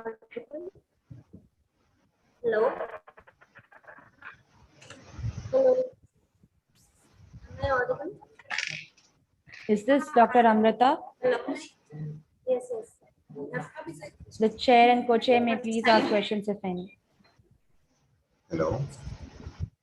Hello, sir. Yeah. Can you hear? Yes, sir. Okay. Practice of Dinacharya in prevention and Yes, control sir. of lifestyle disorders. Yes. So in the present situation, do you think it is going to be helpful? Because we have a particular lifestyle, we have even the small children they are adjusted to a particular timing and lifestyle. So is it possible to change it? I think yes, because following other things such as Ritucharya, Sadhrita and all, but at the present era it is a little bit difficult. But Dinacharya everyone can follow to some extent in their daily life. Yeah, that's what I'm asking, because we have a particular prescribed school timings and college timings, work times and all those things.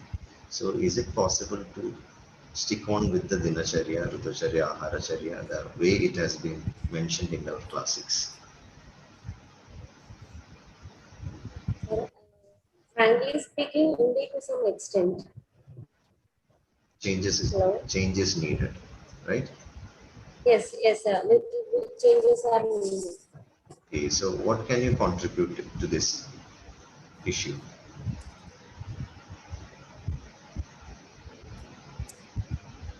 Like how you can make the change? Personally, the Brahmin Uttishta is not possible now because 3:30, 4 o'clock and all is it's difficult for everyone. So I think it can be changed to 5 to 6. Hello? Hello. Yeah, please continue. So that can be changed like the Brahmin Uttishta and daily brushing and teeth that all can be followed, and the Tambula Sevana, all those things it is very difficult to follow, and but as nowadays more are online only, so I think some of the can be followed that Dinacharya. Okay, thank you. Dr. Lina. Dr. Amrita, right? Yes. Hello. Yes, yeah. So that's in your Dinacharya Yes, in ma'am. lifestyle disorders. So I felt that it was a review. Okay, you have collected the Dinacharya and as well as lifestyle. Same thing. This earlier one more presenter was there. The same way you have explained about the lifestyle disorders and you explained about Dinacharya, but that the application was not there. Okay, I felt that the link was missing, and also the solution for this. That already sir asked that how we can in this present scenario. So the same one answer you can give. In Ayurveda, Acharya is giving a freedom that it's a Pradipurusha Siddhanta. So each person, the treatment as well as the how to follow our concepts is according to the person. So we can what to tell, we can change according to the situations. So because this online will not be go forever, and we cannot say that nowadays online classes are there and so they can. It's not like that. The Tambula Charvana and is not advisable for not for all. Okay. So that Brahmi Muhurta Uttishta, it is also it is not fixed that it is 3 to 4. It is according to the Surya Udaya. Surya Udaya, we are calculating the Brahmi Muhurta. So it is like that you have to tell. Okay. And I feel that it's only maybe because I think most majority of these presenters are from Samhita Siddhanta department. Actually, we are neglecting our branch. Okay, so you can give or you can contribute more in our science. Don't go behind this Dinacharya. Okay, I agree, but Dinacharya application we have to bring. Okay, it's not only the review of Dinacharya or the review of lifestyle disorders. How we can link it with both. I mean, how we can do the Dinacharya correctly in a lifestyle disorder, that we should present. No, then only we can give some substantiation or of our Acharya's views, as well as how we can contribute or how we can utilize our Ayurveda concepts. So like that, I feel all of you, it's not only one or two, all should give much more concentration on the application level. There it is lagging. Okay, so lacking is because in our application level, you please try to incorporate the things with the that it is okay. Modern, you know that it is a lifestyle disorder. It is a okay, but lifestyle disorders we are also having Sandarpanota Vyadis, Abadarpanota Vyadis. So you have to correlate those things to our Avadarpana Vyadi as well as Sandarpana Vyadi. Okay. So anyway, good luck. Read well. All the best. Okay. Thank you, Dr. Amrita S. Sharma. Our next conferrer, Dr. Ruchika M. Chowdhury. Please unmute your mic. Hello. Dr. Ruchika. Yeah. Hello. Hello, Dr. Ruchika.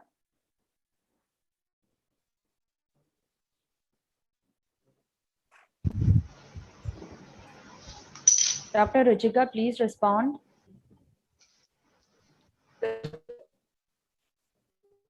Hello. Ma'am, your audio is breaking. Hello. Yes, Dr. Ruchika. The chair and co-chair may please ask questions if any. Hello. Hello. Hello. Hello, audible? Hello. Doctor, can you hear?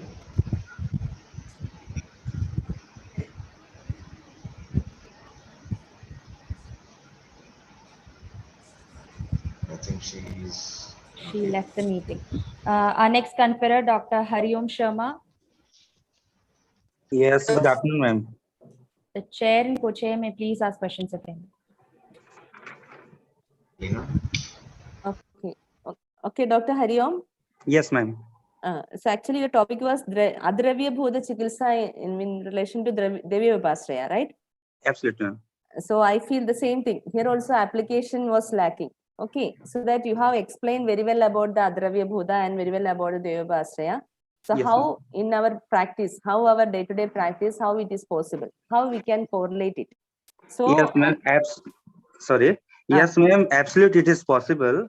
Actually हाँ हमारे patient का just example I am taking कि अगर अपन ज्वर की बात करते हैं तो देन देयर इज ए मंत्र लंकायाम उत्तरे कोणे सुमुखो नाम वान रह तस्य स्मरण मात्रे नश्यते काहि को ज्वर है। ऐसा एक मंत्र है, उसको लिखना है। स्त्री है तो उसके वाम बाजू पे और अगर पुरुष है तो उसके दक्षिण मतलब राइट साइड पे बांधना है तो विषम ज्वर का नाश होता है।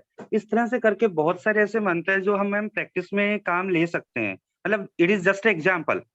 Okay, okay. I'm okay. Whether applications mein. So whether that patient will follow your instruction when if in an OPD, definitely they will do. When yes, they absolutely. Absolutely जब पेशेंट्स का फीवर वो बहुत जगह से अगर patient आता है rotate होके और जैसे उसको 1 महीने से फीवर है, कोई भी मेडिसिन से उसको कोई रिलीफ नहीं है, then they will follow us. Otherwise first chance के अंदर नॉर्मल फीवर में कोई भी पेशेंट फॉलो नहीं कर रहा है। बट आफ्टर जब उनको लगता है you are using yes ma'am, some relief they are getting, you are following. So it is absolutely. In your practice you are doing. Yes sir. Yes, okay, but that application level you would have add more no in your slides. Absolutely, ma'am. I will work on it. Okay. So you have just simply you have collected some Adravya Bhuta, and so I agree that all the things you have pointed out, but still the application level was lacking. So next time you do that, doctor. Yeah, okay. I will work on that. Okay. Good luck. Thank you. Hello, Dr. Hariom. Yes, sir. Good afternoon. Yeah, good afternoon. I want to know if it is more applicable if you are reciting the slokas like the chanting or writing it on a metal or paper and applying it like what do you call it? Yes, sir, both the things are here. And chanting and writing, both the things on the mantras, they are effective. Like in Which one is more effective? Sir, if the patient himself he is chanting, that is more effective. Okay.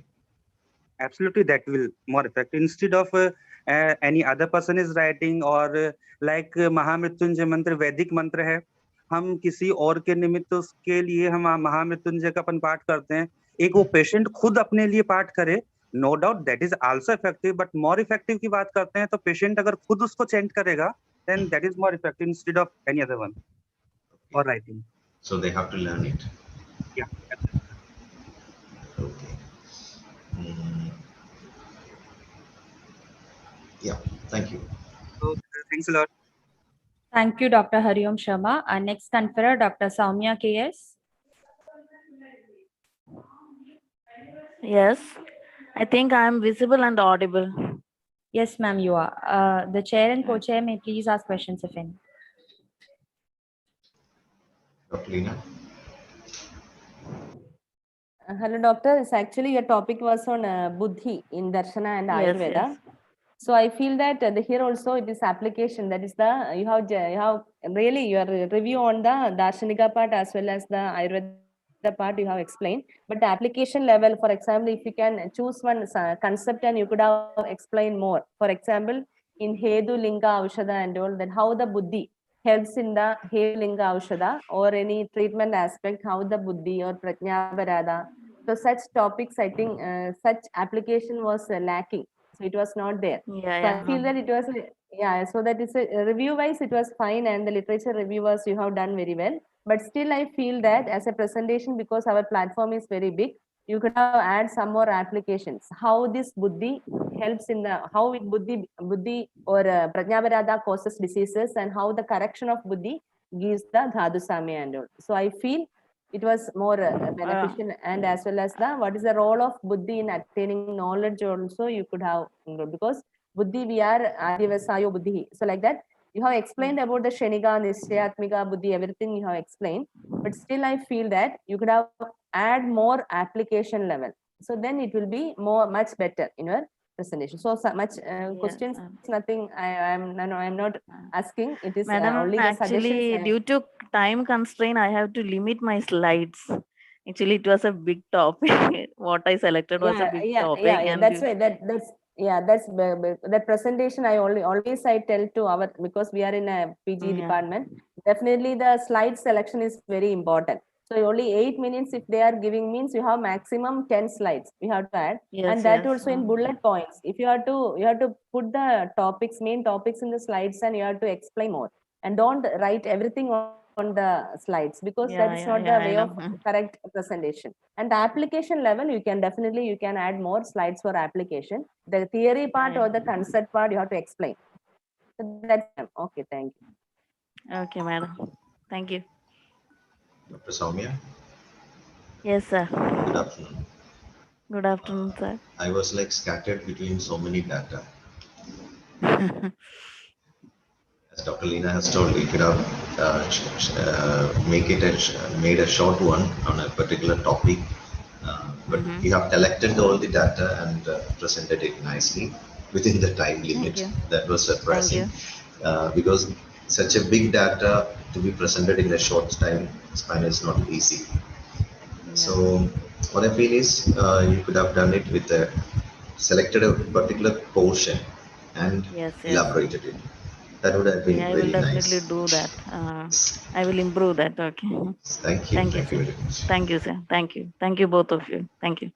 Thank you, Dr. Soumya KS. Our next conferor, Dr. Shruti O. Hello. The chair and co-chair may please ask questions if any. Dr. Shruti, hello. Yes, ma'am. Is it audible? Yeah, it's audible. So here your topic was Karya Karnavada in research methodology, right? Yeah. Yes, ma'am. First of all, I would like to tell you that don't disclose your identity in while because it's a competition, right? So it's a presentation also. You can use your name as well, but no, don't disclose your college or teachers, nothing. Don't do that. And as well as in Karyakarna Siddhanta, actually you are limited to some vadas. It's not like that. Because Karyakarna Siddhanta is the, where from the first chapter itself, do you have find any references of Karyakarna Siddhanta in first chapter of Charaka Samhita? Yes, ma'am. It's from the evolution theory of origin of here, origin of universe. That's the first step where we can find the Karyakarnavada. No. I'm asking about Charaka Sutrasthana first chapter. You are a Samhita Siddhanta PG student, no? Yeah, Scholar? ma'am. Yeah. Yeah, ma'am. Then you should know, no. So where it is first time this Karyakarna Siddhanta is explaining in Charaka Samhita. Which first chapter? I gave you the clue. First chapter where it is there. All those things it was lacking in your presentation. That's why I'm asking. Being a Samhita Siddhanta student, definitely you should know that. Where is the Karyakarna reference? First we are getting in from Charaka Samhita. Ityuktam Karanam. Karyam Tadu Samyam Vipochade. Yeah, then why? It's a first year student. Okay, anyway, fine. So that Karyakarna Siddhanta, so many points you could have added. In research methodology, you told. No. Yeah. So research methodology, you could have added from Charaka Vimanasthana. Some points are there. What are they? The utility of Karyakarna Siddhanta. Yes, ma'am. It's from Vimanasthana. We can find that references. Yeah, but all those things were not there because you were concentrating more on Pramana Jnana. Pramana Jnana is something different. So you were topic where Karyakarna Siddhanta in research methodology. Okay, you were concentrating more on Pramana Jnana. Pramana Jnana, I agree that it is there. Pramana, it is that Anubhava means, for example, Nirvikalpa, Savikalpa, all those, it is fine. But your topic was, you were concentrating on Karyakarna Vada in research methodology, but you were deviated your topic to Pramana Jnana. Okay. Yeah, ma'am. I correlated from that to, from research methodology to that Karyakarna Vada. Yeah, that also. One more thing that you were just study design to it's only you're taking some terminology and you are comparing it with some Ayurveda terminology. But actually that is not the application. Okay. So you should tell why how we can use the Karyakarna Siddhanta and research methodology. You could have explained that Panchavaya Vakya, or you could have explained our this one itself, our hypothesis we are putting forth. No, our Abhibhagama Siddhanta. So we are getting a Karana, then we get a Karya. So for that effect, you are going and in search of the Karana. So that is the Karyakarna Siddhanta. Or in being a physician, the research methodology also, in the first chapter itself, again it says that Vidya Vidarka Vijnanam. Yeah, so all those things constitutes this research methodology. So I think you could have concentrated much on those points in under this Karyakarna Siddhanta. Else you have concentrated more on the Pramana Jnana. Okay, Pramana Jnana is something different. Okay. Anyway, so only this much I have a suggestion only. You can definitely rectify it. Okay. Good luck. Thank you, delegates. That was the last conferrer. Thank you, chair and co-chair. Now I invite the chair, Dr. Binoy Bhaskar, to please address the gathering. Please say a few words and conclude the session.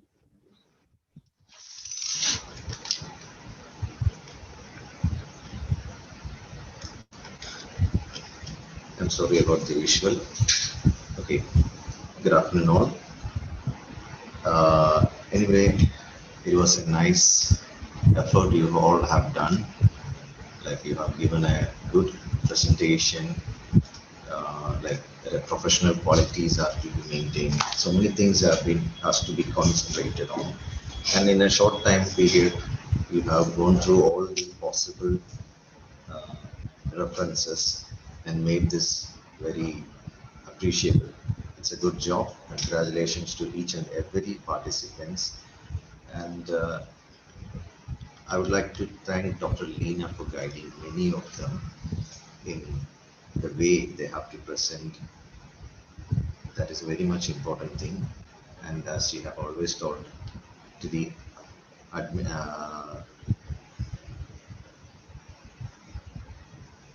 to GA authorities. Hello. Yes, sir. Yeah, I think the identity of the participant should not be presented in the slides. It's a competition.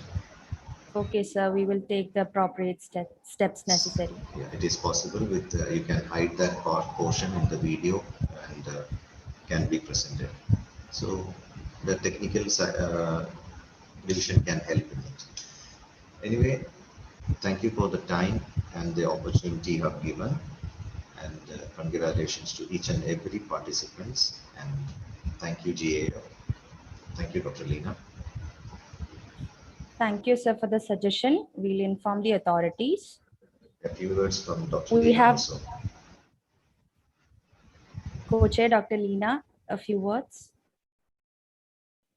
So thank you, GAF team. Actually, I'm very happy to be here, and it's actually being I am also a member of scientific committee, but I don't have much job in scientific committee, but at least I got this opportunity to be the co-chair of this session. I'm really happy that at least this 20, I think 2 sessions, more than 40 papers we are getting in Samhita Siddhanta department. Being a teacher in Samhita Siddhanta department, I always tell my students that we don't consider us as the second category. We are not because in PG level there is a classification like clinical and non-clinical. Don't feel bad that we are non. It is not like that. We are the best clinicians ever. So being a Samhita Siddhanta PG, so you don't feel afraid to collect or incorporate the things to our Shastra. So you have to we can contribute much more to our Shastra. So you have to read the Samhitas very well. You have to interpret the Shastra Bhagas and you can utilize it. And about the presenters, actually they have tried their level best to bring some novelty in the presentations. But still, as of we had some problems with the application level. But anyway, all of you were done well, very good. Keep it up, and also the participation that is in GAF. It is very. I think it's valuable because it's a very big platform, and all of you had a good opportunity. You have got this to present here. So all the best. Good luck. Be an Ayurvedist. Thank you. Thank you, Chair. Thank you, Co-Chair. By this, we have come to the end of our morning session. We express our unfeigned gratitude for your kind cooperation. We bid you all a fantabulous day. Thank you all. Thank you.